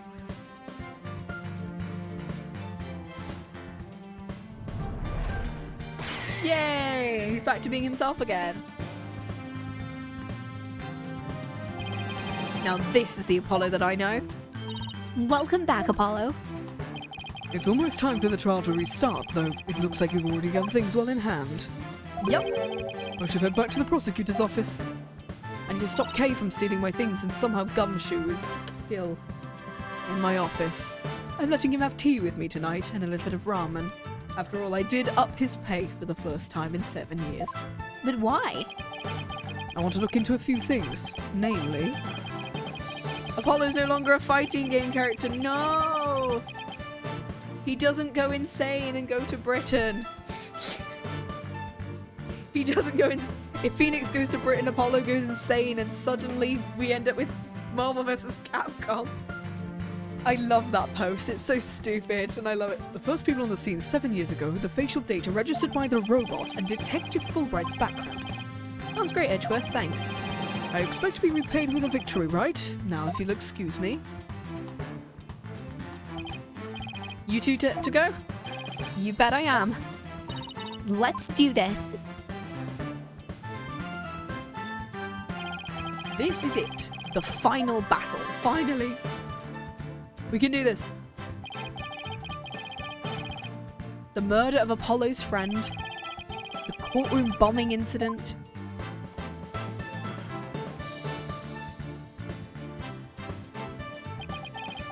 And the case that ushered in the dark age of the law 7 years ago. Destiny has called us to bring the one responsible for it to justice today. Destiny? Ain't she French? Anyway. En français, s'il vous plaît, oui. Oui, oui. Courtroom number 4. Let's do it. I see you, your eye is okay. Oh, yeah, it's for an aesthetic reason, sorry. Really? The defense is ready, Your Honor. The prosecution has never been more ready. You know, this is the first time we've been at the defense bench together since I debuted. Oh my god, Apollo's a VTuber? Congratulations, Apollo! Now you mention it, although back then you were more loud than you were reliable. You've really come a long way since then, Apollo. You've grown a lot. And there have been some hiccups, but I guess I've done pretty well. He's still got that ego of his, though. It's awkward because I voiced the two characters basically the same. Prosecutor Blackquill, with the 7-year mistake now resolved, you can finally take your rightful place.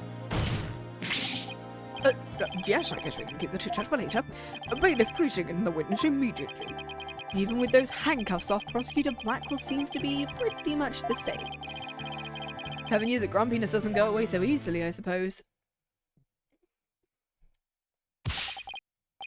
Bobby Fulbright here. I heard I was needed on the stand, so here I am. Detective Fulbright, do you know why you've been called to give testimony? Yep, because there's only one reason why I'd be called. And that is because it's time for justice. In justice we trust. Objection! Shut the fuck up, man. You can't fool us with that act anymore. Your justice is nothing but lies. What? You questioning the integrity of my sense of justice? Is that where the stab wound is on his hand? Is that where the stab wound is on his hand? Because he always wears gloves and you can see it when he tightens his fist? I mean, sure, sometimes I make mistakes, but hey. He's acting exactly the same as always. Tell me about it. He must be feeling awfully confident.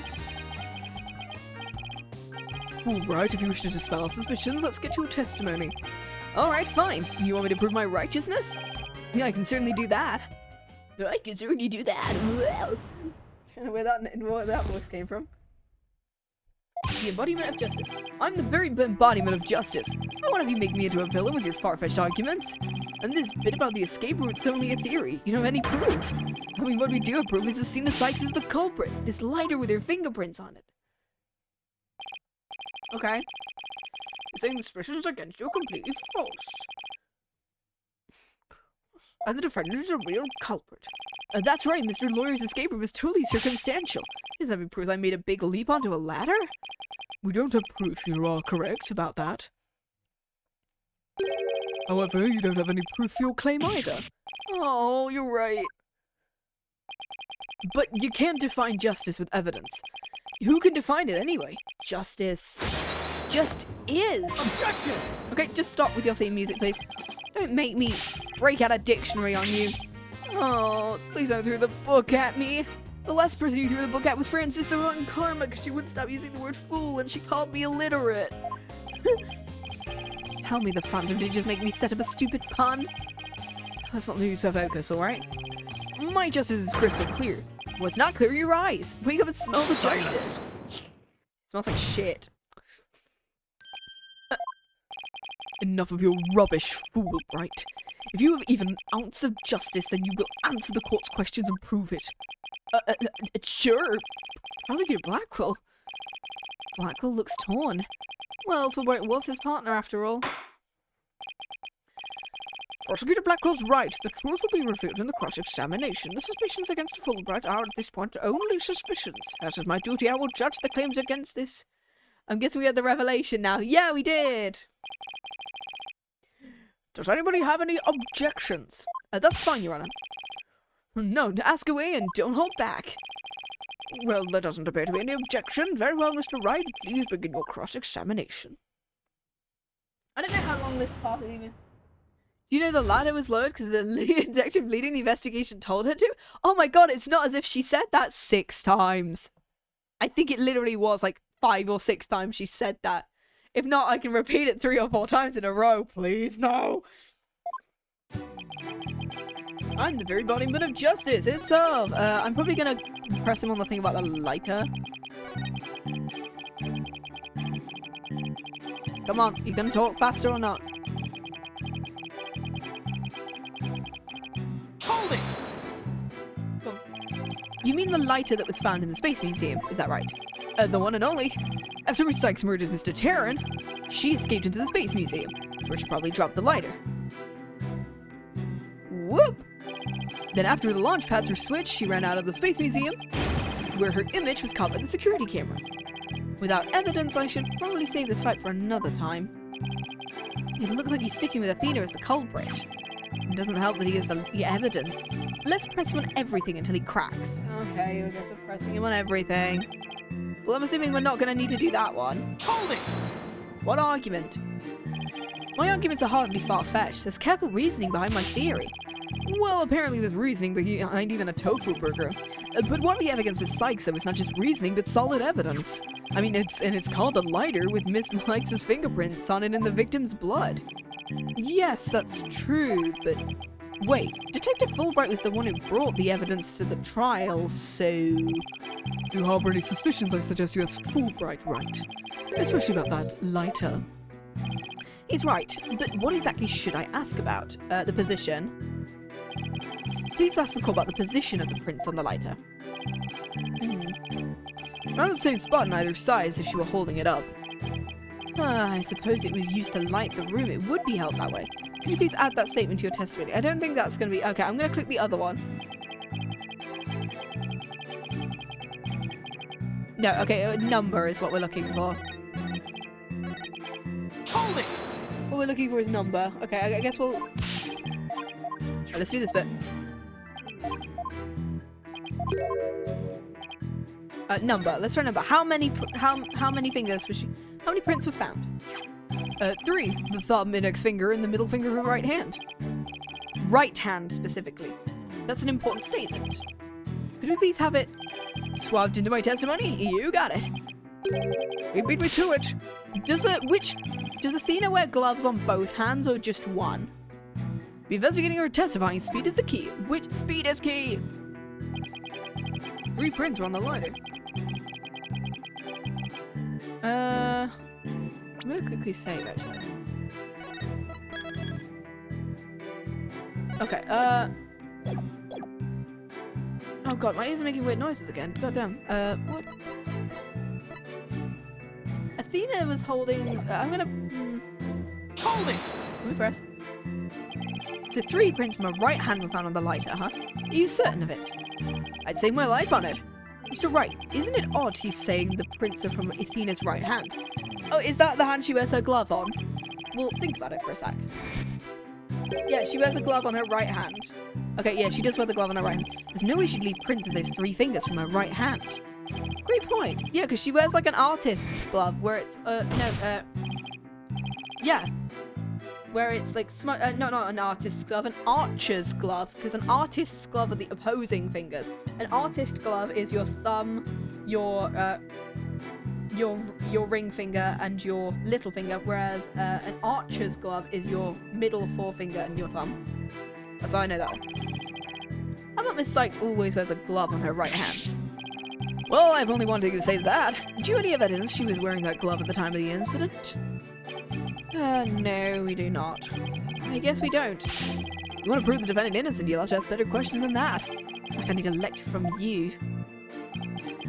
Okay, should I try asking you about something else? No, let's press on. And then we present something. Okay, so I'm assuming we need to present something on that one. This statement that was added, I'm not sure if it's relevant or not. At least he seems willing to answer our questions. Let's keep asking about different things and see if we can uncover an inconsistency. Detective Fulbright is a tougher adversary than I thought. Okay, so yeah, we're looking at, I think it is the last one we want. What do we have that we can present? Utility knife. What would indicate that it's either A, not Athena, or B, that they're not holding it with that hand? I mean, Clay's right hand is open here, by the way. Was it this one? Not that one. Oh! Or a statement. The perp held a lighter with an earth emblem in their left hand. Left hand, not right. Objection! You say the prints were from a right hand, is that correct? That's right, very clear prints. But that just doesn't add up. Huh? What doesn't add up? According to Miss Blackquill, who saw the culprit herself, this person held the lighter in their left hand. Oh? So here's the dilemma before us. Why the prints on the lighter from a right hand instead of a left? Ooh. Also, if he was holding it, he'd be wearing gloves anyway. Doesn't make sense. Your Honor, this lighter can hardly be called incriminating evidence. The witness claims don't even hold water.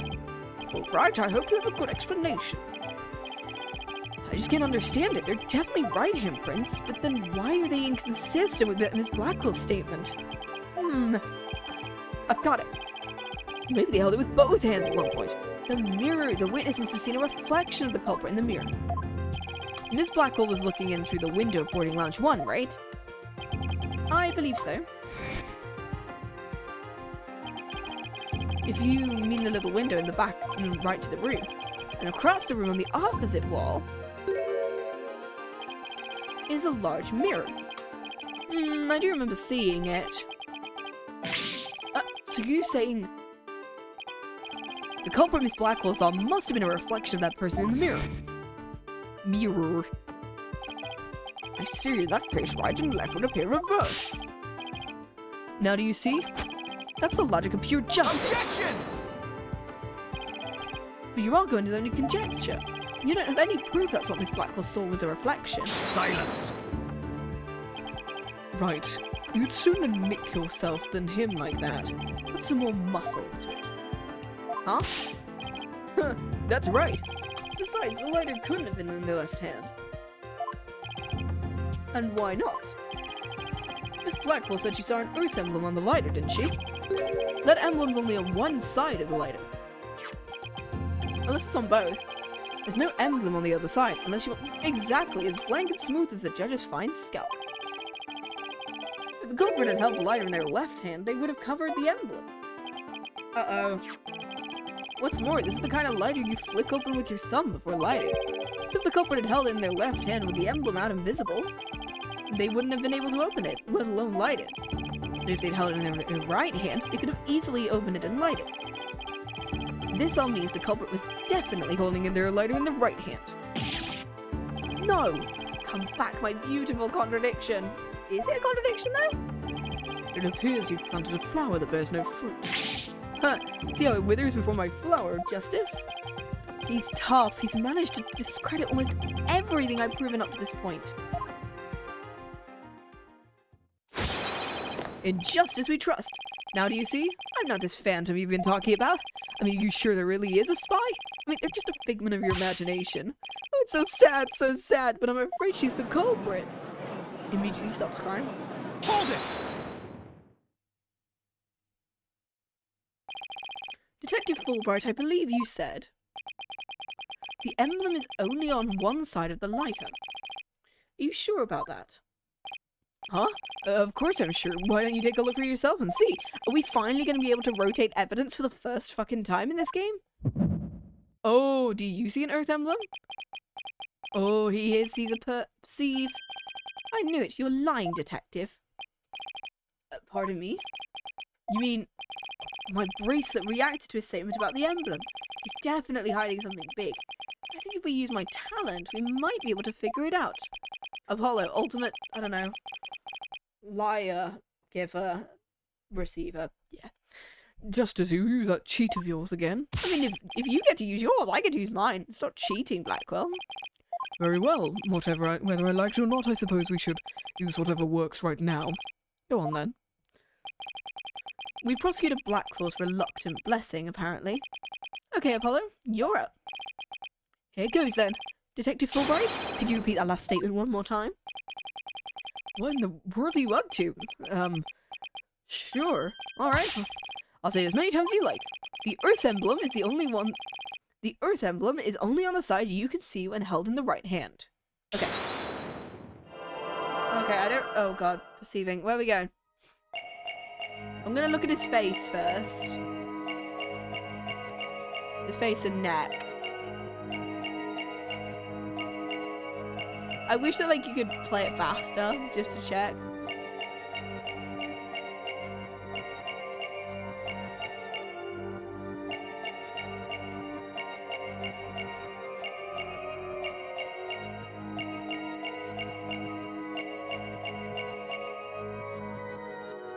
It's not his face. Is it his chest, or is... like, does his tie tighten or something? Does his tie tighten? Let's have a look.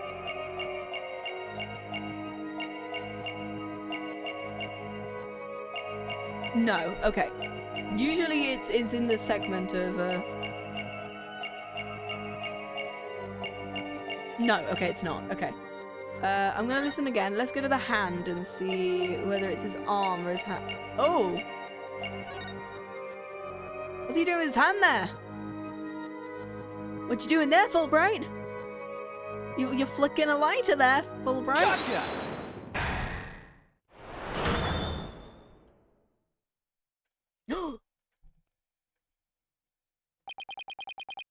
Detective Fulbright, you might not be aware of it yourself, but wherever you say the phrase, the Earth emblem, your left thumb moves.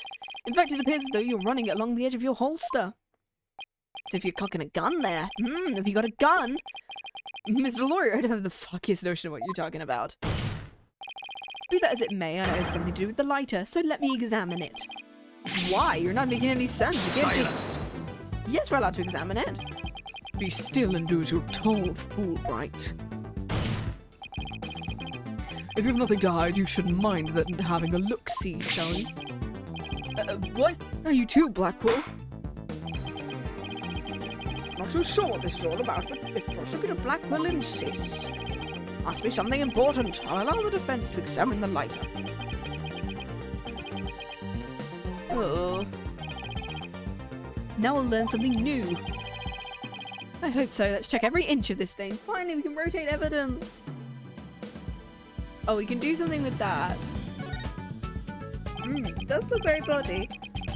The back is covered in blood. Did you notice anything funny about the bloodstain? It suddenly breaks off really unnaturally. Supposedly, the lighter was held with the right hand so the emblem was visible. If so, the print should be around the emblem and on the lid where you open it. You're right, there's definitely something off here. Okay, and then the other thing we can check is this. Looks like a tennis ball and not a moon. This is the Earth emblem Detective Fulbright was talking about. See anything noteworthy? Huh? Hey, look at this. The emblem's some kind of button. It's the 10 caliber gun from last case. It's the 10 caliber gun from last case. Ooh. A handle? Trigger?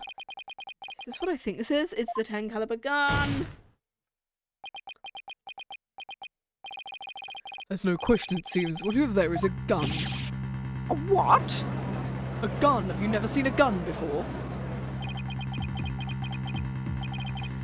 A gun. That's it. Your Honor, please recall this morning's trial where Director Cosmos was on the stand. The bullet hit the oxygen tank was extremely small, maybe a 10 caliber. That little compact gun probably takes bullets of that caliber. Looks like this is the gun that was fired at the scene. I'm flabbergasted. The lighter was a gun. When Detective Fulbright would touch his holster, whenever he mentioned the Earth emblem, he must have subconsciously thought about the secret behind the lighter. In other words, he knew it was a gun from the very beginning.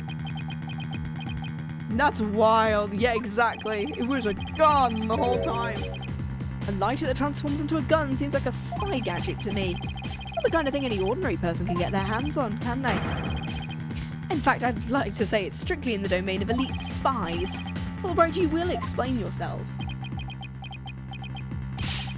Huh. And there's nothing for me to explain. I didn't know the lighter could transform. I mean, it was found in the Space Museum and then I brought it straight in. Maybe you have time to check it out. Objection! You sure? Whenever you mentioned the Earth emblem, you touched your holster. You subconsciously did that because you knew it was a gun. Accuse me all you want, but where's your proof? Do you have any evidence I knew the lighter was a gun? Can you prove it? Oh my god. Not exactly, but... And whose prints are on it? Miss Sykes' prints. I prove she's the culprit who fired the gun at the scene, but are we sure they're her prints? You could just, you know... You gave us a print list, so... You're kind of fucking yourself over there. You're the detectives, why? Are you guys really trying to prove your client innocent or what? The lighter goes, Henshin! Yeah, it's a gun! It pains you to do this now where we are. I have to make the following assertions coming from the prosecution side. He has got the Zets fit with that like thing around his, what's it called? He's got the thing around his the black thing, shoulder braces thing. The person who fired the gun. Once again, the Yamaha keyboard sound effect that I literally presented fucking Wednesday. The person who fired the gun at Director Cosmos in the lounge after the incident was the grey guy from Danganronpa. And the person Mr. Blackquill saw on the lighter. And the person who murdered Mr. Terran. And the person who bombed the Space Center. Are the defendant Athena Sykes. The prints on the lighter decisive proof. You put them there. Now do you see, a man on the side of justice couldn't possibly be the culprit. I think this sums up Miss Sykes' part in the whole affair. Evidence certainly seems to point to the guilt of the defendant. Do you have anything to say, Blackquill? Evidence is everything in court, therefore Fulbright's claims stand firm. But, no, because Blackwell's not even saying anything, he's just responding to Fulbright going, oh, yeah. Calm down, Apollo, he's just saying that because he has to as the prosecutor. Mr. Lawyer, our job is to pursue criminals in the name of justice. Oh, I love it. Scam phone call. Yay, my favorite. Oh my god. Yes! Speaking of Henshin, there's a Kamen Rider anime this season. Yes, it's the Thingy Wants to Be a Kamen Rider. I need to watch that soon. I'm also hopefully going to be watching Kamen Rider Kiva at some point, which is the one with vampires in it. And that's the only thing I know about it. And my friend's trying to introduce me to that on Halloween. So hooray. Mr. Lawyer, our job is to pursue criminals in the name of justice. You shouldn't cast suspicion on people based on something dubious as a habit. In fact, you have a bad habit of showing up in court with an awful case of bedhead. I watched the first episode, the animation goes crazy. Yes, oh my god, I've got to watch that at some point. Alongside there's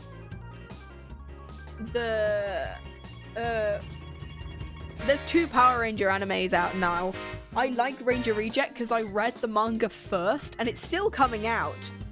So I can't wait to see what they do with season 2 and the whole, like, holy shit, that's the plot? Wow! Says the man who wears sunglasses at night. It's proof you want, it's proof you'll get. Oh my god, Dispatch! That's a game that came out recently. I'll prove the lighter is not Miss Sykes, but yours. Sounds like you've hit on something, Apollo. It's just, if the prints on the lighter are basis for accusing Athena, I think we should reconsider the credibility of the evidence. Yeah, because he gave us the evidence of the prints. You mean this liner might be forged evidence? Yes, I do. It could be part of Fulbright's bigger plot. Did he do anything out of the ordinary while I was off on my own? He gave us a list of prints. I can think of a few things. Flashback, flashback, flashback, flashback, flashback. I think the reason why I'm actually doing faster than the walkthrough at the moment is because of the fact that I'm just skipping all of the flashbacks. Yeah, he gave us the print data. I'm literally pointing at it. It's the print data. I don't think I will beat the walkthrough thing of like 5 hours. God, no. It's 5 hours now and we haven't finished it. There's got to be something off about this piece of evidence. Naruto moment. Come on, let's go. The owner of the prints. It's got to be that one because if we think the prints aren't Athena's, we need to prove whose they were. And if there's somebody else's prints, we need to think how were they lifted. They definitely matched her print data, but is the print data correct? But what about the data itself? Did we not literally say this in last case that the print data was wrong? Detective Fulbright, you were the one who provided us with the lighter and print data. Isn't that correct? Yeah, what about it? 700 plus flashbacks in 200 episodes, yes. Oh god, so many flashbacks. You say Sykes' prints match the print data. But I have to wonder, was the data you used official? Oh. Mr. Wright, you're suggesting the evidence has been fabricated? I guess there's only one way to find out. Let's re-examine the prints, shall we? Using the official, sanctioned print data of the people in this case. What? You dare insult the epitome of justice and integrity? There's no need for such antics. Silence! Your Honor. Oh yes, I lend my voice to the defense's request.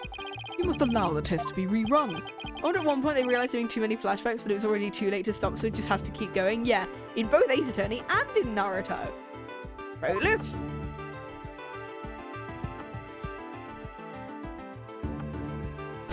Oh. Art place the official data is here. And the results? BRB? Heck yeah, go BRB. It's just the defense claims. The prints on the lighter do not belong to the defendant. What? The fingerprints actually belong to the victim, Mr. Clay Terran, And because of the fact his glove is off, they lifted the prints from Clay. Ooh. Lighter updated in the court record. Whee! Those were Clay's fingerprints on the lighter. I see. Come to think of it, wasn't it you, Fulbright, who collected the victim's prints? I personally removed his glove. Yes, it is. Oh. When you took Bluesky's fingerprints, you could have easily planted his prints on the lighter with his blood. Yeah, you could have. After which you wiped the blood off of his hand. By your own admission, you were also the one who compiled the phony print data, or to put the blame on Miss Sykes.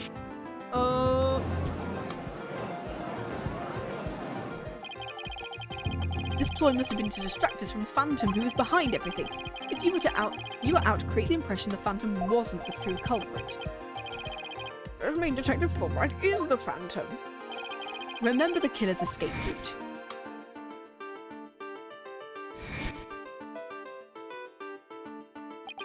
No ordinary person would have been fearless enough to attempt it. Nobody but the Phantom, the man with no emotions, could have done it. Detective Fulbright, you were the only one who could have used that escape route.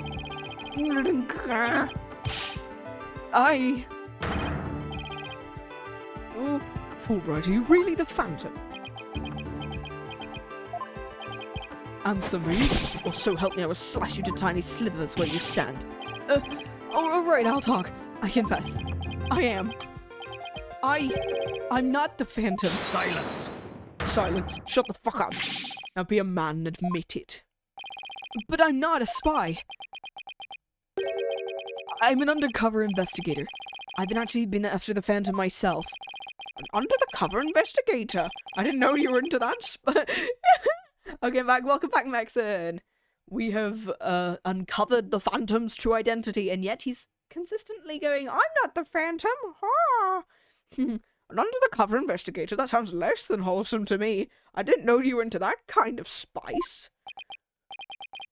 A person who hides his identity and secretly investigates in order to uncover information. He's not sleeping with all of his clients. And that's what you really are, Fulbright. That's right, I was working to track down the Phantom. But sadly, even though I was supposed to catch the spy ended up catching me. He took my family hostage and forced me to cooperate with him. I'm gonna drink, yay. What? Objection! Objection! Telling us this now? What if you say is true, then? Who was the mystery person Blackquill and Starbucks saw? It was the Phantom, I tell you. I mean, all I did was help him by having that emergency ladder lowered. Objection! I don't believe you. How do you explain the fabricated lighter? And it was also one of the Phantom's demands. Being the detective in charge of the case, it was easy for me to fabricate evidence. Turning the crime on Athena Sykes was just another one of the Phantom's orders. And you expect me to buy that? I'm Bobby Fulbright, and I'm still here. Fulbright, what was the Phantom's ultimate objective? I was told to go sabotage the rocket launch. Someone who didn't want the launch to happen must have given him the order. Actually, I have to apologize to you too. The Phantom told me to get close to you. He ordered me to get back that psych profile you have on him. So he sent a buzzard of his own to tail me this past year, did he? I haven't been a champion of justice. I've just been a pawn of evil. A pawn of the Phantom who stole the moon rock and killed Dr. Sykes 7 years ago. Enough, Fulbright. Just tell us the Phantom's true identity. I don't know, he was very careful to hide it.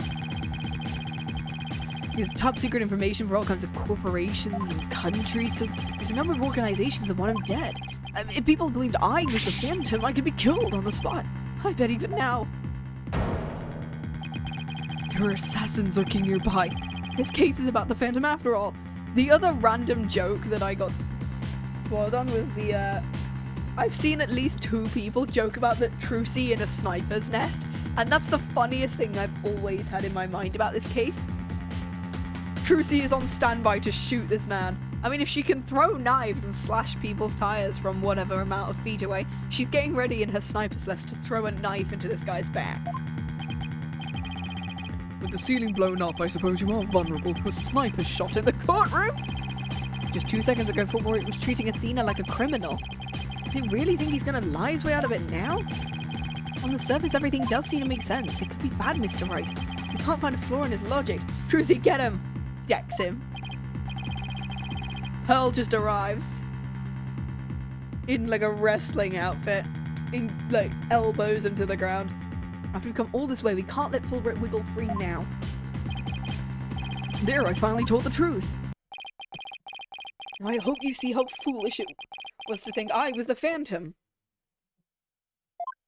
I'm just gonna retie my hair up. Oh my god.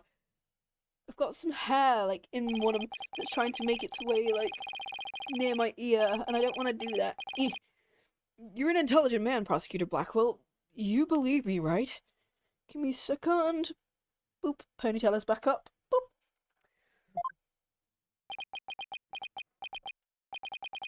I believe you. I don't think you're the Phantom. What? I think it might be waiting for us to do something. How can you say that, Blackquill? It's obvious it's the Phantom. Evidence is everything, right to know. And you must admit there's no clear evidence that Fulbright is the Phantom. As I recall, the only solid proof we set up to this point is the fact that Detective Fulbright fabricated evidence. But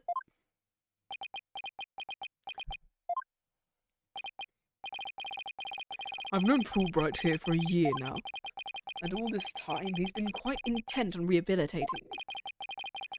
I don't believe his efforts were a lie. Prosecutor Blackquill, This fool truly thought he could reform a death row inmate like me. He went so out of his way in his efforts for me, he actually became quite a nuisance, really. Prosecutor Blackquill, you believe me? Please tell me Prosecutor Blackquill hasn't really been taken in by this big phony. However, even if it was against your will, Trucy, get him. Also, a year is a lie. It's only been 8 months. Yeah, it hasn't been that long, I wouldn't say. you still act as the Phantom's accomplice, and you'll have to pay the price for that.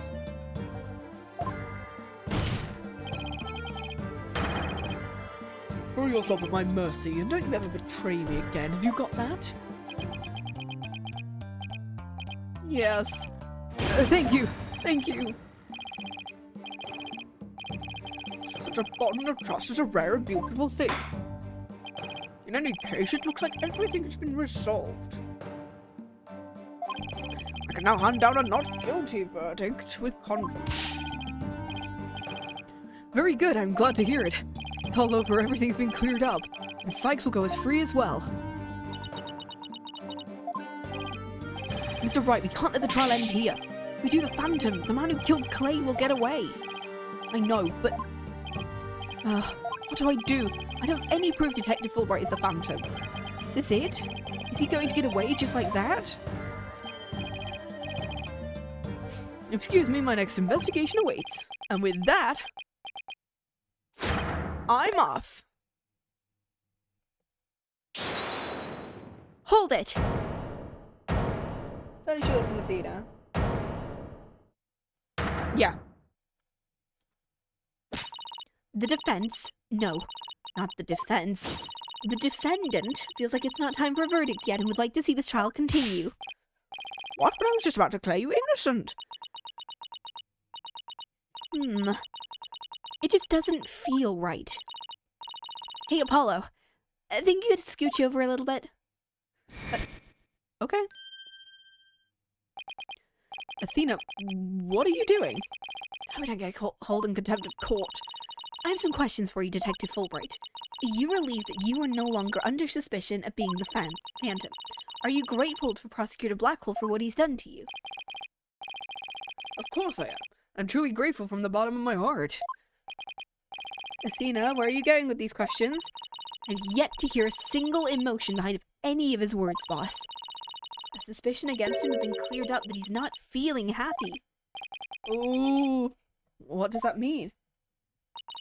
We may not have any evidence, but the heart doesn't lie.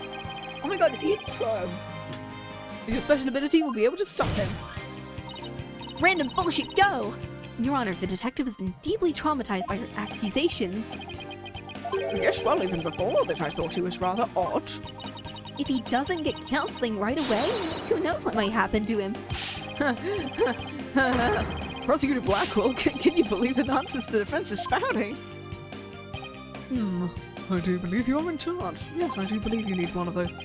I think you'd better have that counselling. Not you too. You've been making butty remarks ever since you were accused of being the Phantom. Such as, you're an undercover investigator, and your family has been taken hostage. I fear you might have finally lost it. I thought you believed me. Silence! Oh, how you amuse me so. What's going on here? That was an excellent bit of psychological manipulation. I knew you'd catch on, Athena. Mind fitting me in here? Guess we left you in the dust, huh? Simon was only pretending to believe Detective Fulbright, because he knew I'd notice if there was a lack of emotions like joy or relief in his response. And so he gave me the chance to take a listen. And listen I did to the voice of Detective Fulbright's heart. What? You two were working together? Yeah, because he's not been responding. Come now, show us what's inside Fulbright's heart. You got it. Time to check the instant replay. Widget, mon ami, let's do this. Boop. Beep boop boop.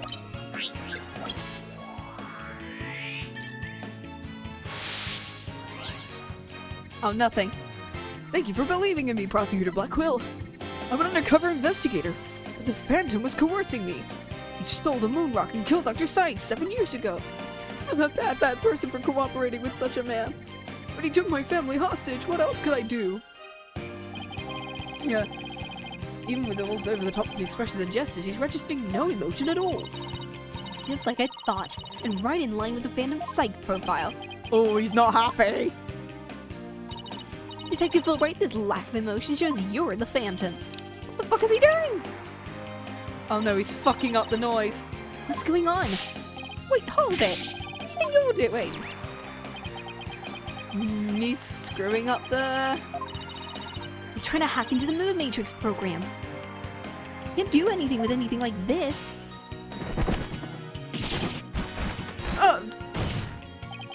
Fancy device you have there, but I'll tolerate no cheating, thank you. Sorry about that. As an undercover agent, I tend to use my secret arsenal without even thinking. More like as a spy. Thanks, Prosecutor Blackquill. Now you can't hack me anymore. I dare you to try and hide your lack of emotions from us. Huh, lack of emotion? What are you talking about? Of course I have feelings. As a matter of fact, you wounded me very deeply with that accusation. What's going on? All of a sudden I'm getting an overwhelmingly happy reading. But he's literally crying as a river. Oops, my mistake. How about this one? Grr. Yikes, now he's angry. What's he trying to pull? Like as not, it would appear our friend is not completely without emotion. It's just as it says in Dr. Sykes' profile of the Phantom. The subject has a unique psychological makeup with almost no emotional fluctuation. Almost, yeah. So he has some emotion, right? Precisely, which leads me to wonder why you can't set any emotions at all. I believe it's most likely because he's controlling his emotions. Very good, Prosecutor Blackquill, you're correct. As a result of my daily training. A very important skill for us undercover investigators, you know. Well, like for spies, seriously. I wonder why he suddenly showed us several strong emotions. Wait a minute. I think I know. I sense there's a feeling you're trying to hide with your exaggerated emotions, Detective. Oh, a feeling I'm trying to hide. That's a good one. You're the ones who've been saying I'm the Phantom because I don't have any emotions. I'm just trying to show you the range of emotions I truly possess. Then you have no objections to me analyzing you, right? No. Analyze away. I will state it again. I'm not the Phantom. And be forewarned, your analysis will have no effect. Why the fuck did I fuck up on the word analysis? How the fuck did I fuck up on the word analysis? That's like one of the weirdest words to just like fuck up on, you know? I keep like fucking up on random words and it's me going, what am I doing? What am I doing? It's like, ha ha ha ha ha. Analysis, forewarn, mandatory. Because people keep making fun of me because I'm mandatory. You saying you're not invisible? Invisible. Because you're about to see what an undercover agent can really do. Invisible. Oh no. Me, the Phantom? No way! Okay, deliberately everything is... Is there anything that's either not showing up or is constantly showing up is the thing. So I think that one's fine. This one. See, I told you, I have emotions.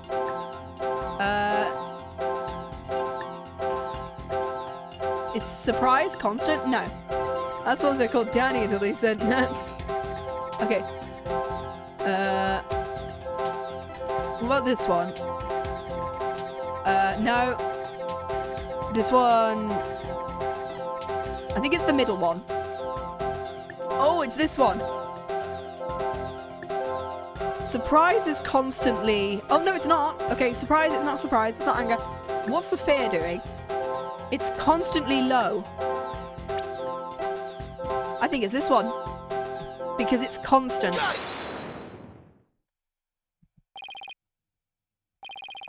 I found it. The one emotion you're truly feeling. What? Hidden in the middle of that chaotic storm, I saw one emotion that never disappeared. When you talked about the moon rock, you felt a fear that wouldn't fade. Fear, huh? A fear that a man with hardly any emotions feels. And it was a response to that moon rock. Detective Fulbright, I assume you feel moon rock because... your identity will be revealed. Of course, that's it. Enough Fulbright. Yabba dabba doo. Flashback, flashback, flashback, flashback, flashback, flashback.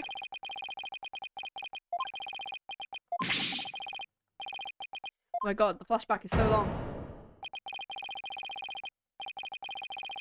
Come on. Detective Fulbright, I think I know why you would feel afraid. You're afraid the Moonrock will somehow reveal your identity. If his identity was revealed, he would be killed immediately. That's certainly enough to make even the Phantom feel afraid. Me? Afraid? I don't know what you're talking about. So there really is something about the moon rock that would reveal his identity. It's probably got his fingerprints or his blood on it. Apparently so. Oh, is it because of the fact the Moonrock was at the scene of the crime 7 years ago, and like because he killed Metis, either his fingerprints or his blood got on the rock, much like the first case in which Candace's blood got on the bomb. Is this literally a flashback to case 1? Wait a minute, maybe the Phantom didn't so much steal it, but more like he had to take it with him, because there was something on it that would reveal his true identity, his, DNA. Do you fucking leave? No, get back here! Get back here!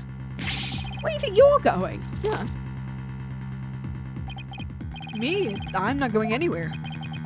Is it just me, or was he going to use that weird watch thing to try and get away? How many more of those toys does he have? Where can I get myself some? I'd love that. Detective Fulbright, you will answer honestly to this court. Why do you feel fear in connection with the Moonrock? In justice we trust, not emotions, Mr. Lawyer. Stop fucking leaving. Stop it, leaving. Stop leaving. I'm the Phantom because I'm afraid? Don't make me laugh. Ow! What was that just now? But all human beings have hearts and experience emotion. Sometimes analyzing a case from a psychological perspective is the best way to find the truth. Yikes! It's all just a waste of time.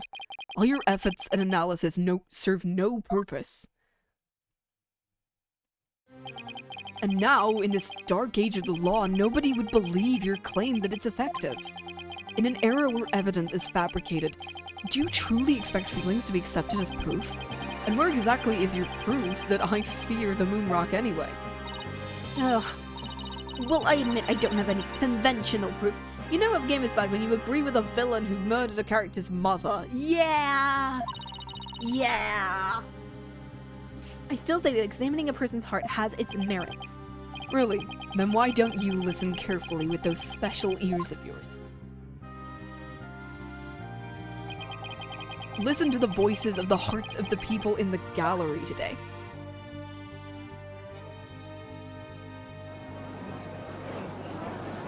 There's nobody in the gallery. It does not look like people are in the gallery today. Where are the voices coming from? The voices! Not the voices! Look, there's nobody here! All I hear is distrust. As you can see, the people are on my side. Because all they see is a strange little girl using a weird little machine. But it's not like you use analytical psychology to falsely accuse people. Yeah, both me and you haven't been a fan of the mood matrix from the start. Because it's like, it wouldn't pass. Like, yes, you can use somebody's psychological results as evidence in court. And why are we defeating the bad guy with the power of friendship? You don't want to know. The thing is, right, that wouldn't be admissible in a court of law. The fact is, you can use a person's psychological profile as evidence, as we did with the Phantom. It's so unethical, and you have falsely accused someone with it. Yes, she has. Because the whole thing is, she accused Yuri with it, and it's like, no, he didn't do it. Well, the thing is, right, it wouldn't be admissible. Like, psych profiles, yes, can be admissible because you could go, this person has anxiety, this person has ADHD, this person has whatever condition that affects their brain that may be relevant to a case. But doing this isn't, you know. What the fuck do you mean? Yeah, exactly. It's not like I use analytical psychology to falsely accuse people, although I have, like, fucking twice or something. He's got Athena doubting herself. This person has ligma! Ligma ball! Anyway. Miss Sykes' analytical psychology has breathed new life into the courtroom. It's freed the hearts of many witnesses and been key in getting to the truth. What nonsense! Your Honor, the defense's claim is a false one. I don't feel any kind of fear when it comes to the moon rock. I see. Very well, I will give the opinion of this court. In a trial, I don't feel like a person's emotions are quite as compelling as actual evidence. Then let me present evidence. But, Your Honor... There, you see, nobody believes you and your trumped-up charges. Well, that was a little bit rude, Fulbright. I do believe Sykes' analysis will contribute to making the truth clear. Are you going to be taking a streaming break before Spirit of Justice? I will be taking maybe a week or two away from Ace Attorney before we do Spirit of Justice, because I want to get it done this year. I would like to get it done this year, or I would like to get it done before January, which it may mean that in December we have to do maybe 2 streams of it. But I will be taking, yes, a week or maybe 2 weeks away from this game. We will still, however, be playing Date Everything on Wednesday, and we will still be, I don't know, doing whatever. Yeah. I've seen her do this firsthand several times. Surely you jest. Does this mean you will accept my findings in this trial? I believe your claim, Miss Sykes. Why before the new year in particular reason? Because I wanted to finish all 6 games in 1 year. Aw, dang it. I wish I could watch Date Everything, but I'm playing that game. Aw, dang it. Yeah, I want to know nothing. Yeah.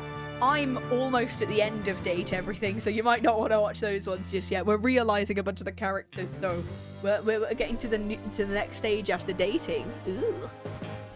Yeah, and I don't want to spoil what that means or who the characters are or anything like that. So, oop. I believe your claim, Miss Sykes. Yeah, why the new year? Any particular reason? Because the fact I wanted to finish all 6 games in 1 year. Because of the fact that I started the first... spoiler, you did everything. I started the first Ace Attorney game on the 30th of December, 2024. And that was the first time I played... I need to play Great AA, but Monster Hunter Wilds. Oh! Yes. I want to play all 6 games before December, so it's like we could do it all throughout November, and usually it's like 6 parts. This has taken me, 6-7 parts for this game, because I've been 6 cases rather than 5 or 4, which would usually give me 5 parts instead of 6 or 7. That's the court's opinion. Then that's a win for me. Almost Christmas means it wasn't Christmas. Exactly. And, like, that was the first time I actually committed to playing, like, an actual story game. And it was the first video that I ever VOD'd as well. Because before that, 6-5 might take you 4 to 5 parts. Not if I do 6 hours over and over again to me. That's a win for me. No, a win for analytical psychology. Now, Mr. Fandom, you'll tell the court the reason for your fear. And then it means that once we've done all 6 Ace Attorney games, we might take a break in January, and then we'll play the Leighton crossover next year. Still might take 3, not gonna lie. Yeah. Analytical psychology, my fears? Well, I'll show you precisely where those abstract things can't be considered evidence. Huh. Anyway. Yeah. Hopefully we can get this game done in 6-7 hours? I think we can get this one done. I felt fear when I thought about the moon rock because it reminded me of the Phantom. When TGAA? Oh god, I played that 2 years ago? So it might be a little while before I replay the Chronicles. I'm very afraid of him because he took my family hostage. What reason would the Phantom have to be afraid of the moon rock? Not at all.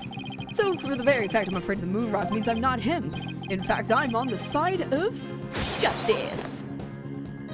Okay, cool. And there you have it. Now, do you see why I'm afraid of the moon rock? Sure, you sound convincing enough. or a child, but so does any 2-bit con artist. It's all meaningless. Don't you fucking leave. Ow!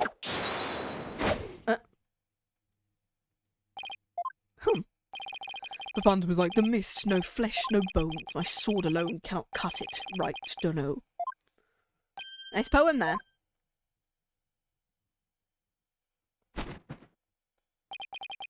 With your deductive reasoning and the body of evidence before us, let us send this miserable phantom to the other world together. You and I, Prosecutor Blackquill, you and I. We have a duty to bring the phantom down and restore to the people's faith in the cause. Indeed, by covering for Athena, I allowed the phantom to escape. And as a prosecutor, I gave birth to the people's mistrust. You gave birth, Emperor? And you were no, I fish, 2 fish, 3 fish, 5 fish, right to know. I bear part of the responsibility as well for being suspected of forging evidence and losing my attorney's badge as a result. The 2 of us and the Phantom were there at the beginning of the Dark Age of the Law. And it's also our burden to cut away the foul spectre we created. Unlike all that remains is the righteousness of the court and the faith of the people. Hee-haw! Why am I still laughing? Trust, understanding, fragile ideals of the masses who are controlled by emotion. Humans can't truly trust each other, which is exactly why the illusion of trust is so enticing. Nuh-uh. Once 2 people overcome their misgivings, that's where real trust is to be found. You're free to believe what you want, but trust like that is stronger than you and your lies, always. The beginning, when you got disbarred, I started far before that guy. It started with a baking competition. That's when Ace Attorney started, besides the Great Ace Attorney. This entire storyline started with a baking competition. And that's what led to DL6. I felt fear when I thought about the moon rock, because it reminded me of the Phantom. Yes, I'm very afraid of him because he took my family hostage.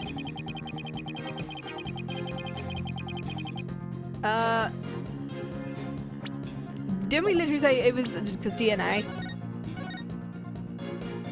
Hypothetically, if... Oh, yeah.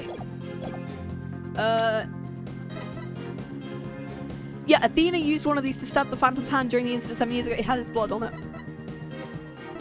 It has his blood on it. It's got his DNA on it. It's got his blood on it. Detective Fulbright, I assume you know what this is. Of course. The knife the Phantom used to kill Clay Terran.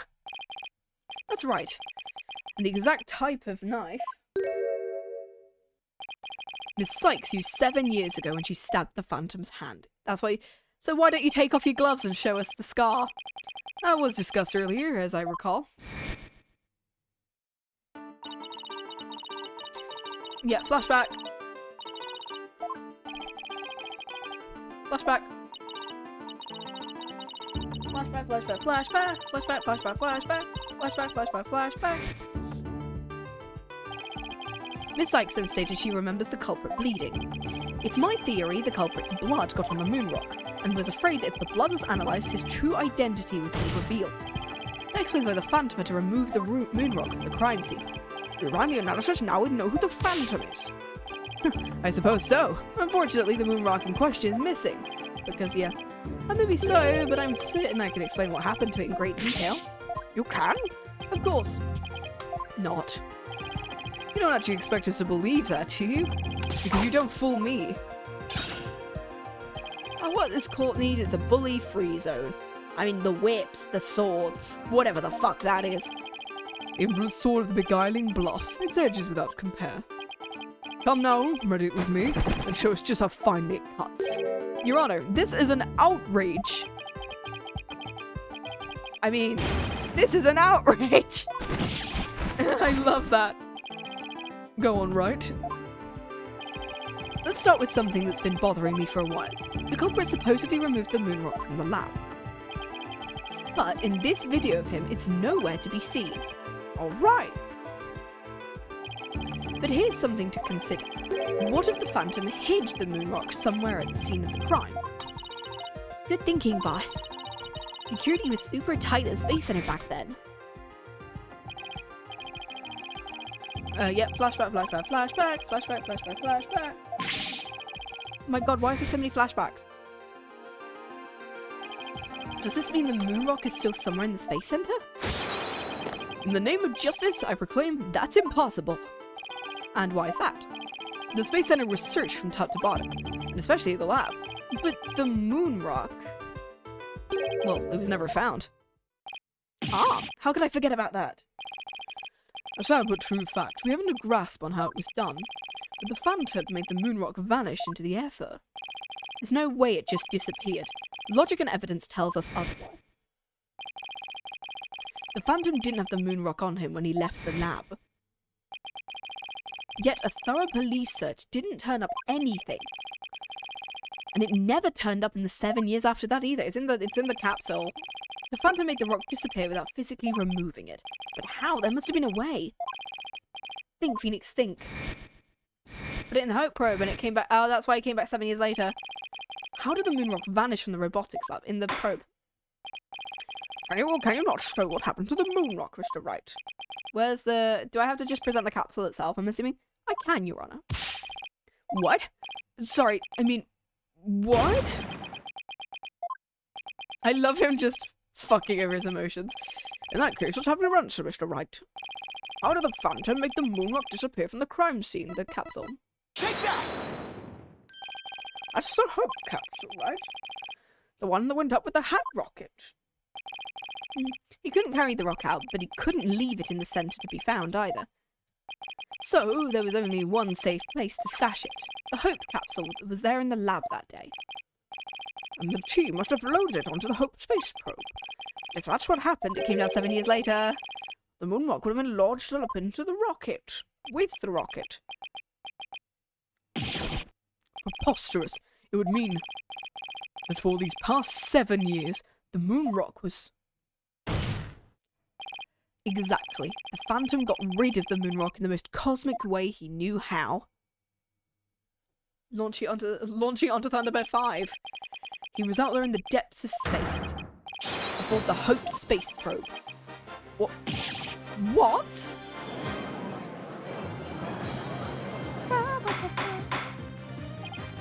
Order in the court. I understand now the Phantom's original scheme was to sabotage the Hat 1. He used his primary objective to conveniently kill two birds with one stone. That's right. He planned for the moon rock to be turned into cosmic dust out in space, thereby destroying the one piece of evidence that could reveal his true identity. But Starbuck and the others foiled the Phantom's plot. The Hope space probe sailed off safely on its mission and returned 7 years later. With the capsule in tow. Oh, if we analyse the blood on the moon rock, it should make one thing crystal clear. That you were the Phantom all along, Detective Fulbright. So we killed Clay just so we could get the moon rock back. His original assignment may have been just to sabotage the Hat too, but... oh, shit. At the same time, he also had to retrieve the evidence of his crime 7 years ago. That's why he went to the boarding lounge and attacked Clay as he made his escape out of the rocket with the capsule. But in the end, it was all he could do just to escape himself so he didn't get the capsule. So he must have done everything he could to stop Fulbright. Look at the head pats. He probably hung onto that capsule for all he was worth until his very last breath. Oh, this is funny. You make me laugh, you really do. He's totally out of whack. It's game over for you, Detective Fulbright. Why don't you just admit to it now? There's nothing to admit. I'm Bobby Fulbright, an undercover investigator, I tell you. I'm not the Phantom. The blood on the rock is just another one of his schemes, a trap. And let's find out who else's DNA it is. I'm not sure what to think, I suppose, of the Phantom. It's a spy worth his salt. A trap is not out of the question. But in that case, you could say anything's a trap. That's what makes a trap a trap. I've been afraid to taking the blame for the Phantom. Your Honor, I believe further investigation is in order to... Silence! Oh, silence. Further investigation, more like plotting your escape. But no more. I will bring you to justice myself if I must. Here and now. I guess it's time to show you just what I'm really capable of. Die, Simon Blackquill! Whoa, what the fuck? You guys aren't really gonna kill each other, are you? Oh, hey, Edgeworth! I'm also here, guys. He shoves onto the stand next to Bobby Fulbright. It looks like I made it just in time. Edgeworth, I've good news for you, Mr. Wright. I've uncovered some very crucial facts. Did you find something up about the Phantom's true identity? You might say that. I started by looking into the first people on the scene 7 years ago. All three, an employee and 2 officers, were registered in the robot's recognition system. But none of them looked the least bit like Detective Fulbright. That's not good. But there's more. I've yet to share my most important finding. Now this is the bit that I saw was another bit and I went, oh shit. This is the bullshit that ruins all emotional impact. Ah, dang it. Mr. Wright, Prosecutor Blackquill, you'd best brace yourselves for this one. This is the bit that I joked about Captain Scarlet for, with the whole replicant joke. The man you see there before you, Bobby Fulbright, is already long dead. Huh? What's that supposed to mean? An unidentified body that was found a year ago has now been proven to possess Bobby Fulbright's fingerprints. Then does this mean... Yes, the man there is an imposter pretending to be Bobby Fulbright. An imposter? Emergency button. The killer was a zombie? I mean, yeah. Who in the world is he? In question mark. Enough of your trickery if you will not reveal yourself to us. Hold on, can we pause for a second and how ridiculous this is? He killed the original Bobby Fulbright and replaced him a year ago. It took a year to identify a cop's prints. I'm assuming he, like, dumped the body into the lake and, like, badly burned it or something. So that it was, like, a charred corpse that you couldn't identify. But, like... And they assumed that Fulbright was still alive because of this guy. How did Edgeworth find it? I don't know. Why at this point? This is weird. Like, huh? Sure. Fucking Deus Ex Machina, I guess. I shall do it for you. Bang! Get him! If I were to ever cosplay Bobby Fulbright, it'd be really cool just to have the slash down my face. That'd be fun. What the? No! Shit, he's dead. His face! Oh, fuck, the latex is gone. What good you did to my mask. This is the core definition of Deus Ex Machina. Exactly. It's not Deus Ex Mia anymore. It's just Deus Ex Machina. What even is the meaning of this, witness? Okay, you got me. I guess I have to show you who I really am now.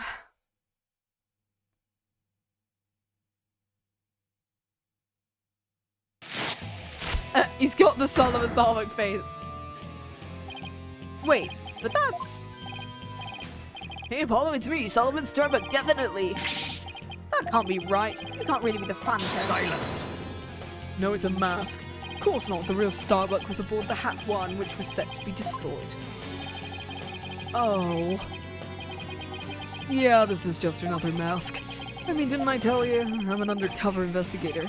I can change identities at will. I can be anyone I want. Objection! Yeah, headcanon is the newly appointed forensic investigator bsky was brought on to fix this. Yeah, I wouldn't be surprised. Not so fast. I have the Phantom psych profile here. You can apply a psych profile on you and compare the results. I'll prove you're the Phantom. He's gonna take it, isn't he? It's time for me to show you the real meaning of the phrase. The end justifies the means. Fuck off! Not this man! No! Bad voice. Sure. Yeah. I'm back and I forgot. I think you might want to leave again because of this character being back. No, I can't accept some evidence here, Miss Sykes. Means. Behold my teeth!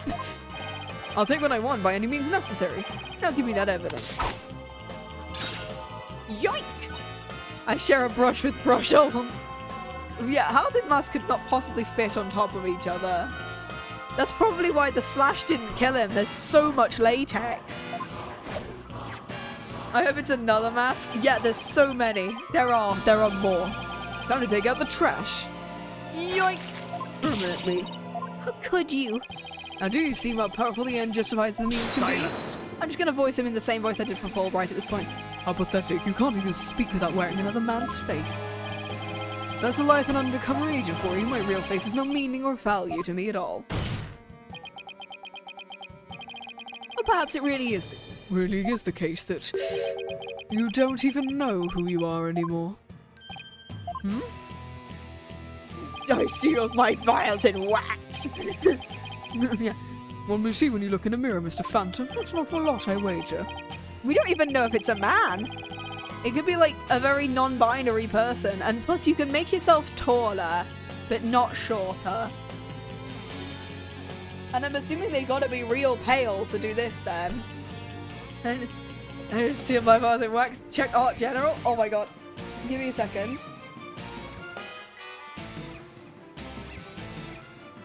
Give me a second. Give me an Art General. Aren't you just a master of psychology, Blackquill? I haven't done Wordle today. Shit. Oh well.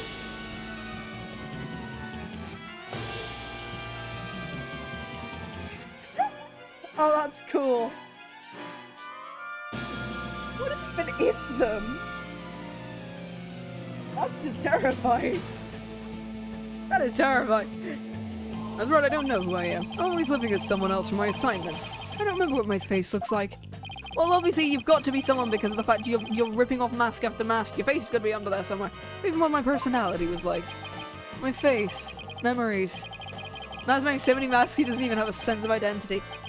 Yeah, we never actually do find out, I don't think, what this character looks like. I think that... thank you for the follow, gamer. How are you doing? We are finally on the last bit of Dual Destinies. I have no self. I'm no one. I am nothing but an endless abyss. The endless abyss. What's with this guy? Is he even still human? And now we resume with your lesson, Professor Wright. Oh, huh? I believe you made this argument earlier. If you were to analyze the blood on the moon rock...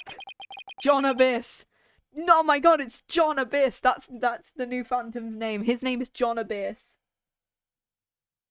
You would analyze the blood on the moon rock, you could prove I am the Phantom. I believe there was blood on the moon rock in that capsule. Aw, dang it. Now we know you aren't even Bobby Fulbright. Your claims of a phantom trap won't work anymore. Then why don't you bring the moon rock in? Decisive evidence from the Hope capsule. I think I will do just that. Get ready, because the Hope capsule is about to seal your... well... fudge! Fuck! It was the Courthouse bombing! Whoa! Flashback. Another flashback. Oh my god, so many flashbacks. Looks like you finally caught on.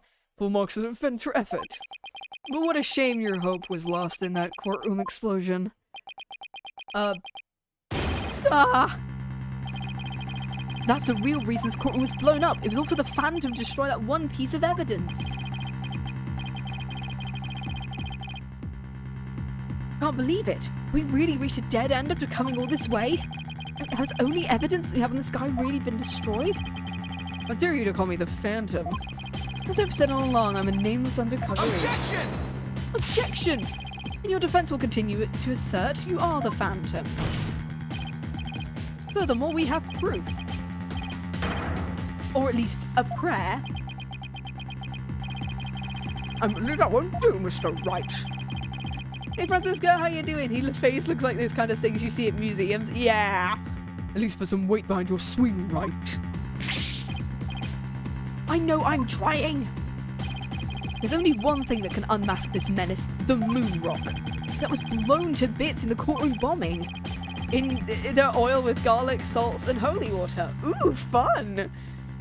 What's happened to the courtroom? Oh, this is the, this is what happened in case 1. So case 1, there was a big bomb that went off in a courtroom.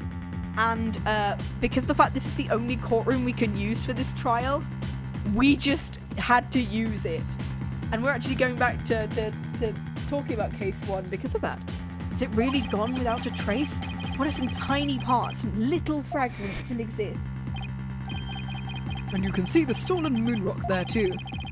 The strange black and yellow thing on the side. Oh, so we're looking for something that's black and yellow. Okay, we're looking for something that's black and yellow. Let's see your proof. What evidence will finally prove the Phantom's identity? We're gonna say, okay, so we need something that's black and yellow. Let's search in the evidence for something that's black and yellow.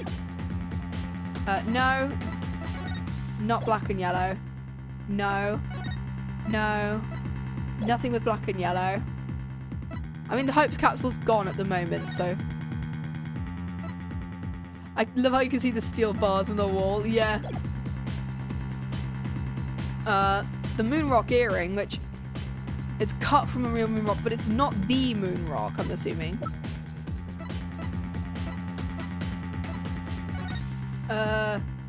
One colour too many, yeah. Black and yellow. Oh!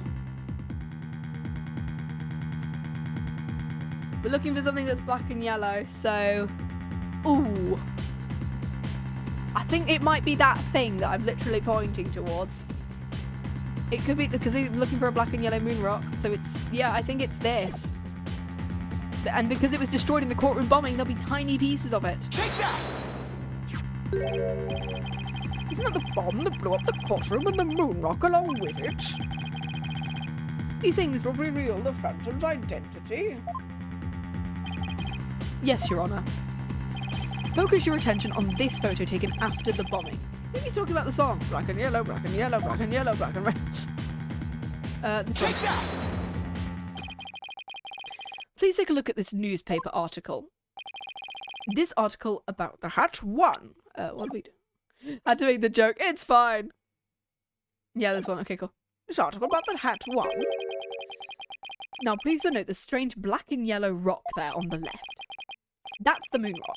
And when we look at this photo of the bomb fragments, see how there is a rock-like object within the same coloration that I'm literally pointing to? I see it, yes. I still love the attire you choose. Yay! Thank you. It's my Ace Attorney fit. I actually own this jacket. Well, I think this is like... It's supposed to be Edgeworth. Kinda. But I actually own basically this entire thing. I don't know whether I will be able to take a photo at some point with just me in all of these things.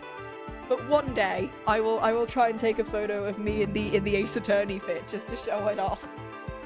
Do you have other ideas for other games, or is this what you use for all games? I have a different attire for other games. So for Danganronpa, Professor Layton, Zero Escape, and my regular outfit are all separate. So this is like the suit and tie, and then the Layton game is basically the same thing, but with a black jacket instead of a red one. And then the Zero Escape one is going to be me in a red hoodie instead of a red jacket. Which I'm actually wearing right now. I'm wearing a red hoodie. Ooh, you look adorable in a suit and tie. Aww. It was in the moon rock was more durable than the Phantom thought. Thank you. We take a look at all the fragments the police found. We'll likely find one with blood. And DNA testing on that blood will prove the witness is indeed the Phantom. Unbelievable. But that's impossible. A surprise to be sure. That's one bloody tough rock. Let's have the fragments tested straight away. Oh, and you'll be having a DNA test too, fool, right? His creepy ass face, yeah. Can you change it to something else, please? Contact the police department and order the testing. Not Quill, the other dude. Yeah. The guy who's got the means mask on. Can you, like, take it off and change it, please? What are the test results show? There was a rock fragment with blood on it that appears to be several years old. DNA testing revealed... Oh, it's yours. Well, I'm sure you know full well what it revealed. He has that skibbity toilet smile. No! No, please, no. They confirmed it was the witness's blood. There's no use in trying to talk your way out of this anymore. Admit it, you're the Phantom. Ooh. What? Mr. Wright, did you just raise an objection to yourself? No, I didn't say a word. That was my objection, Apollo. Huh? Oh, he's attempting to use us now. Oh no, it's me. Why? Why me? It was a pretty good objection too, don't you think? I'm keeping his Fulbright voice because he's so much easier to differentiate. Now he's me. So did you have an objection or not, Mr. Wright? Huh? Oh, no, not really, Your Honor. But the Phoenix are good in that suit, yeah. Not you, Mr. Wright, I mean the witness. How many layers do you think he has? Yes. The answer is just yes. Could this trial get any more insane? Mr. Wright, this fragment of rock in the photograph, and those just like it, how can you be sure they're pieces of the same moon rock that was the robotics lab? Can you explain what you mean? Well, there may have been a rock or two in the courtroom that had my blood on it, but how do you know they're not just rocks? You can't just prove they're the moon rock. Objection! Imagine if Apollo ran over and tried to rip off the other Phoenix face. Yes, let him do it. Also, Pearl is in the gallery. Can Pearl come out and deck this guy, please? Can she do a K and, like, kick this guy in the shins? Though in the animated version, it did kind of look like she kicked Edgewood in the balls. Aw, dang it. 50 again! Jeez, this bloody Redeem hates people today. Just compare the fragment with the... By shins, you mean his crotch. It did look like he kicked him in the crotch area, by the way, in that. And I did end up voicing it sounding like he had been kicked there. Just compare the fragment with the rock in the newspaper article. Anyone can see they're the same. They have the exact same coloration. Objection! But maybe some of the other rock with the same coloration happened to be in the courtroom. It's highly unlikely a rock with such a unique appearance happened to be here. You can't deny it's a possibility. Objection! But your blood was found in one of the fragments. There's nothing suspicious about my blood being on a piece of rock. I mean, come on. And why not? I know it sounds like an excuse, but several years ago I tripped and fell in this very courtroom and I was hurt pretty badly, you know? Maybe that's how my blood found its way onto a piece of rubble. Even humans realize how ridiculous that sounds. And yet, I suppose it's not completely out of the question. I see you're starting to sweat, Mr. Wright. If I win the VIP, am I allowed to give my VIP to someone else in the chat? Yeah, sure. It means I can remove you from the VIP list and I can give it to someone else, yeah. I thought the worst of times were when lawyers have to force their biggest smiles, you know. You are the last person I want to hear that from.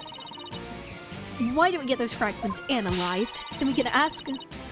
If I can give... I want to give my winning to Gamer if I get the VIP. Heck yeah, go for it.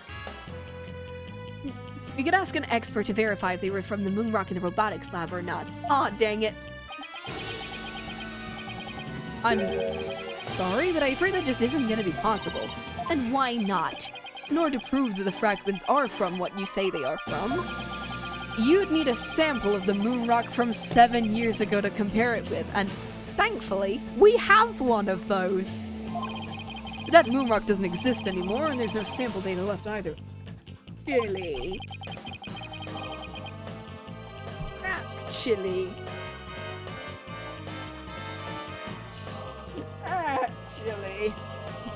You see, short of going back in time, there's no way to prove that any of the fragments are from that moon rock. Oh, no. Actually, there is. I love how all three of them are just crowded behind that desk now. There's really no way to prove it? You finally ready to throw in the towel? Objection! Objection. Actually, we do have them. It is me. It's actually me this time. Objection. So the moon rock doesn't exist anymore, huh? Apollo's face. We love Apollo's face at this. That's right, it was such a valuable rock too. A shame, really. But it's lost to us forever. He's wrong. It's not completely lost. After all...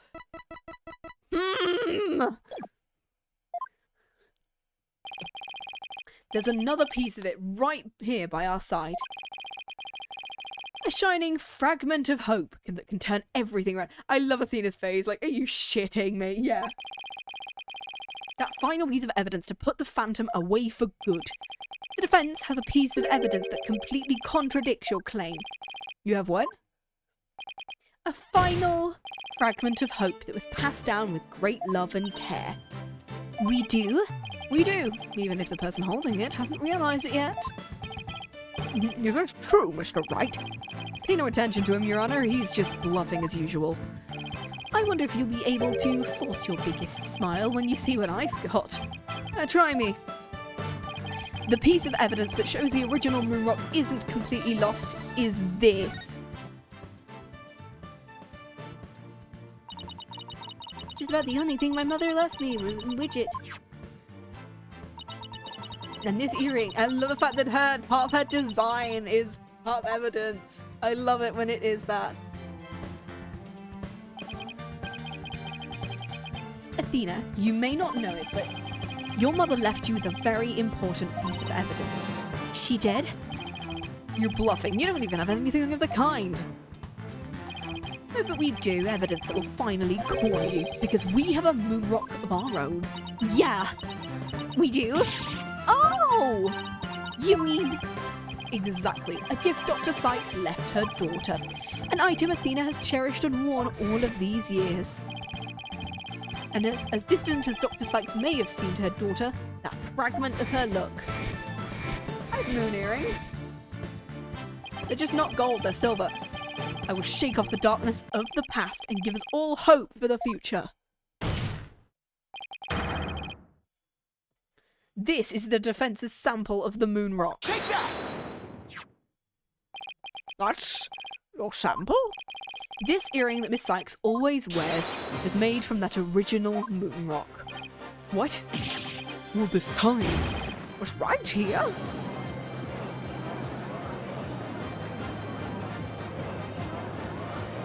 Oh, no.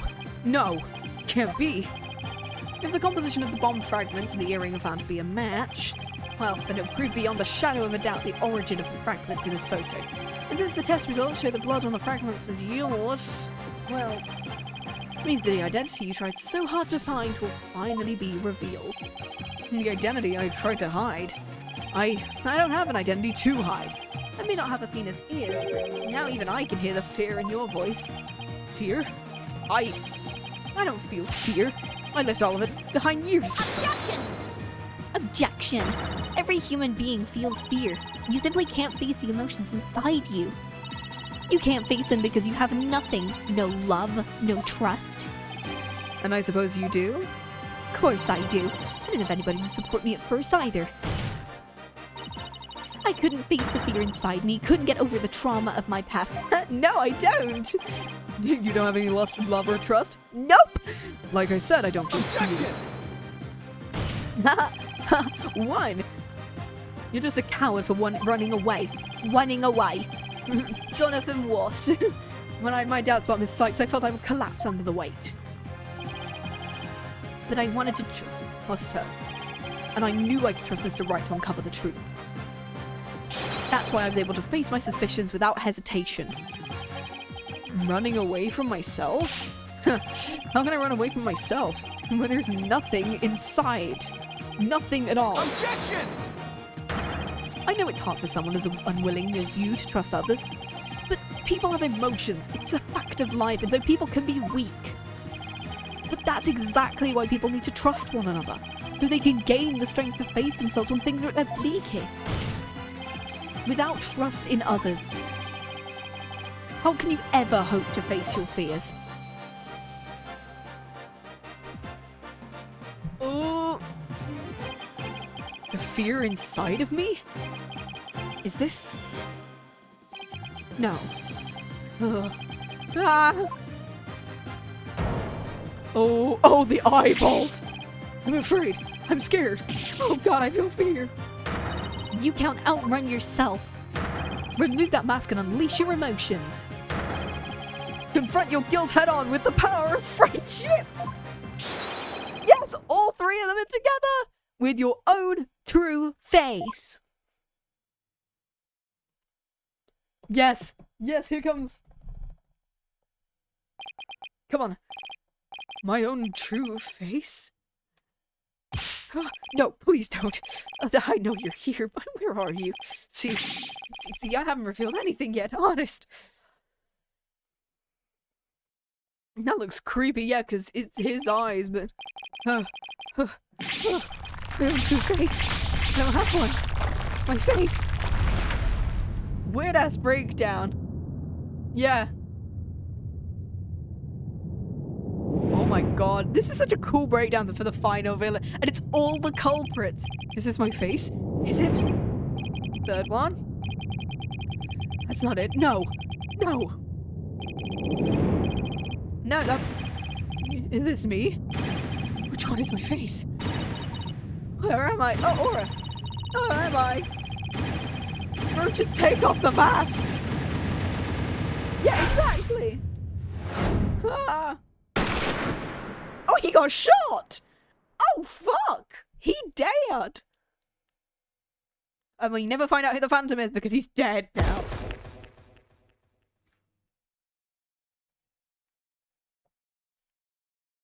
I did say I could feasibly do it in 6 hours. Did the moon shoot him? No, it was Trucy in the sniper's nest. No, it was Pearl in a sniper's nest.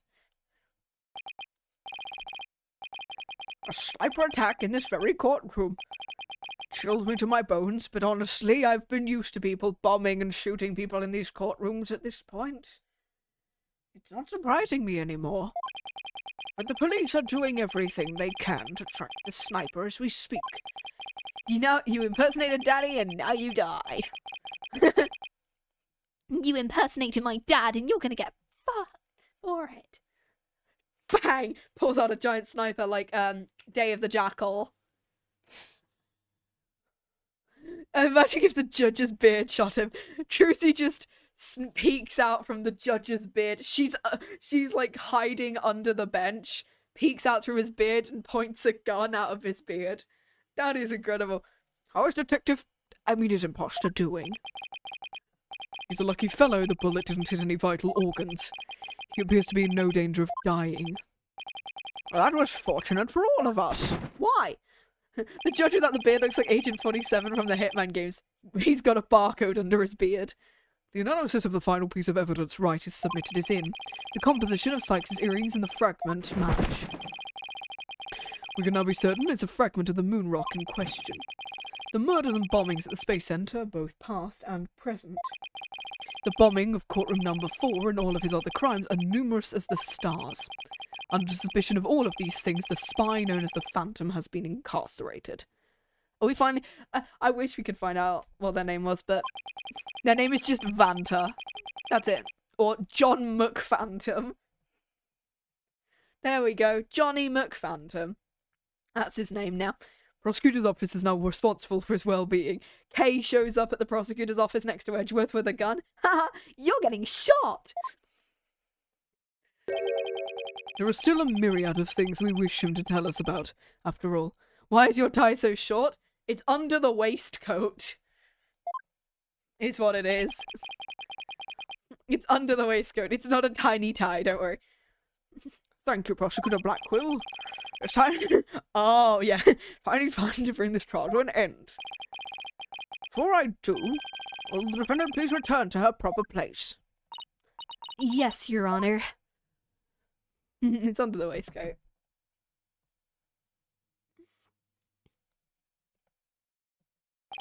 Now then, this court finds the defendant, Athena Sykes, not guilty! And in just under 6 hours! Oh! See, that was not bad. I did say I would do this in about 6 hours. Boom, I was right. Yes! It feels really awkward that we're just kind of staring at their faces. Court is adjourned. Yay! Fulbright's dead. December 20th, 9:12 p.m. District Court. It'd be funny when they zoomed out to see the sniper on top just waving. Is the sniper the one that's throwing the confetti this time? They shot Fulbright and then immediately started throwing confetti. It's just Trucy waving at us, throwing the confetti out of her hat and putting the sniper back in there.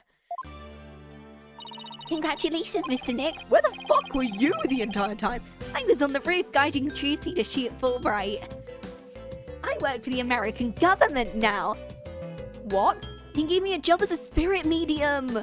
And now he's really cool and I get to kill people. No, let's not do that. Pearl looks older. Yes, she's 16, 17 in this game. She's 16, 17 now. Instead of the 10 that she was. Thanks, Pearl. Thanks for being there. Man, she agree. Gree. Yeah. Gree. It's the least I could do. Athena was great. She was so strong throughout the whole trial. Dad, I'm so glad to see you. Where the fuck were you? I was directing the sniper rifle. They gave me a job as well since I pulled it so well out of my hat. Trucy, you alright? You hurt? I'm fine. I was doing magic tricks to the other hostages to keep our spirits up. I pulled a gun out of here. It's a shame we don't get to see, Trucy would be an adult by now. No, she's not, I don't think. Trucy's 16. She's the same age as Pearl. This only takes a year. They grow up so fast. This is only a year after Apollo Justice, so I feel you yet another debt of gratitude. Edgeworth, we never would have caught him if it weren't for all of you. Come on, Edgeworth. What are you talking about? You're the ones who've been tracking the Phantom all this time. Plus, you were the one who gave Blackquill permission to serve as prosecutor, right? Well, Edgeworth with glasses makes him look elderly. I mean, how old is Edgeworth now at this point? Because of the fact that Phoenix and Edgeworth, 34! So Phoenix and Edgeworth are both 34 now. God, it feels weird to know that. He finally got himself some glasses after he realised he couldn't even see Shelley DeKiller's face properly, and he went, oh. The police and I were trying to find him, but we never did manage to do so until this trial. We never would have won this trial without you. It was your help as chief prosecutor that was the key to its successful conclusion. Besides, it was you that saw to it that I got my attorney's badge back, wasn't it? So you figured it out, did you? Those fucking eyeless cops. Where are my eyes? They're just gone. Getting my license back wasn't just went just a little bit too smoothly, you know. I know what it's like to have your attorney's badge stripped from you. I had it happen in the second investigations game. Well, I owed you a few favours. Edgeworth, I think we can finally bring the Dark Age of the Law to an end. Even the darkest night turns to dawn eventually. Our sun will rise again. Besides, now that Prosecutor Blackquill has been cleared of all charges, a great deal of the mistrust towards the court system should have been swept away. You know, you could have said that with a bigger smile, Edgeworth. Won't kill you. Instead, the furrows in that brown of yours just keep getting deeper and deeper. So I should smile more, I'll think about it. The complicated love-hate relationship between lifelong rivals. I thought you just meant the complicated love relationship. It's not hate, it is just love. Yowie.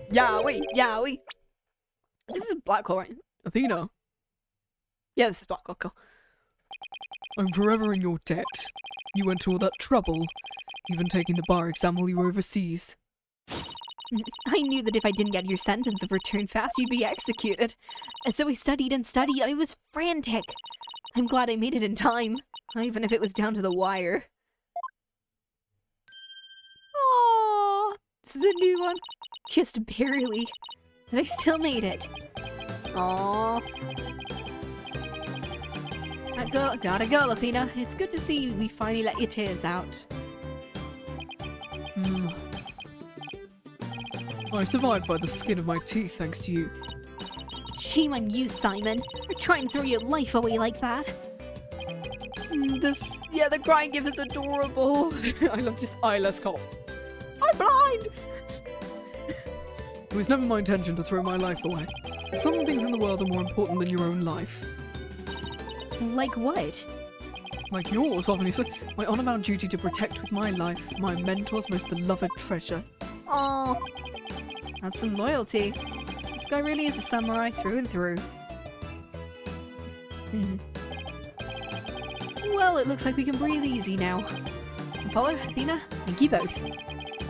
It took all of us together to pull it off. You bet, boss. What a team we are, huh? It was definitely the most amazing turnabout I've ever seen. I'm a lucky guy. My office has the best, most capable lawyers I can get. Thanks, Mr. Wright. I'm gonna work extra hard to make up for all the worry I caused. And also, you're gonna see even more of my backstory next game. Apollo Justice is fine and ready to go. Let's hear it for the Right Anything Agency. Well, no one's gonna try harder than me. You'd better watch out. Simon's free things for Mr. Wright. And there's so many more people out there who need our help. You're right, and I'll be needing you both to help them. We still have a long way to go. Aww. Get ready, you two. We won a major victory. But war is far from over. There are still people out there suffering under false charges who need defending. We've got a lot of work ahead of us. If we ever hope to finally bring the dark age of the law to a close. Hey, I know one thing we have to do. We have to celebrate with a bowl of piping hot noodles. Huh? Nothing like a bowl of Eldoon's noodles after a trial hall on Mr. Wright's tab. That's how it works, the Wright Anything Agency. Right, Mr. Wright? Huh? As a boss, it's your duty to express gratitude to your people for their great work. After all, I did give Gumshoe that raise. In that case, allow me to join the festivities. I would greatly welcome a bowl of noodles. Huh? I have an idea, Dad. Why don't you just invite everyone involved with the case? I mean, since everyone's apparently friends now, the more the merrier, right? You have to sneak a bowl to while we're in prison. Mr. Nick, look how far you've come. He knew you grow up to be such a generous gentleman.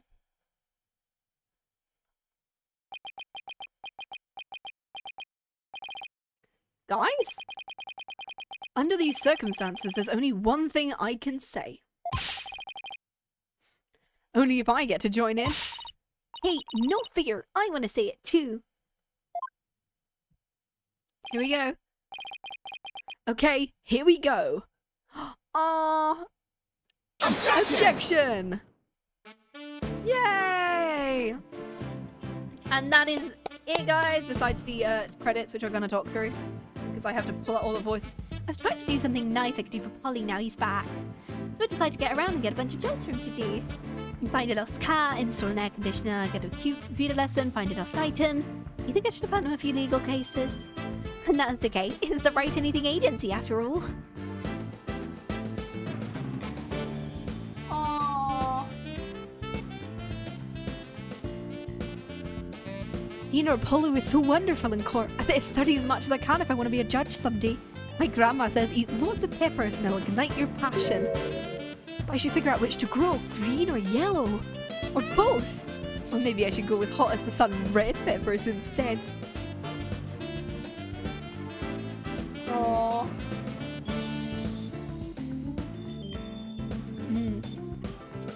Aww. And I know who we're going to be raiding as well, so this is going to be good. Don't you know it's sometimes necessary to get a guilty verdict by any means possible? Oh, what? They're putting me under investigation? The chief prosecutor wants to see me. Eek.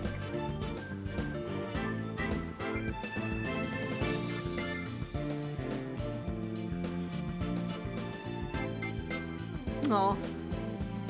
I'm pulling out all the voices here, oh my god. Oh god, I've been asked to debut the great mass wrestler Dan Mataro. He's scheduled to go up against the Amazing Ninetales next, though. Oh, what to do, a fight to the finish with myself. Why don't you ask Mr. Demon Lawyer to bring the Amazing Ninetales too? It's not a bad idea. I bet he'll be for it. Caw, so we have to meet his foes, are we? My little friend. Oh my god, your head is so big. I gotta stick in the down of a Coolidge impression. Oh, would you believe it? I'm Alderman of Ninetales now. Pretty impressive. I took over XQB for the good of my beloved village. What'd you say? Would you like to make a little donation to help us out? What do you think you're doing, sneaking into the manor? The joke's up. Better make a run for it.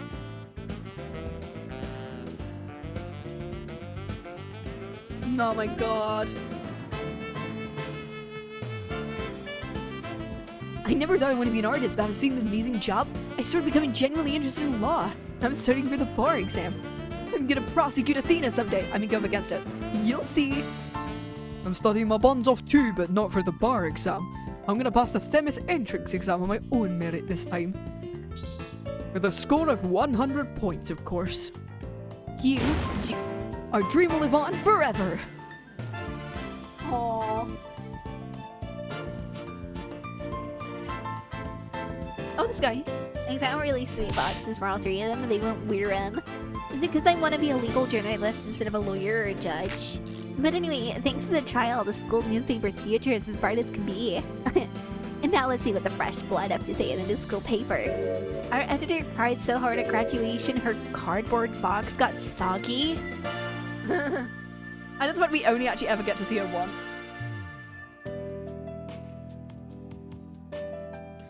One night reunion concert. I remember that evening of passion. The president of the student council sang like no other high school student I've ever heard. When she's a judge in her own court, I'd love to have a jam session with her. It'd be the coolest trial ever, yeah? I can already hear it now. I mean, they're only 5 years apart, to be fair. I think he's 24, so they're not too far. Not too far. I get this place a good cleaning from top to bottom. It's already a mess again. I guess the only thing I can do now is, well, clean up the attitudes of the people in this office. With Mystic Mighty to come here once the training's over, it must be done. Oh, we finally get to, yeah, we get to see her again next game.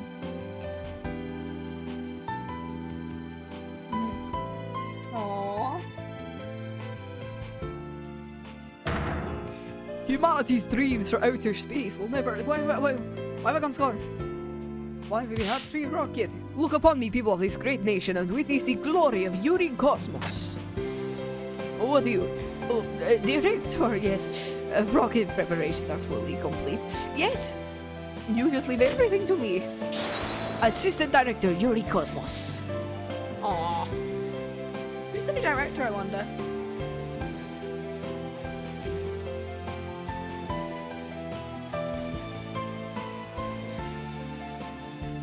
I'm going to the moon in the new rocket. If Athena or Mommy Mattis came into the moon, I would love to show them around. But which is more interesting? Montes Piranoas or the Mare Tranquillitatis? Oh shit. They think they would like either one. Yay! Hooray! I wonder how Miss Aura is doing. She's in prison. I'd rather be Miss Aura than on the moon. Oh, Miss Aura, I just want you to use me like you used to. Oh. Oh. Conco, darling. Go.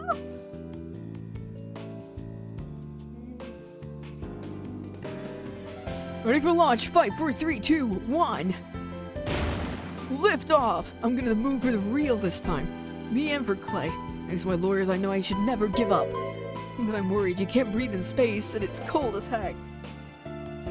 Oh man, now I'm getting nervous. Ah. There's a cutscene. There's a couple of cutscenes at the end, I'm fairly sure, that allude to, one, the new game, and two, yeah. Oh. No, I'm not employed here. I simply came to request their services in defense of my sister. But no one's around, and I've been kept waiting for a time. And what sort of a case brings you here? Your father was accused, and you wish for Athena to defend him. And perhaps he and I shall meet in a courtroom in the near future. Was that like a thing for? I guess that could be a thingy for next game, because I know that Blackquill and Athena work together in. I don't remember whether it's case 2 or case 4, but the pair of them work together in a case. I look forward to your next month's salary assessment. Please forgive me.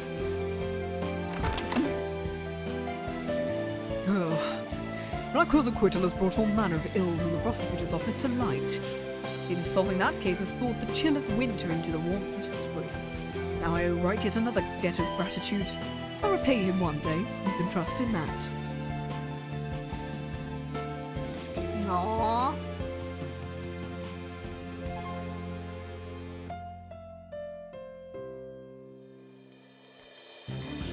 Aww. But yes, there is a cutscene after this that I'm going to just wait for. Oh my god, all of the parts. The Mood Matrix, Detonate, Bones. I love just the section titled Bones. Yeah, we're just gonna get to the ending. Oh, there's the guy. I can't remember his name. It's annoying me. There's Apollo. Case number 2.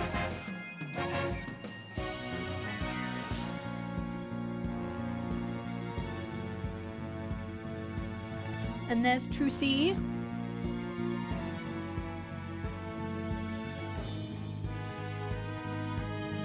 And there's Blackquill. And definitely Fulbright. Wink, wink, nudge, nudge. And Jinxie.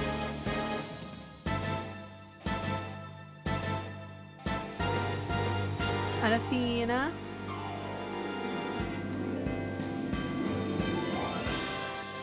And Clavia.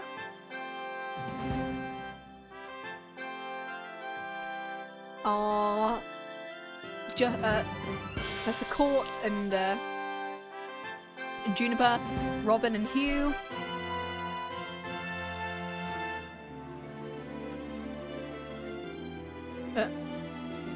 Means. Aristotle Means.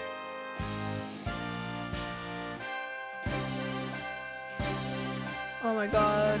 Oh, Clay and Apollo. Starbuck.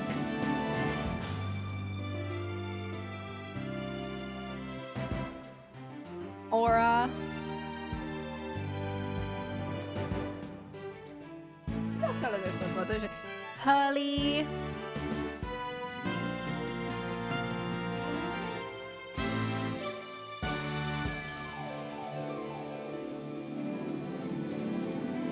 Edgeworth, Athena with her Cyclops.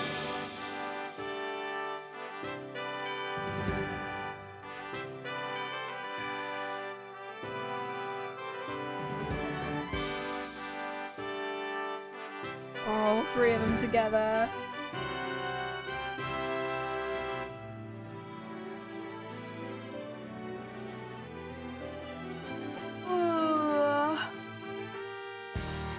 Oh my lord. Aww. Capcom.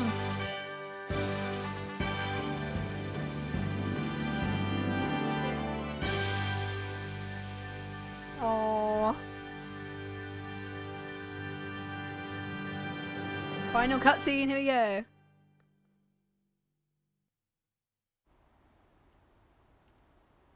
Oh, the rocket launch.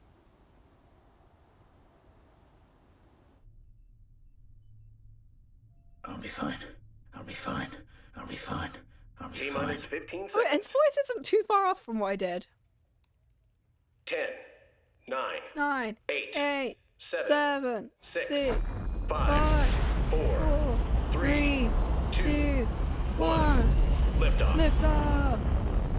Numbers are go. Oh my god, it's number 3. Anyway. Whee! Blackquill. Watching it. Edgeworth. Looking at his stock price.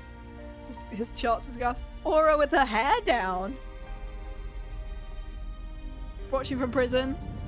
In the cell. Aww.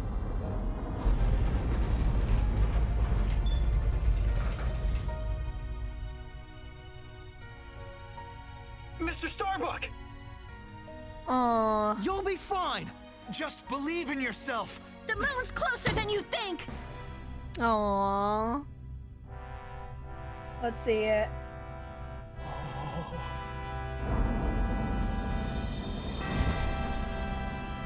Look at that.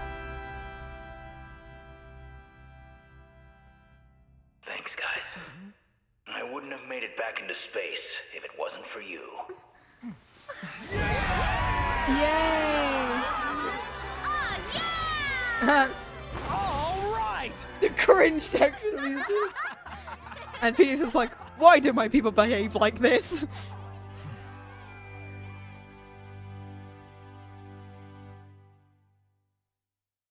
Aww. Is that it? Through the years, to the moon, 2011, I've seen as much joy as heartache, honesty as deceit. But just as Mr. Starbuck was able to escape the harsh pull of his fears and despair, I believe that hope and friendship can lift us up towards a brighter tomorrow. Is that it? Is that it? Have we completed Dual Destinies? We have completed Dual Destinies! And it only took us like 3 months. Oh, speaking of it being fighting game characters, look at that. And there we go. We have done it. We have completed Dual Destinies. We are going to be taking a week. Hope and friendship, bro. But yes, this is the game. Imagine like player versus player in Ace Attorney. Oh my god. That's just there's the roleplay courtrooms, guys. We don't talk about this one. Bro, Brent, Jude, Phoenix, you all. Speaking of you, I'm raiding you. Speaking of you, I'm gonna be raiding you. And this is the game we will be moving on to in 2 weeks' time. We are going to be taking a break from Ace Attorney. The roleplay courtrooms. Anyway,